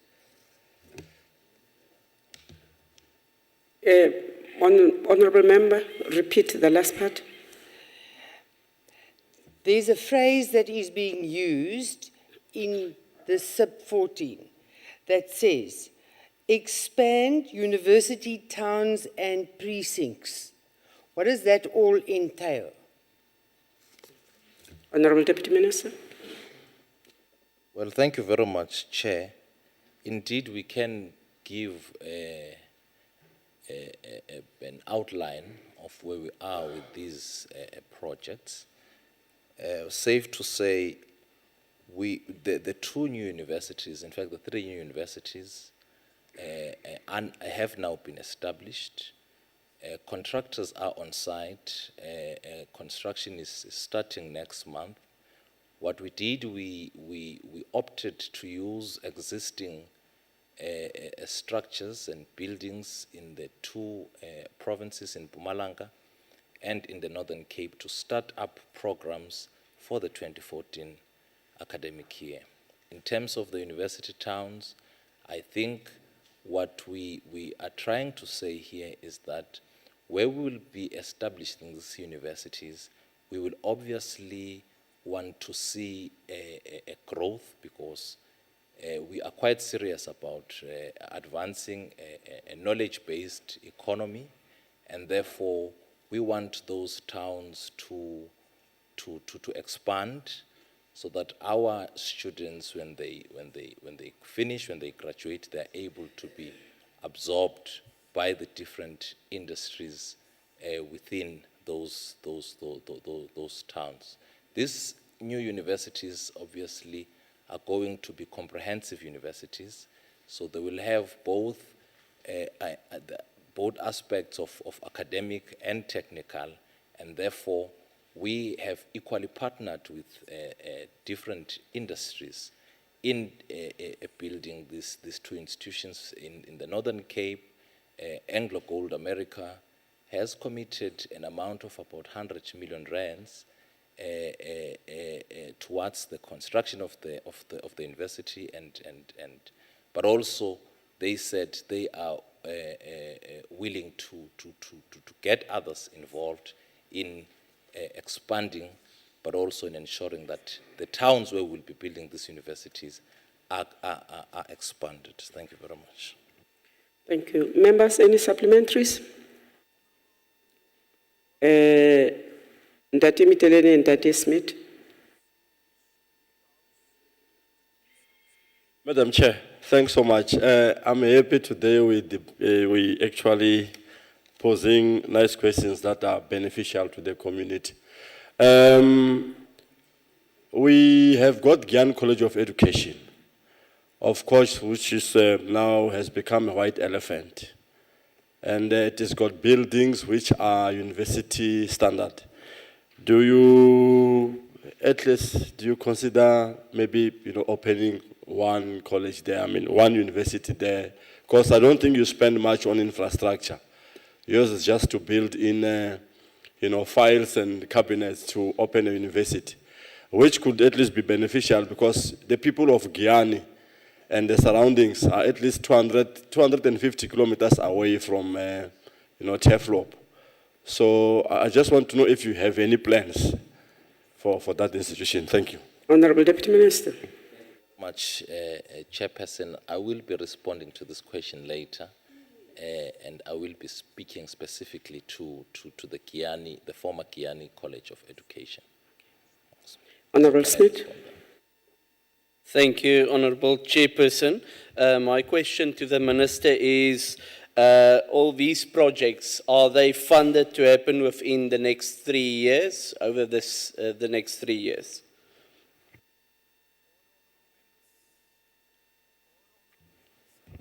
Well, thank you very much, Chair. With regards to the universities, we have a 10-year plan,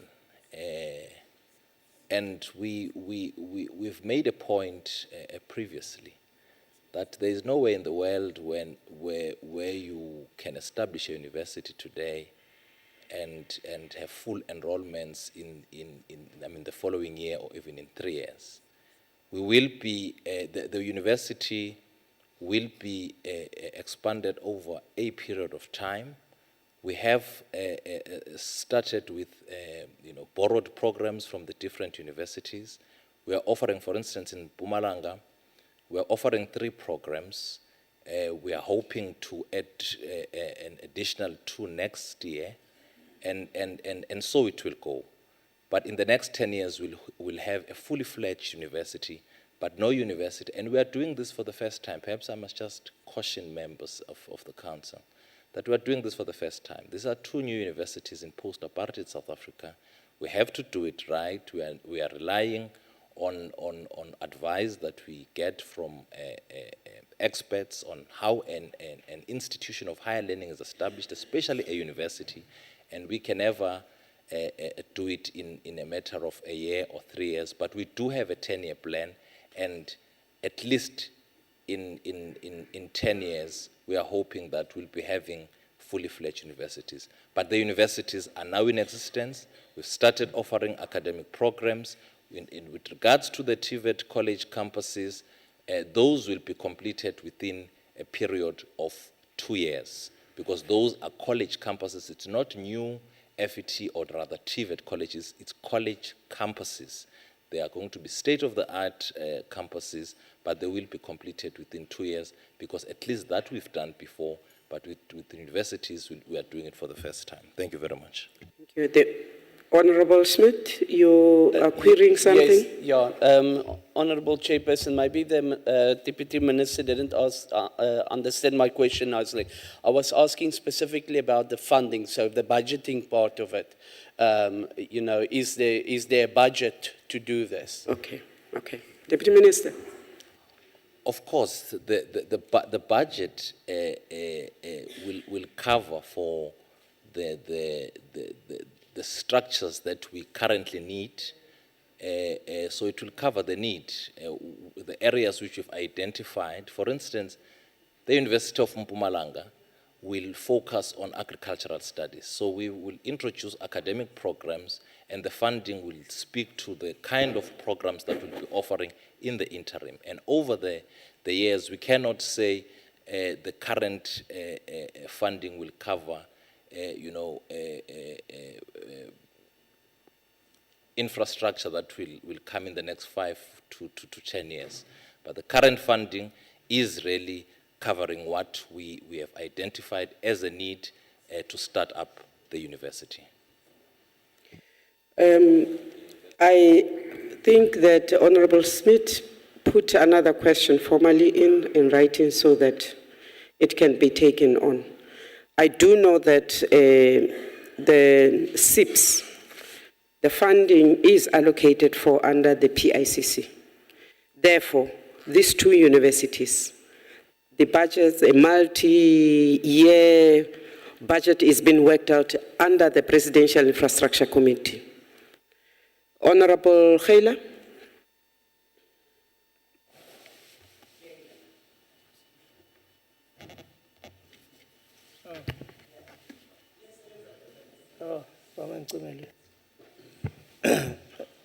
Deputy Minister, Honorable Deputy Minister, hope I'm not catching you off guard on this one. The water of Sisulu University is deteriorating. The buildings are in a very The bad honourable state. member is not audible.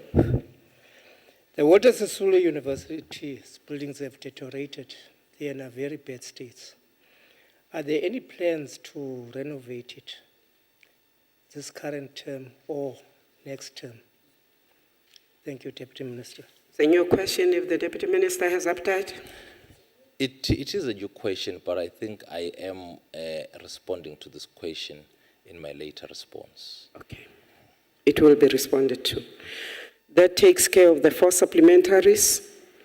We move on, honourable members, to question number 70, as put by the Honourable Mateme. Thank you very much, Honorable Chairperson. The response to question 70 by Dr. Mateme is as follows. Yes, the department did reopen the former Kwandebele College of Education in February 2013, which was under the auspices of the University of Johannesburg. It is now a teacher education campus of the University of Mpumalanga. The campus is a dedicated teacher education campus that currently offers a foundation phase teacher education and will be further developed in the future to offer the intermediate phase as well as continuing teacher development programs. Approximately 200 students have enrolled in the Bachelor of Education program for the 2014 academic year. The Sol Plaatje University in the Northern Cape has also established a campus in Kimberley from which a Bachelor of Education in senior phase and further education and training teaching is being offered. Honorable Chairperson, indeed measures are in place to ensure that all institutions offering teacher education qualification programs implement a new approach to effectively equip new teachers with disciplinary and practical knowledge to effectively teach in their chosen areas of specialization. The department is working holistically with the teacher education system, not just to focus on quantity, but also in terms of phases and subject specializations as well as quality. As I indicated earlier, new campuses for teacher education will be established depending on the need. We have identified 2 provinces where there is a dire need for expansion, especially expansion on foundation phase teacher education. The provinces are the Eastern Cape and Limpopo. And in this regard, discussions are underway with relevant universities about the potential reuse of the former Cape College of Education site in the Eastern Cape and the former Giyani College of Education site in Limpopo. While feasibility studies and planning for the possible expansion to these sites will be undertaken, it is too early to confirm whether these sites will be developed over the next 3 years. Thank you very much. Thank you. The Honorable Dr. Matema. Chairperson of the Council, I thank the Deputy Minister for informing this August House, as well as the people of South Africa, that good work in progress is proceeding as planned. And Chairperson, I also would like him to reassure me I'm interpreting his answer correctly. Kasipedi bare ke bosakawija. Bosakawija or matomo mayo means we are aware of the need out there. We've just started in this area. It's not only the Giyani area in Limpopo, there are quite a number of them. I just want to be reassured that all these facilities that are standing idle, are they on plan for them also once more to be utilized to produce teachers as they were doing before? Honorable Deputy Minister. Thank you very much, Honorable Chairperson. Indeed, I want to reassure Dr. Matime and members of the Council and South Africans that in line with the commitment we made 3 years ago that we'll be reopening teacher colleges, we have done so in Mpumalanga, as I've already indicated in my response, and we've identified the 2 provinces as next provinces where we will be reopening the colleges, but also reusing the structures that are currently existing there. We will be continuing with this work where there are structures that are idling with resources allowing. We will indeed try and engage with the relevant provincial departments that are actually having ownership of those sites so that they transfer them to us and we then reuse those sites to establish teacher college campuses. Thank you. The Honorable Julius, the Honorable Kaula.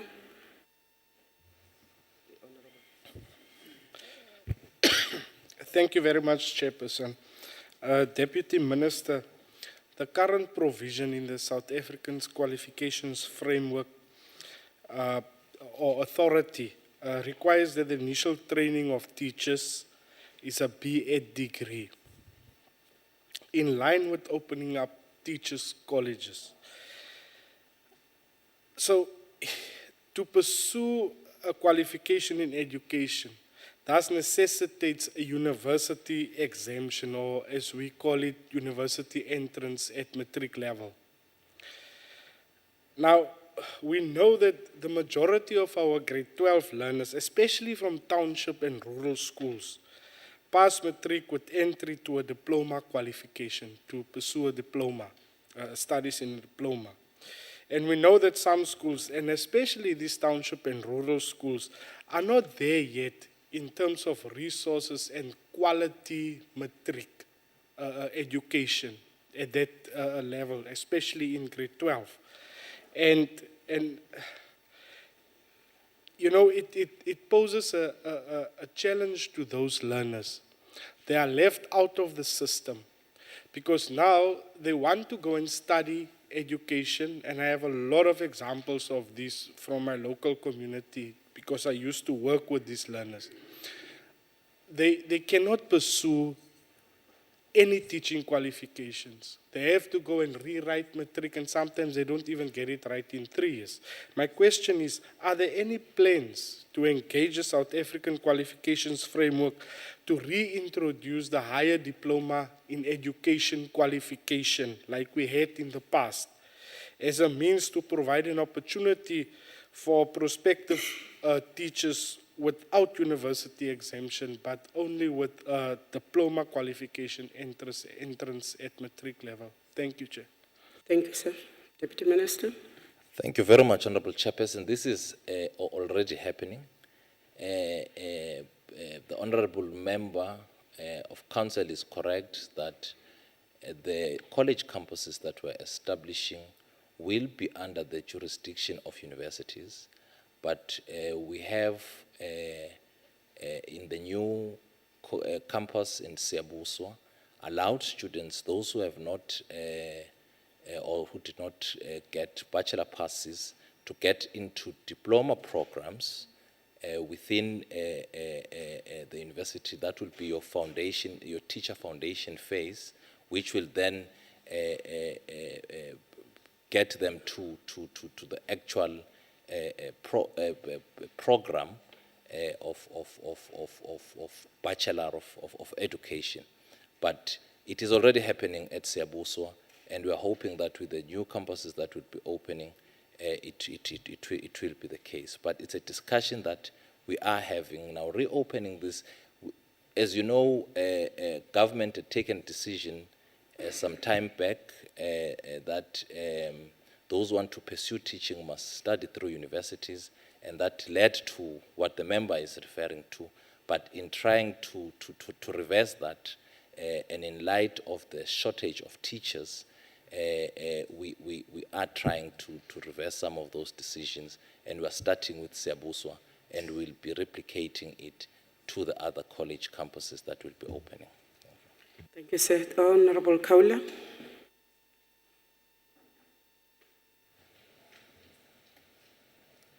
Thank you, Honorable Chairperson.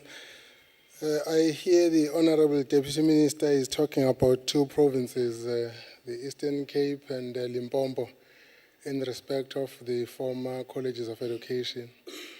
I would like to know what the status of a college which was called Umzimkhulu College of Education is. It was formerly the Eastern Cape, but it's currently KwaZulu-Natal in Umzimkhulu.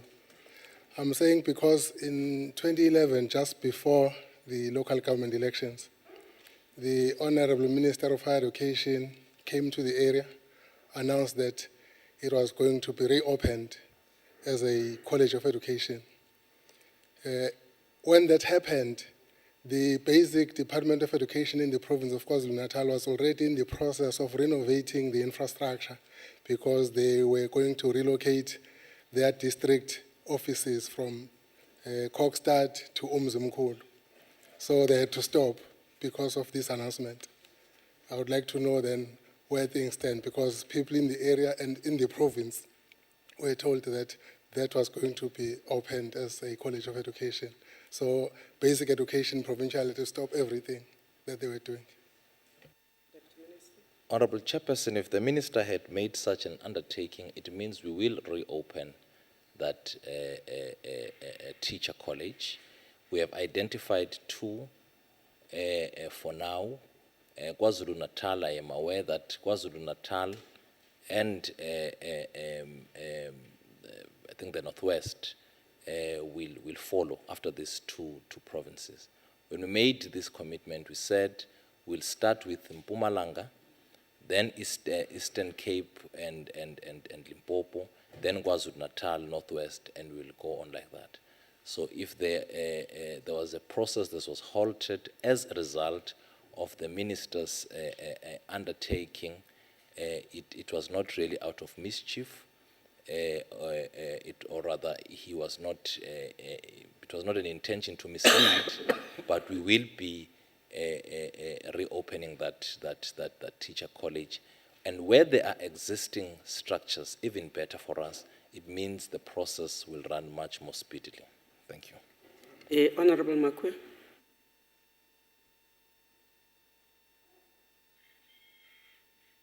Thank you very much, Honorable Chairperson.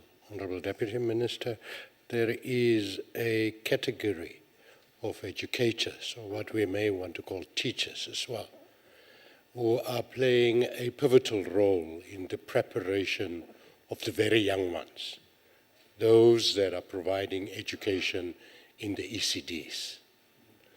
And my question would be, are there any plans to equip the qualifications, the potential, the skills of people within the ECDs so that they can also prepare our children better already at that early stage of education? Or is that something that we are leaving to social development to manage? Deputy Minister. No, indeed, there are such plans, Honorable Chairperson. We have, in our engagements with the new council and management of the University of Mpumalanga, emphasized the point that the upskilling of our teachers is very important, but also we've got to skill our teachers in the different areas, including the area that the honorable member is raising. So it is part of our plans. Thank you. Members, that takes care of question 70. We proceed to question number 82, as posed by the Honorable Mampuru. Thank you very much, Honorable Chairperson. The response to question 82 by Honorable Mampuru is as follows. Yes, the department has considered relooking at the funding formula used to calculate the government subsidy for higher education institutions. The department intends to ensure through its revision that the formula does not perpetuate historical imbalances in the funding and status of various higher education institutions. Currently, a technical team and reference group is working through various recommendations of the report of the Ministerial Committee on University Funding, which was published in the year 2013. The team will model the recommendations and consider the consequences of each recommendation of the system as a whole and advise us accordingly. To develop a new draft funding framework that we intend to publish for public comment before March 2015. And the team is cognizant of the need to ensure that historical imbalances are not perpetuated, and at the same time that the system is not destabilized and all institutions across the system are adequately funded to provide quality higher education. It is envisaged that the final framework will be published before the end of the 2015-16 financial year for implementation from 2016-17 financial year onwards. Indeed, Chair, there are measures through which the department ensures that there is a more equitable distribution of resources between historically privileged universities and previously disadvantaged and marginalized universities. In addition, we have already decided to accept one of the recommendations of the ministerial report and introduce an earmarked grant for disadvantaged universities. This grant will commence in the 2015-16 financial year, utilizing new funds introduced into the 2015-16 baseline, with 410 million to be made available to 7 historically disadvantaged universities as development funds to assist them to overcome specific historical challenges. This grant will be provided annually for a period of 5 years, after which it will be reviewed. Thank you very much.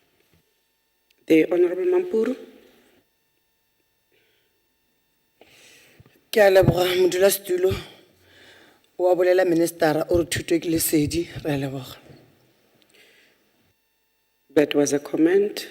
Deputy Minister, is there any other follow-up? None.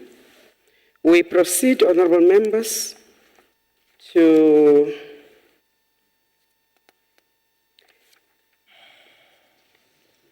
question 84, posed by the Honorable Stock. Thank you very much, Honorable Chairperson. The response to question 84 by Honorable Stokes as follows.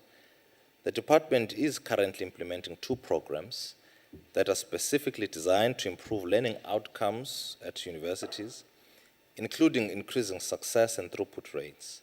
Both programs focus on improving throughput in the first year of studies and are as follows. Firstly, earmarked teaching development grants are allocated to universities to implement programs designed to improve learning outcomes. The ministerial statement on the management and utilization of teaching development grants provides clear guidelines and criteria on how the grants must be used in the system, and all universities do receive the grant based on their plans. First-year dropout has the biggest impact on the overall dropout rate, and this has been targeted as a specific intervention. A common activity across most universities involves the implementation of first-year experience programs to develop and provide holistic support for students in their first year. The second program relates to the funding which we provide to universities for foundation provisioning.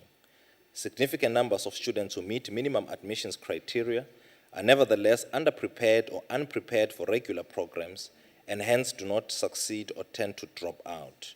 We therefore seek to enable the students by placing them on an extended curriculum that will give them the academic foundation to successfully complete their studies. The primary purpose of the foundation provision is to improve the academic performance of students being admitted to mainstream programs, but who are at risk of dropping out due to their disadvantaged educational backgrounds. Thank you, Honorable Chair. The Honorable Stock. No, thank you very much, Honorable Chairperson. I think I'm able You to are well response. covered. I'm well covered. Thank you. Honorable members, any supplementary? None. Deputy Minister, we continue to your last question. It is posed by the Honorable Dr. Matime. Thank you very much, Honorable Chairperson. The response to question 85 by Dr. Matime is as follows. Yes, the department has held discussions with higher education institutions regarding the development of academic profession, recruitment, retention, and development of academics in higher education. Specifically, in conjunction with Higher Education South Africa, HISA, the department held a workshop with relevant deputy vice-chancellors and deans from all universities to discuss a draft framework for staffing South African universities. The department recognizes challenges that currently exist in the higher education sector in relation to the size, capacity, and composition of its academic staff. The challenge is multi-phased, having to do with an aging workforce, developments in higher education worldwide that demand ever greater levels of expertise from staff, the relatively underqualified academic staff workforce at our universities, low numbers of postgraduate students representing an inadequate pipeline, and slow pace of regeneration and transformation of higher education academic staff.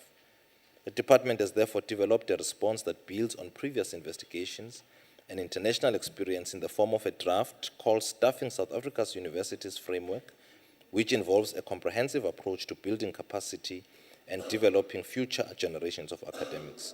We envisage that the final framework will be ready for the first phase of implementation in the 2015-16 financial year. Honorable Chair, The second part of the question, yes, indeed, HISA has conducted an investigation into the issue of academic staff remuneration, and the HISA board was to consider the matter on the 11th of September 2014.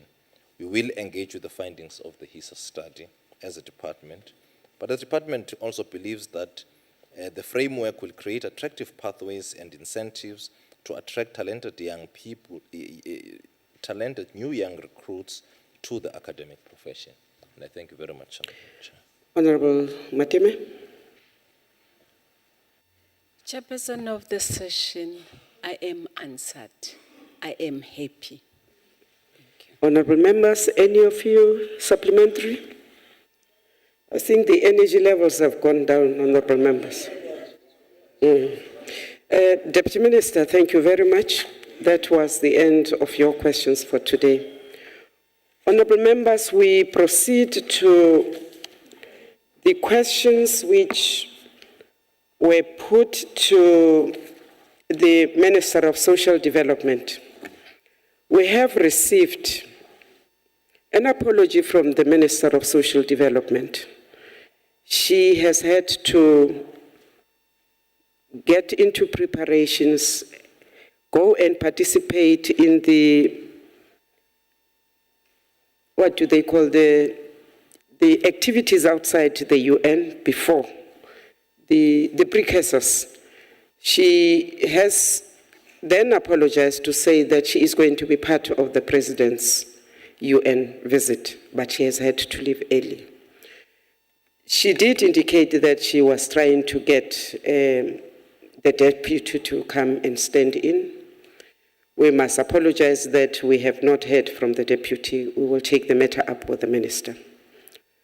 We therefore want to say that these questions, the minister had suggested that if the deputy does not turn up, that these questions we consider as the House postponing them for the oral reply in the next session. As I said, we will be taking up the matter and we'll come back to the House. We therefore want to proceed, honorable members, to the next set of questions, which are then addressed to the Minister of Sports and Recreation. We start off, Honorable Deputy Minister, with the question from the Honorable Chetty, question number 57. Thank you, Honorable Chairperson. The answer is as follows. On question 1, yes, all the 2010 FIFA World Cup stadiums are financially viable and sustainable. Let me say, since 2010, government have managed to sustain and keep stadiums in this country operational. Since they were completed, we all know that different revenues have managed to keep them being operational. Government is now exploring new revenue streams to ensure that in the future all our stadiums will be self-sufficient. Let me add that the new National Facilities Plan and the grading and classification framework that we're working on provides a sustainability plan to ensure continued viability of all our stadia. As far as part 2 is concerned, yes, the department has a national sport and recreation plan that Honorable Chetty. Yeah, thank you. Is it a point of order? No, ma'am. I posed the question and I didn't hear clearly what the responses were. And that's why I stood up to ask you if you could please ask the Honourable to speak in the mic. Thank you. Oh, he is, Honourable Deputy Minister. The complaint is that you are too soft. You behave like very white. I'm trying to raise my voice now. Yes. Thank you so much, Honourable Chair.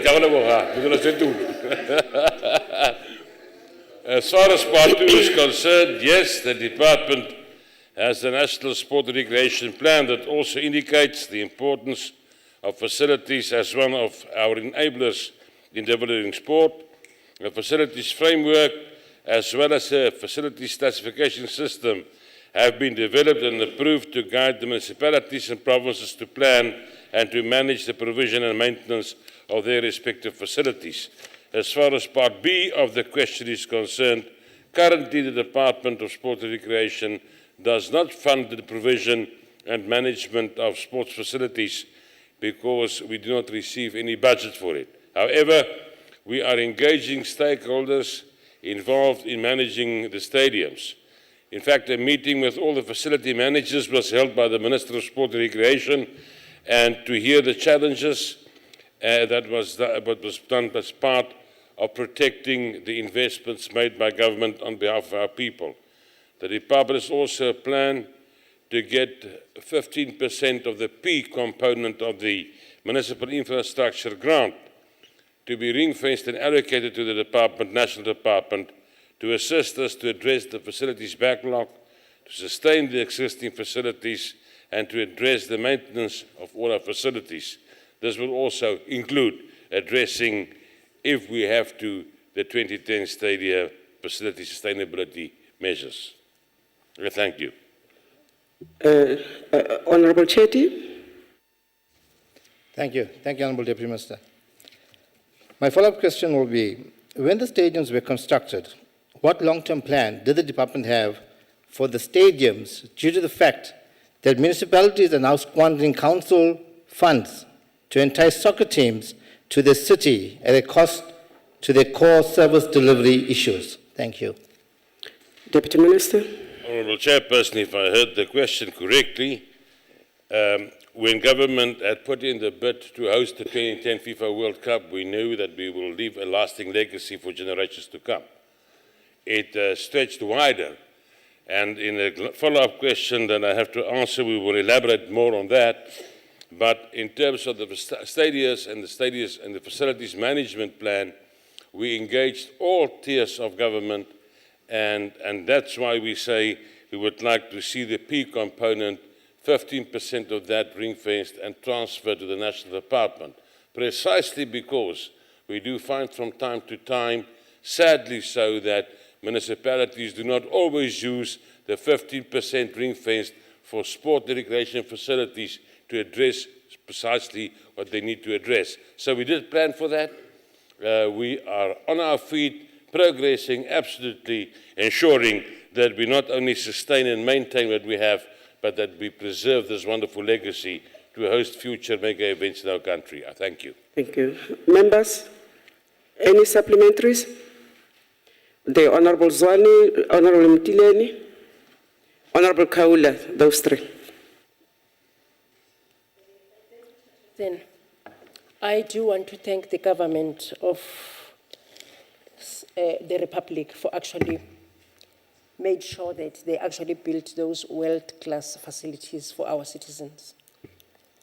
And one was wondering how the maintenance of those facilities is going to be provided for, but we are happy to get the response from the minister that there are engagements with different stakeholders, e.g.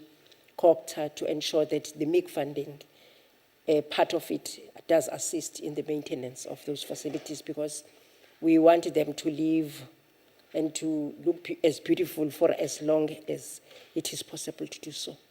Thank you. Honourable Deputy Minister, I'm not sure if there's a question. My next is Ndate Mitleni, Ndate Kaula. That will be 4. I'm sorry, Honourable Fundingen. Yeah, thanks, Chair. Mine is just a reminder to the Deputy Minister of Sports, like I indicated earlier on, that you see there are facilities which are being constructed by municipalities in rural areas, and they are not of good standard. Like I may give an example of soccer pitches, which are not in any way, we can say they are of good standard, because the sizes are very small, and communities are, up in arms in most of the areas. So I just want to ask the Deputy Minister to at least do the introspection, go around where the municipalities have constructed this, and maybe because there are still, good yards there, to make sure that they extend those and make them, good standards, because that's where development will come from. And maybe lastly, maybe let me also put this one as a comment as well, or as a reminder. Honourable Metileni. It is still the very same thing. You are supposed to make a supplementary question, not questions. Okay, thanks, Chair. Honourable Chairperson, Deputy Minister. thank you so much. As indicated to the Honourable Member in the answer that we've given, we have a facilities plan. We know where the deficiencies and shortcomings are. We've consulted widely. We are as passionate as any person to see those facilities maintained, to see the backlogs addressed in this country so that we can excel transformation and create opportunities in this country where all the children start from the same starting line when it comes to participating in sport and recreation. Thank you. The Honourable Kaula. Thank you, Honourable Chairperson. Honourable Deputy Minister, besides the venues that were used for the tournament in 2010, there were also the secondary venues which were used for training. Hundreds of millions of rands were spent on those ones. Some of them have deteriorated into becoming wedding venues, becoming funeral venues. What I would like to know is, whilst this is maybe an important activity amongst our communities, but the core business of the department is sport development. And this sport development is no longer taking place in these training venues. What plans does the department have to ensure that the core business of the intention of these structures is adhered to? Thank you. Honourable Deputy Minister. Thank you, Honourable Chairperson. May I just remind respectfully the Honourable Member again of the answer that we provided, namely that we have consulted with the stakeholders and the stadium managers. We have listened to the deficiencies. We are addressing that in terms of the sports facilities plan comprehensively, and that, yes, we are engaging to see that part of the P component of funds we do get transferred.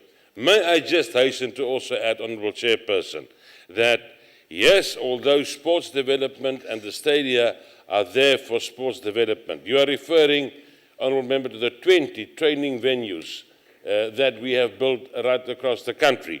We also did so consciously and mindful that we have to spread it in all 9 of the provinces of this country.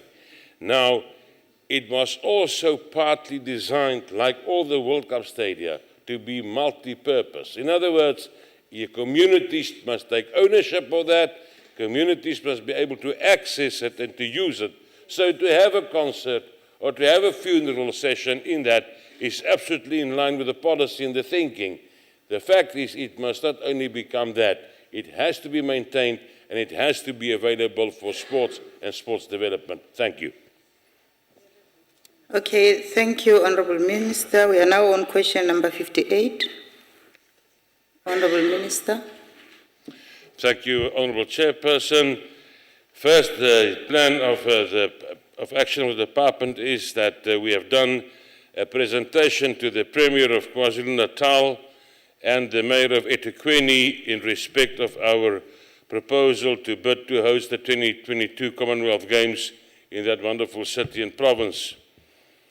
Let me say that they are both in support of our intention to launch this bid to host. The presentation that mainly we did covered the following. Firstly, why Africa? We think the time is right. It's Africa's time. In fact, Kinako. Why South Africa? We say that in our proposals that we have a proven track record to host international events very successfully, and that the benefits derived from hosting will be not only for KwaZulu-Natal and for eThekwini and Durban, but also for the country and the continent. And yes, we will be able to use the existing infrastructure that we have there. To this extent, a cabinet memorandum has been prepared by the department and is being processed to be presented to cabinet for final approval before we proceed. In terms of part 2 of the question, when we talk about investment, South Africa always viewed the hosting of the 2010 FIFA World Cup not as an end in itself, but in fact as a catalyst for development whose benefits would be felt long after the tournament and FIFA has left our shores. National government has spent at that time in the region of 30 billion rand on a wide range of projects: transport, roads, airports, ports of entry, telecommunications infrastructure, as well as stadiums for the 2010 FIFA World Cup and the 20 training venues. The tournament aimed at leaving an African and South African legacy by increasing the well-being of communities and developing a sustainable environment and increasing economic growth. Hosting the Commonwealth Games, Honourable Chairperson will make use of the infrastructure legacy of the 2010 FIFA World Cup in the same way as we did when we hosted the 123rd session of the International Olympic Committee by using, for instance, the broadcast centre in eThekwini. The 2010 FIFA World Cup succeeded in developing and improving South Africa's infrastructure. We fostered nation building and social cohesion. We promoted patriotism in our country and national pride. We gave our tourism industry a boost. In fact, we are seeing now that long after the tournament, like in all the other countries, because of the marketing, the tourists are coming to our country. We have successfully branded South Africa as a destination to visit. We really had improvement in our economy by attracting the visitors, and we really promoted growth beyond the borders of our country, in fact, to the benefit of our continent. These investments made by our government for the 2010 FIFA World Cup need to be sustained, and I think we all agree to that. So the hosting of a Commonwealth Games presents the country with one such opportunity. The hosting of a Commonwealth Games, and if we are lucky enough, later on perhaps the bigger one, the prize of all Olympic Games, for the first time in the history of the continent of Africa, will benefit our country and our continent in different ways. There will be job creation, which is undoubtedly will be created by hosting a Commonwealth Games, and we will create job opportunities for entrepreneurs and for those who are job seekers. We will also create opportunities in our neighboring countries. We will have economic boost. By hosting these events, we will also boost the country's economy through infrastructure upgrades, small and medium enterprise and accommodation that we will have to provide. These will have, we know, a long-lasting impact, not only for the country, but for the entire continent. And yes, tourism, once again, we will see a number of foreign tourists that will visit our country during these events, and it will boost the tourism industry of our country, not only during build-up, but also after the hosting of that. In terms of infrastructure, part 3 of the question, the 2010 FIFA World Cup has left a legacy in terms of infrastructure development in the country. It can be attributed to 4 sports facilities, hospitality, and our transport infrastructure. Let me just say, Honourable Chairperson, the state-of-the-art Moses Mabhida Stadium that was built for the 2010 FIFA World Cup can host, as we know, well over 70,000 spectators. The field was designed to accommodate the athletics track around it. Within the precinct, it is the Durban swimming pool, not far from there, which meets international standards, and we know that we have successfully hosted national and various international championships there. The city provides excellent cycling facilities for the road events of cycling. When we talk about the road infrastructure there, South Africa has an excellent road network spanning the entire country, and Durban is connected to the rest of the country by excellent road and bus network served by buses of international standard. When we talk about air access, Durban is easily accessible internationally and locally by air, and that through the King Shaka Airport, International Airport, which is about 25 minutes north of Durban city centre. It also offers domestic flights to all the major ports in our country. When we talk about land access, Honourable Chairperson, a range of buses and coaches services are available in Durban and KwaZulu-Natal. These include commuter bus services, point-to-point shuttle and long-distance coach services, a number of intercity luxury coach operators, which offers daily business and trips between Durban and other major cities like Johannesburg. with up to 3 approximately 8-hour trips being available every day. Durban also offers extensive taxi services. We know that meter taxis are available as well as those to be ordered to take you to specific locations around there. All major international car hire companies are represented throughout South Africa, including Durban, the airport, and in KwaZulu-Natal. When we talk about access by water, the Port of Durban, commonly known as Durban Harbour, is the largest and the busiest shipping terminal on the African continent. It is strategically placed on major international shipping route and is South Africa's main cargo and container terminal. Just for interest, it handles up to 31.4 million tons of cargo each year. It is the fourth largest container terminal in the Southern Hemisphere. The recently published MasterCard Global Destination City Index has indicated Durban with its important and busy seaport and says it will be this year's fastest growing city in Africa and would be the second fastest growing tourism city of the 102 cities surveyed worldwide. When we talk about integrated rapid public transport network, we know that the city future accesses to routes will allow for more effective air, road and rail transport. The city also rolled out plans for its integrated rapid public transport network called Go Durban. Plans which include a high-speed train between Johannesburg and Durban. When we talk about accommodation and conference venues, we all know that Durban provides from 3 to 5-star accommodation within close proximity of the sporting precinct and the International Convention Centre and other sporting venues.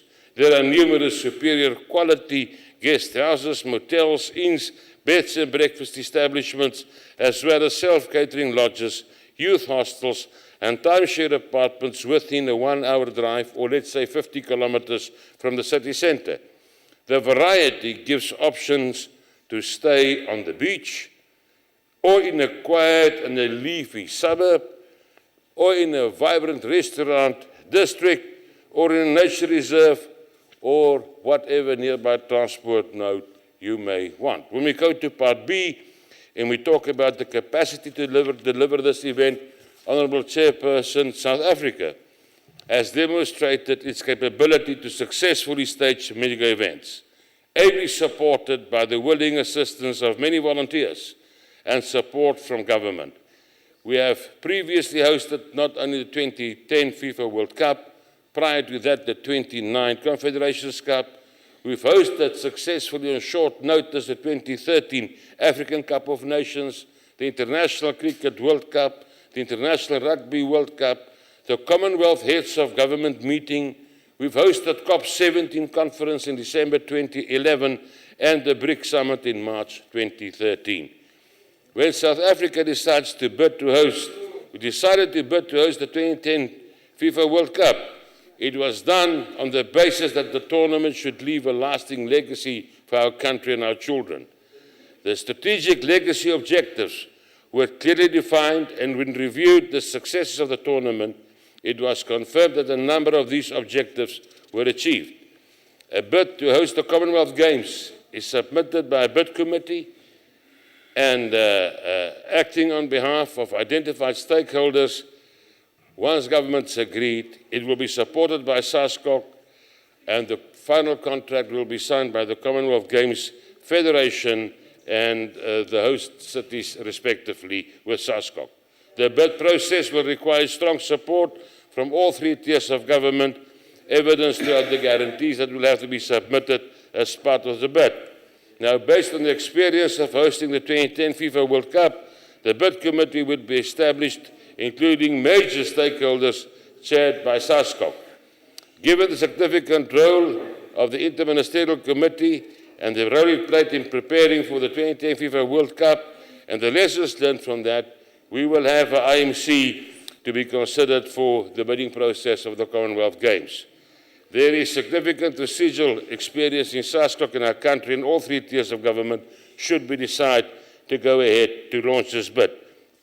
Similarly, Honourable Chairperson, in conclusion, the expertise of Brand South Africa And the other entities we can use, and the reviews to 2010 FIFA World Cup will be key in the bidding process for branding South Africa as a destination of choice. Thank you. Thank you, Honourable Minister. Honourable House Chairperson, just on a point of clarity, I just wanted to make sure if the Deputy Minister maybe thought we were the bid committee for the presentation that he delivered. Don't respond, Honourable Minister. It's not his time. This is a time for Honourable Groenewald, if ever you have a follow-up question. Thank you very much, Deputy Chairperson.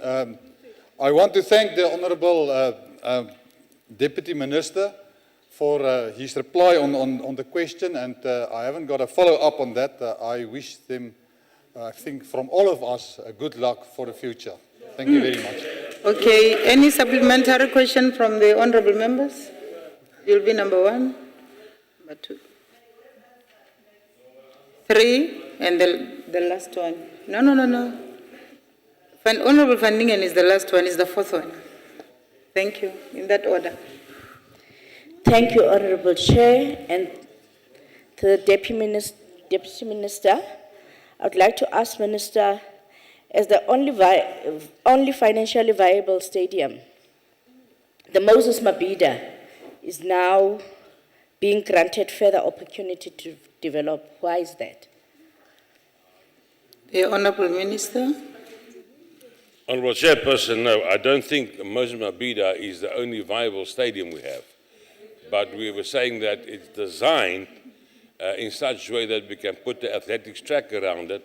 It is viable at the moment, and we are very proud of that masterpiece, with that arch that was created there on the waterfront of that wonderful city of the Queen.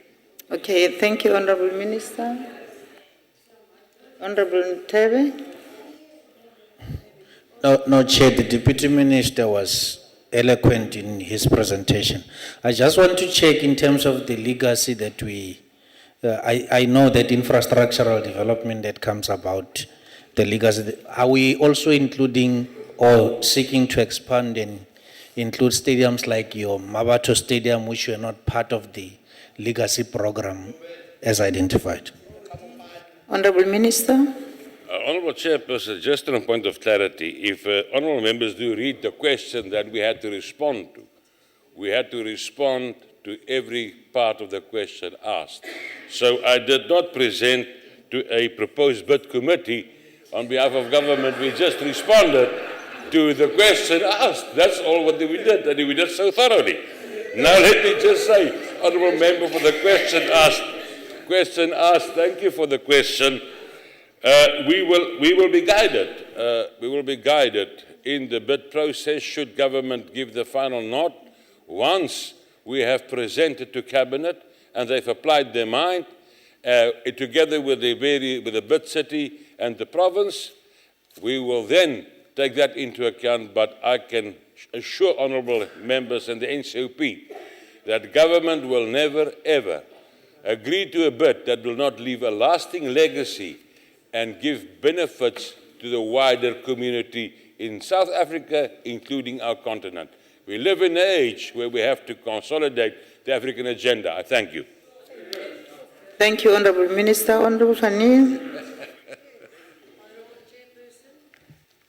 I'd like to ask the Minister, and I'm not sure that I heard he said there's lots of accommodation available in around Durban and you can stay wherever you like, at the coast or the sea or whatever.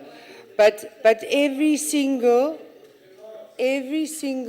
games, sporting games, when it comes to athletics, has a village for the participants, the athletes.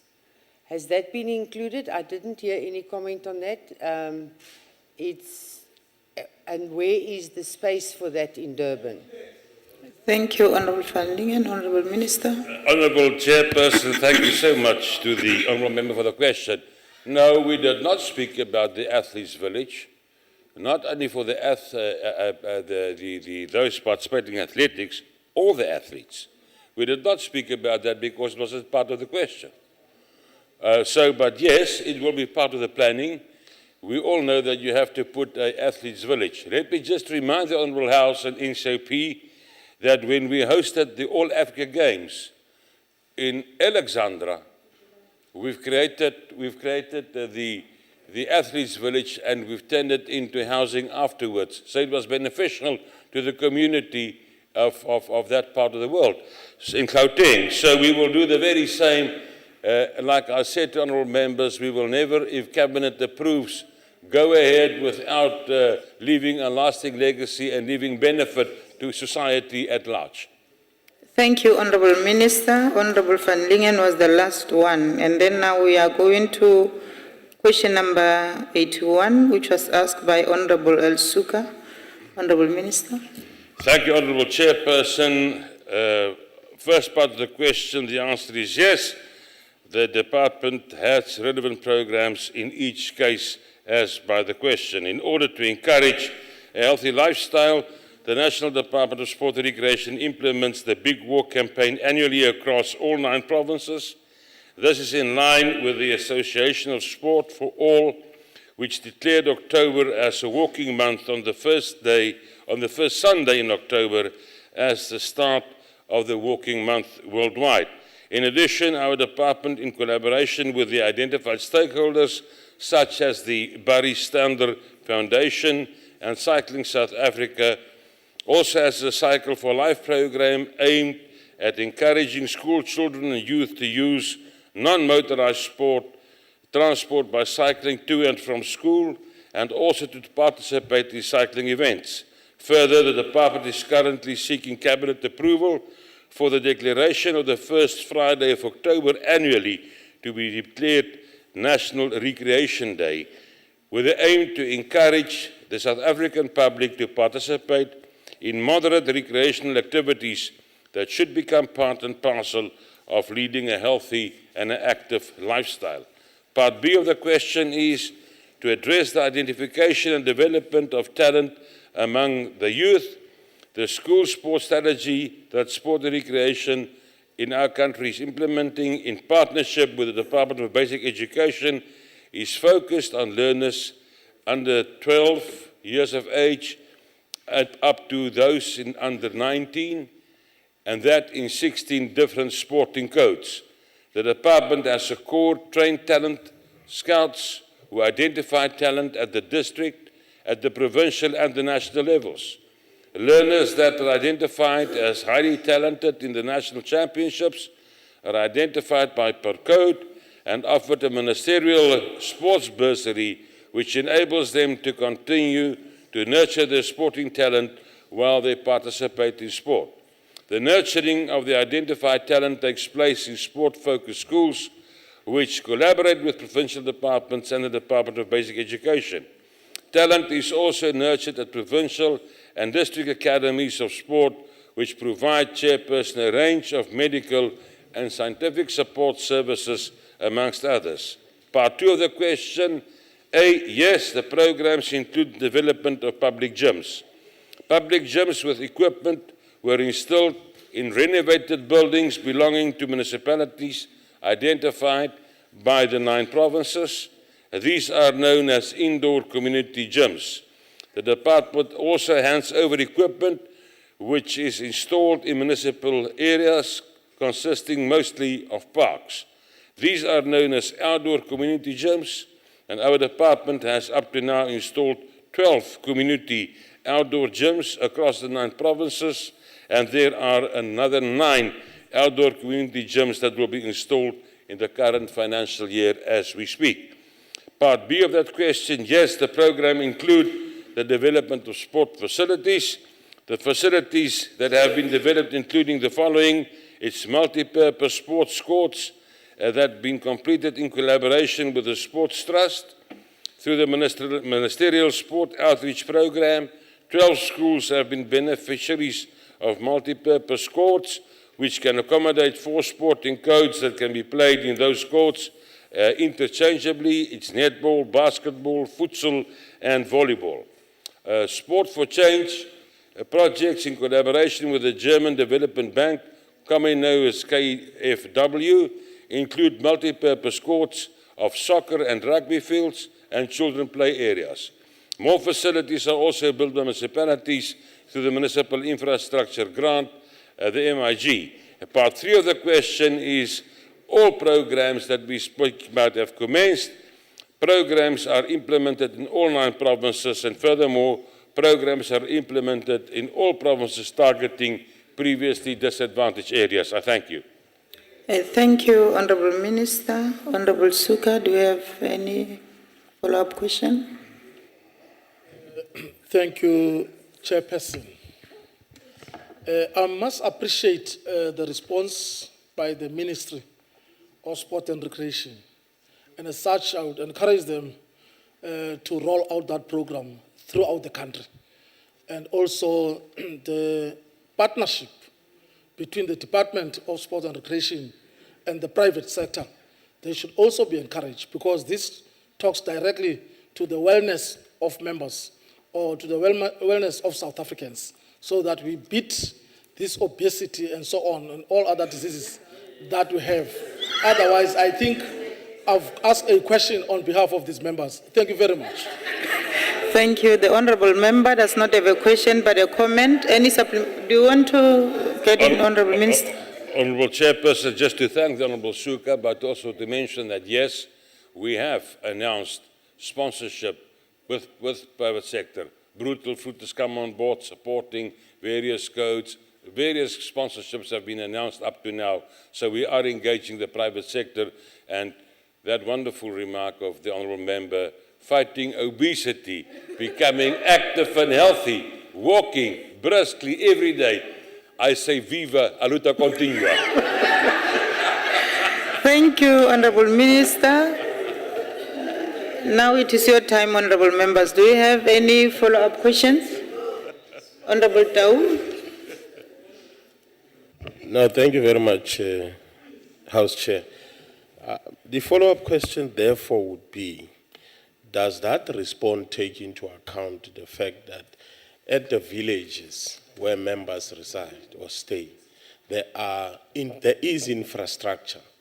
Therefore, is the department in a position to lobby facilities to be installed in the villages to ensure that it speaks to the fitness and lifestyle of members in the villages?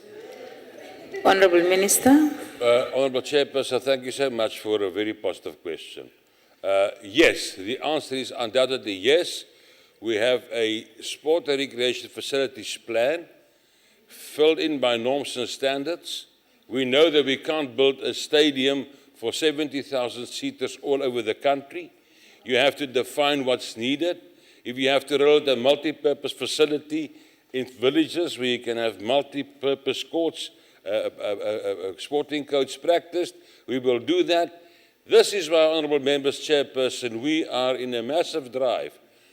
I repeat it, to get 15% of the P component of the Municipal Infrastructure Grant ring-fenced and transferred to the National Department of Sport and Recreation, so that we can come to all the villages against our facilities plan, Honourable Member, and address the backlog, and I repeat, maintain and upgrade what we must, so that we empower all our children with access, so that we start all from the same starting line in this country when it comes to sport. That's the only way we will make a dent and a difference in transformation of our sport. Thank you.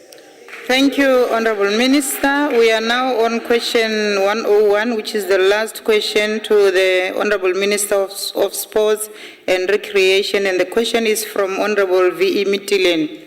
Honourable Minister. Thank you, Honourable Chairperson. The reply is no, South Africa has not surrendered its sovereignty to FIFA in matters relating to football.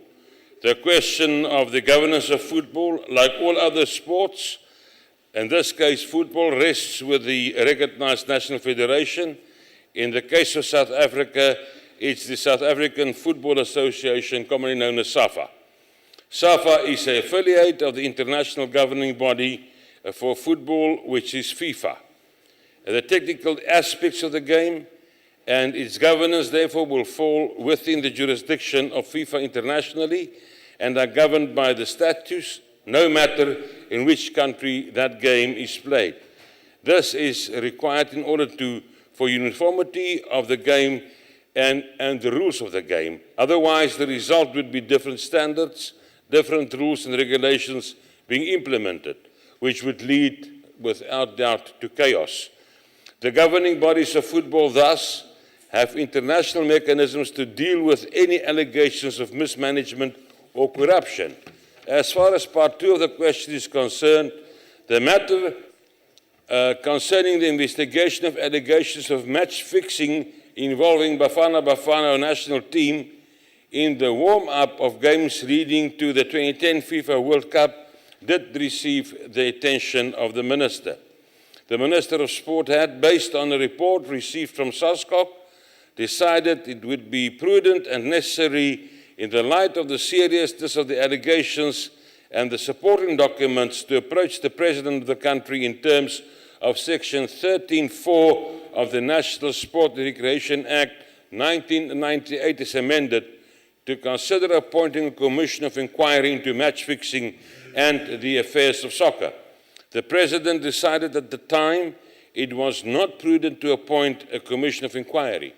The matter is receiving the attention of FIFA, and when the internal processes of FIFA have been exhausted, the South African government will be advised of the findings and the recommendation after the conclusion of the investigation done by FIFA. Based on the findings and recommendations of FIFA, the President may then appoint a commission of inquiry if necessary. Thank you. Thank you, Honourable Minister. Any follow-up question, Honourable Mitilian?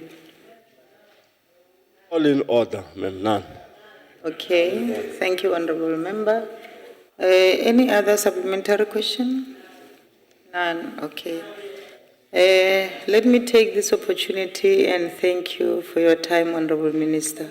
We are done. And then now we are going to approach the question from the Minister of Water and Sanitation.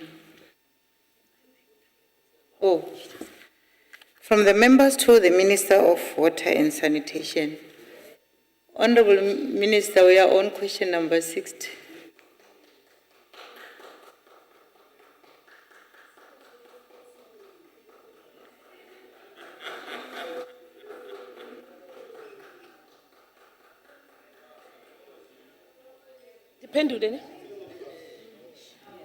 Thank you very much, Honourable Chairperson and Honourable Members. On question 60, the Nooitgedacht Kuga low-level scheme is a metropolitan scheme that is not funded by the department, and therefore 2 and 3 does not apply. Thank you very much. Thank you, Honourable Minister. Honourable Van Lingen. Chairperson, it is with shock that I hear it's not a funded project by the department. So if it's not funded by this department, which department is funding the project? Because 350 or 400 million was already given, but there's another 350 million short on the project. And we've discovered that now when we were busy on our provincial week in Port Elizabeth, that there's this equal shortfall by the Nelson Mandela Bay Metro, and water restrictions are going to be set in on the 1st of October. There is a crisis of more than 1 million people that will be without water. Can the Minister advise us where this project is going, please? The Honourable Minister. Yes, the simplest advice I will give to you again is that the municipality itself has a responsibility to engage with National Treasury, and that is the intervention as we speak now. And it is not the department that would actually be doing that. Even what the member is raising, it's not money that came from the department. It's the grants that are directed directly from National Treasury to local authorities. Thanks. Thank you, Honourable Minister. Any follow-up questions?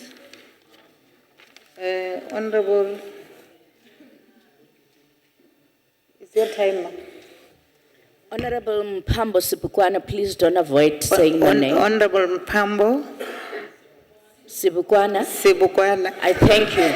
I thank you. Thank you, Chairperson. To the Honorable Minister, since the department is in the habit of handing out funds, will the Minister also give money to the Makana and Cedarburg municipalities to resolve their dire water supply problems? I want to know.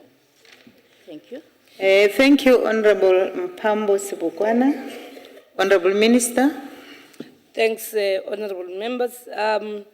The municipalities get their conditional grants through the National Treasury. There are municipal infrastructure grants. Then there is the RBIC that is provided by the department, and that money goes to bulk infrastructure. On all other matters that related to water supply, it is the responsibility of the local authority. We can't miraculously come in and deal with everything that the local authority has to deal with. Unless there is a challenge, it then becomes the responsibility of COGTA to come in and assist that municipality. Thanks. Thank you, Honorable Minister. The Honorable Member. No, I know that it's difficult to pronounce my surname. Honorable Mutlashuping. Honorable Mutlashuping. Minister, let me take advantage of your presence here. This is a new question, and I'm not sure. No, you must be patient. The reason why I am posing this question is it is because the community of Swaziland in Mamusa municipality has had a problem, and there's a water connection from Bloemhof to Swaziland.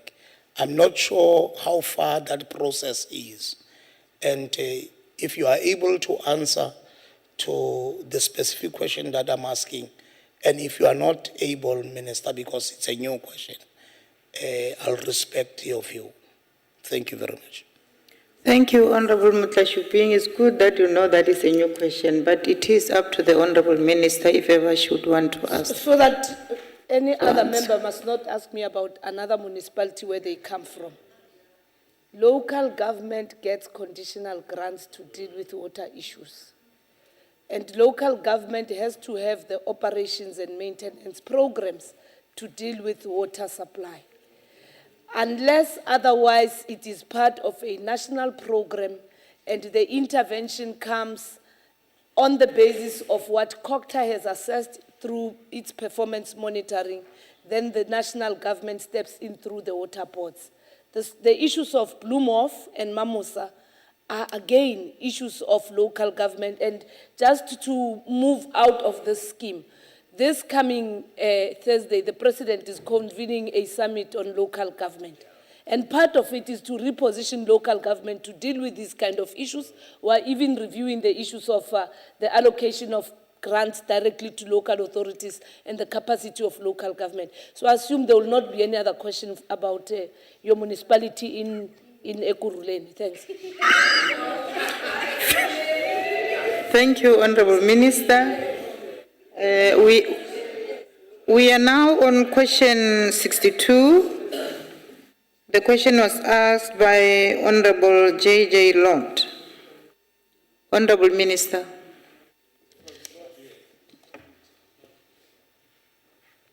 Thank you, Honorable Chair and Honorable Members. The draft environmental impact report on Umzimvu is scheduled from mid-October to November 2014. And then there will be a final impact report that is scheduled from mid-November to 2014. And authorization from the Department of Environmental Affairs is scheduled for the end of December 2014 or to January 2015. Let me hasten to say, honorable members, that a project does not start with brick and mortar. It starts with conceptualization of a project, the designs, the development of a business plan, and that is part of the implementation of a project. And I think it is that we need to start sorting out, because in many instances, even honorable members, when they don't see brick and mortar on the ground, they think the project is not happening. For a lack of a better word, I'm told it's part of project management. It starts with conceptualization, development of the designs, and then these three very important matters that are related to the environmental impact report. Thank you very much. Thank you, Honorable Minister. I just got an indication that Honorable Van Lingen is responsible for this question of Honorable J.J. Lott. Do you have a follow-up question? Chairperson, I notice a very serious touch of sarcasm here from the Minister, as if she is talking down on us for not knowing how a project starts. Now, I can say that the environmental studies has been done in by 2012 already. So I would like to know which areas this dam will be supplying water to. Because in recent reports and rumors, I have been informed that the water will even go as far as the Nelson Mandela Bay Metro. The Honorable Minister. I can't respond on rumors because that's gossip also. But safe to say again, the Honorable Member is right. The EIA process is what she's referring to. Post the EIA, you have to open an opportunity for comments. That's part of the National Environmental Management Act. So what I'm referring to is that environmental impact report that everybody then will have to come in and comment on. Somebody objecting for a frog, another one for a butterfly, another one for a stone. It is that has to happen. So the rumors are far from what we are doing. I'm not cynical. I assume that honorable members will actually understand the laws that govern the implementation of projects. Thanks. Thank you, Honorable Minister. Any follow-up question from the members? In the absence of none, then we continue. We are now on question 63 from the Honorable F. Isaac. Honorable Minister. Thank you very much, honorable members. What has happened with the Nkomazi local municipality again is that the water supply program was gazetted as the Municipal Water Infrastructure Grant in the Division of Revenue Act. So it's not even in our allocation. It was in the Division of Revenue Act for that particular municipality. And that budget has been made, and the budget to the tune of 296 million. It is used for various projects that are currently in progress. Secondly, the Emalahleni Local Authority, we are, because of the RBIG, the Regional Bulk Infrastructure Grant, which is then the responsibility of the National Department, we are dealing with the laying out of bulk water infrastructure through that grant. And the 51 million has been made available. It is done in 3 phases. Of importance, I want to repeat again, the department only has a responsibility of releasing funds for RBIG, and where necessary, we make interventions after we have come to realize that the municipality can't even manage its own municipal water infrastructure grant and other grants that are related to this. We put in the water board, we make other interventions that can then come in and accelerate the work that has to be done. And I want to repeat again, those are grants that move from National Treasury to local authorities. The best people who can respond on these things in future is COCTA, and COCTA to a very limited space, National Treasury. Thank you. Thank you, Honorable Minister. Any follow-up question or a comment, Honorable Isaac? Thank you, Honorable Chairperson. Honorable Minister, thank you for your reply. Not that I'm totally convinced, so I must ask you, Honorable Minister, considering the fact that the Emalahleni municipality is still under administration, and you so aptly just now mentioned that your department has the right to intervene in terms of the issues surrounding water and sewerage. So I must ask you then, Honourable Minister, what do you and your department then intend to do regarding the continuous flow of raw sewage into the Witbank Dam, considering also the fact the horrendous sewage stench engulfing residential areas, which is of course causing a major hazard to communities? What are your serious intentions, Honourable Minister, to resolve this problem? And are you going to motivate through the Department of Water Affairs that this municipality and its officials be charged through the NEMA Act, which you have just alluded to? Thank you, Chairperson. Thank you, Honourable Member. Honourable Minister. Yes, we're not here to convince one another, but to report on facts.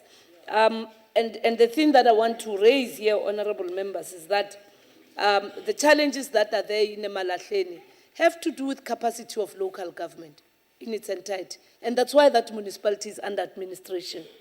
So it can't be the intervention of water and sanitation. There's no longer a department called Water Affairs in the Republic of South Africa. So it is also quite important. What I really want to indicate is that we will come in when we deal with the issues of incapacity and inability to spend in line with what is in our purview on the RBIC, and where conditional grants have gone through National Treasury, we work in consultation with National Treasury. What is happening in Emalahleni, I assume the honourable member is also quite aware that we have brought in Rand Water to come in and assist as per the directive that came from National Treasury. The NEMA issues have to do with environmental issues, including health and safety standards. That must be enforced by the municipality and not by the department. We are not the enforcers of NEMA. We comply with NEMA. Thank you, Honourable Minister. To the honourable members, Mama Dlamini. Thank you very much, Honourable Chair. Also thanks the Minister for the responses that she has given. Order, Honourable Isaac. If you want us to discuss Mbombela, put it on order paper. I'm prepared to discuss Mbombela. Honourable Minister, my question, but after listening at the questions, are you at some stage responsible for COGTA? Because for me, most of the questions that are coming are COGTA questions. The Honourable Minister.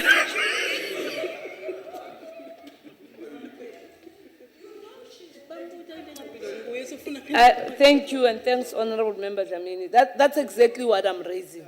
That these questions, ordinarily one would have said they have nothing to do with me.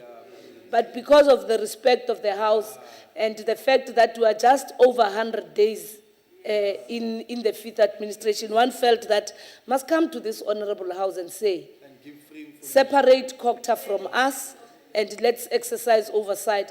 Other peripheral issues and frivolous issues, colleagues, honourable members must not actually bring them to the fore. As I've said, Rand Water is in. There are municipalities that are under administration. COGTA can better indicate on the capacity of local government. Thank you. Thank you, Minister. That was loud and clear. Any other follow-up question? Honourable Labaskatum. Thank you, Chair. Could the Honourable Minister also tell us whether she thinks it is necessary, and if not, why not, if there is a interministerial or interdepartmental committee between the Department of Water and Sanitation, COGTA and NEMA, because all these questions are transversal issues that cannot be solved in silos. Thank you.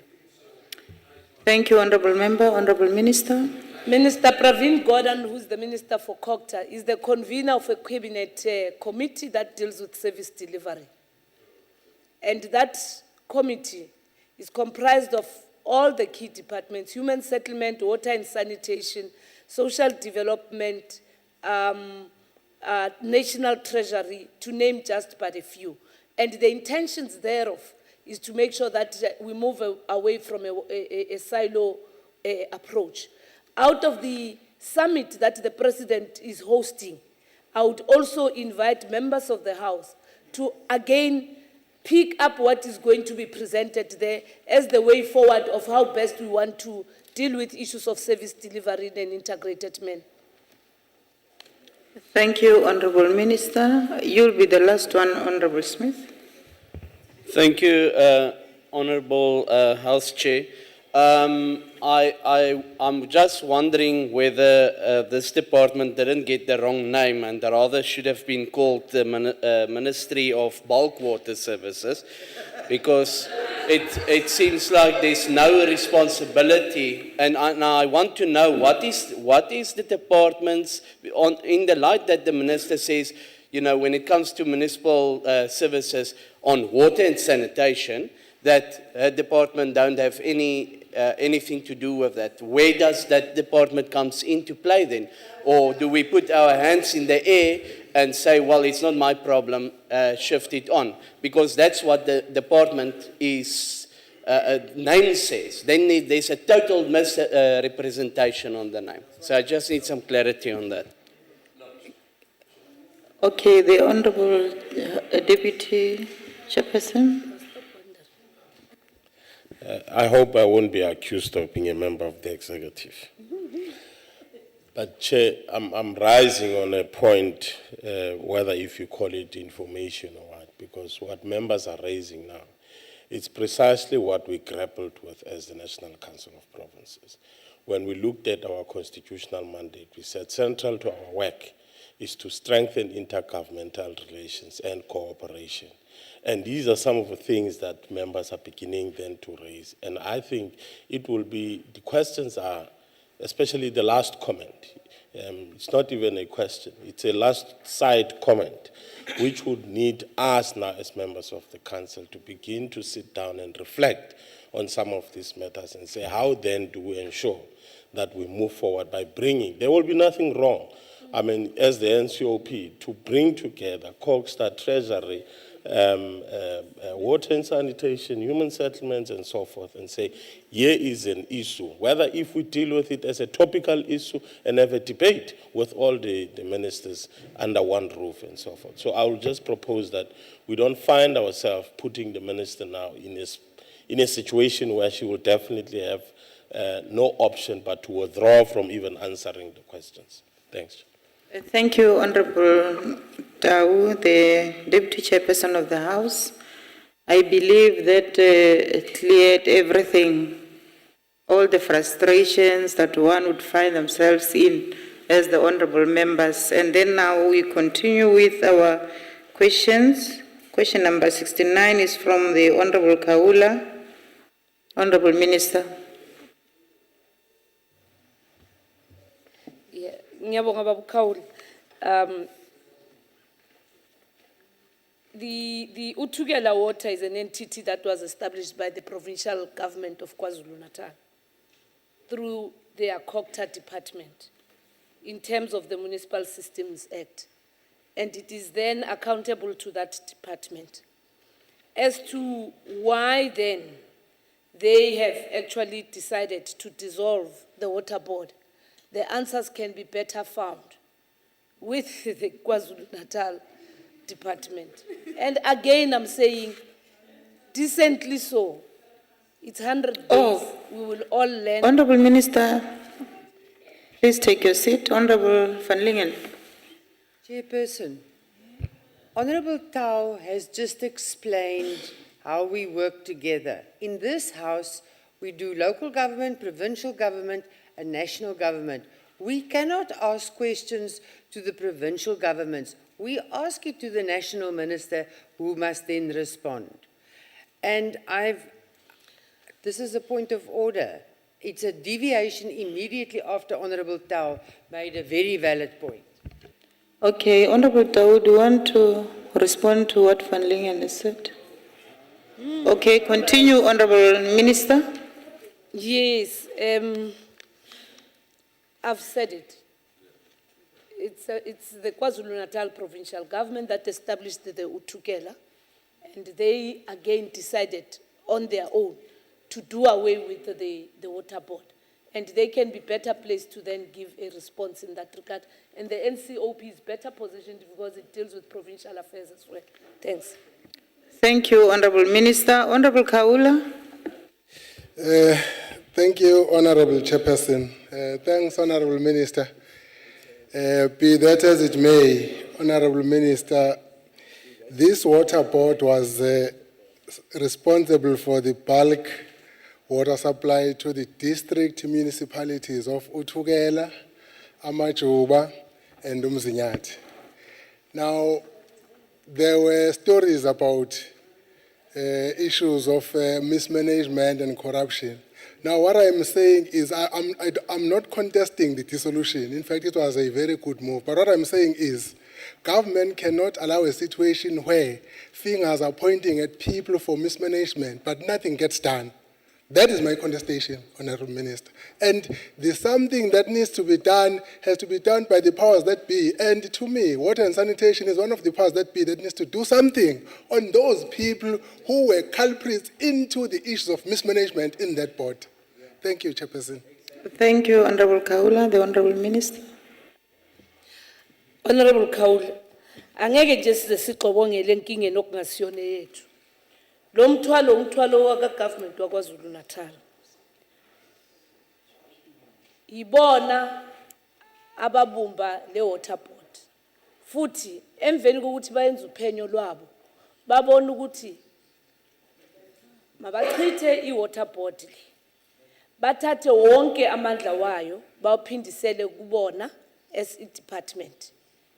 Ngalokho ke akusiko emandleni ami ukuthi nje ngidlobongele ngingene ngifuna ukuthi ngingene inkinga engabhekananga nami engizoxwayisa la kulomhlangano khona ukuthi okokuqala bhekani incwadi zika Auditor General ze Department ye Cocta ngoba zizohambelana nesimo sale water board nokuthi kwenzakalani ukuthi kwaba nokuphilizo lapho kwadliwa imali kwaba nomkhonyovu ngempela ngiqinisile ngithi angikwazi lokho I-water board yeKwaZulu Natal umsebenzi uthathwe yiCocta uyaqhubeka ngawo inkinga zicazululwa iyona iCocta besebenzisana neofisi lika Auditor General KwaZulu Natal. Thank you ngiyabonga.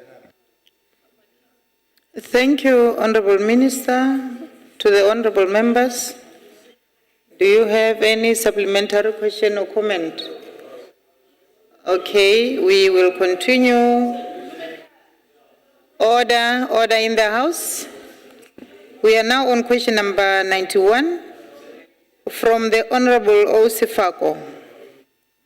Honorable Minister. This is mine. Thank you, honorable members. The spillage of any polluted water into the environment is regulated by the department under the provisions of the National Water Act of 1998. And in terms of acid mine drainage, this phenomenon previously occurred in the Krugersdorp area where I come from, where the acid mine drainage from an abandoned mine shaft overflowed into the environment. In 2011, an emergency solution to avert acid mine drainage-related socio-economic and environmental risks was implemented. The emergency solution involved treatment of the AMD by neutralizing technology, which removes toxic dissolved metals from the AMD and adjusts the temperature levels, thus making the water safer for environment. And on question 2, yes, an intergovernmental task team has been put in place. It is chaired by the Acting Director General of the Department of Water and Sanitation. It is tasked with overseeing the management of all AMD and mine water-related issues. Of importance as well is that the President, in the 5th administration, he has actually decided to establish an interministerial committee of cabinet that then deals with the mandate for water resource and environmental protection.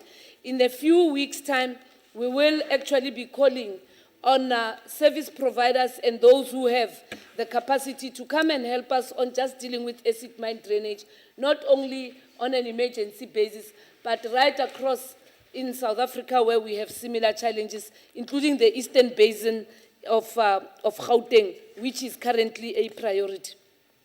Thank you very much.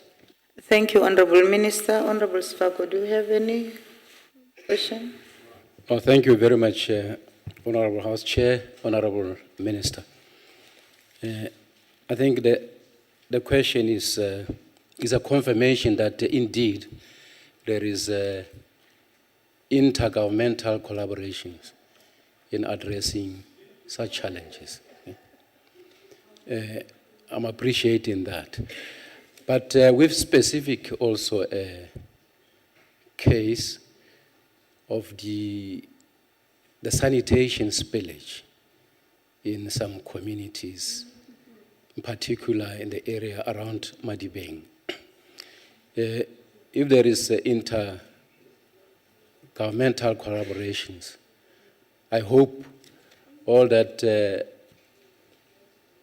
horrible smell that has been haunting the community around that Madibeng will indeed be arrested. Thank you very much. Thank you, Honorable Sfako. That was a comment. Any question from the honorable members? Now, thank you very much.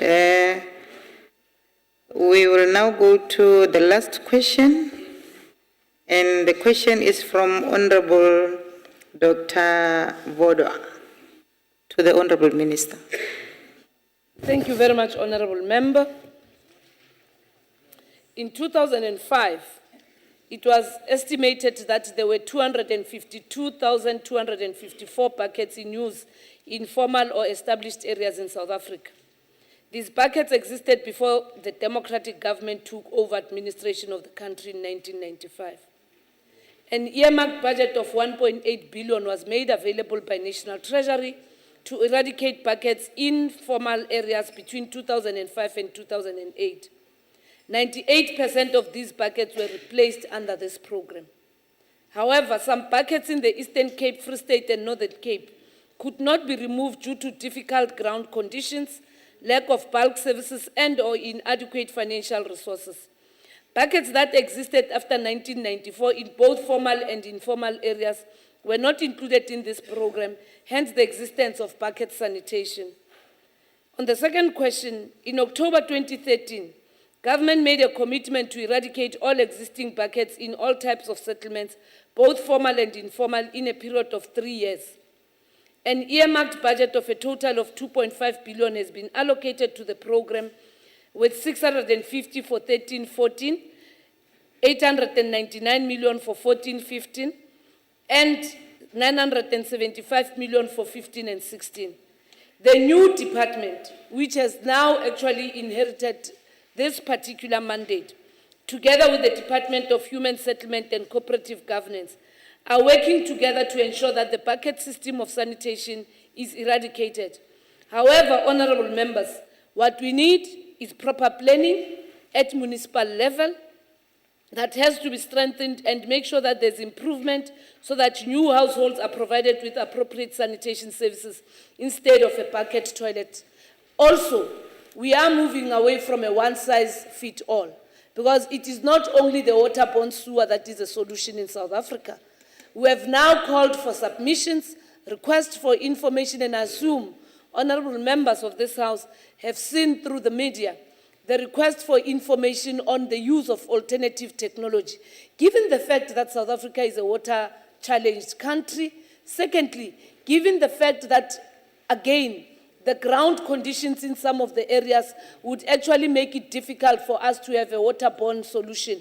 We want to move beyond a one-size-fits-all and have diverse products that can be utilized, but that are very decent, not those that people are made to live with them in their shacks, like here in the Western Cape, that the Human Rights Commission has actually said it is a point of crime order, against Honorable Minister. Please take your humanity. seat. There's a point of order. Honorable Van Lingen. Honorable Chairperson, the buckets in the Eastern Cape are far more disgraceful and undignified than what is going on in the Western Cape. That is not a point of order, Honorable Van Lingen. Honorable Van Lingen, that is not a point of order. Please sit. Honorable Minister, finish. Thank you, honorable members. I have relatives of my own mom who live here in the Western Cape, in a shack. There are 6 in that shack. They live with a 15-liter thing that has been provided to them. And they live with it for a period of more than 3 weeks. Those buckets in the Eastern Cape are outside. And they are much more better because nobody has to relieve him or herself in front of everybody preparing meals and everything. Because members have not lived in those conditions, they do not have people that are affected by these things. They will believe that they are better. They are worse off, and it is not me, it is not this government, it is not the ANC, it is the Human Rights Commission that says the worst off is here in the Western Cape. Thank you. Thank you, Honorable Minister. Honorable Voda, any follow-up?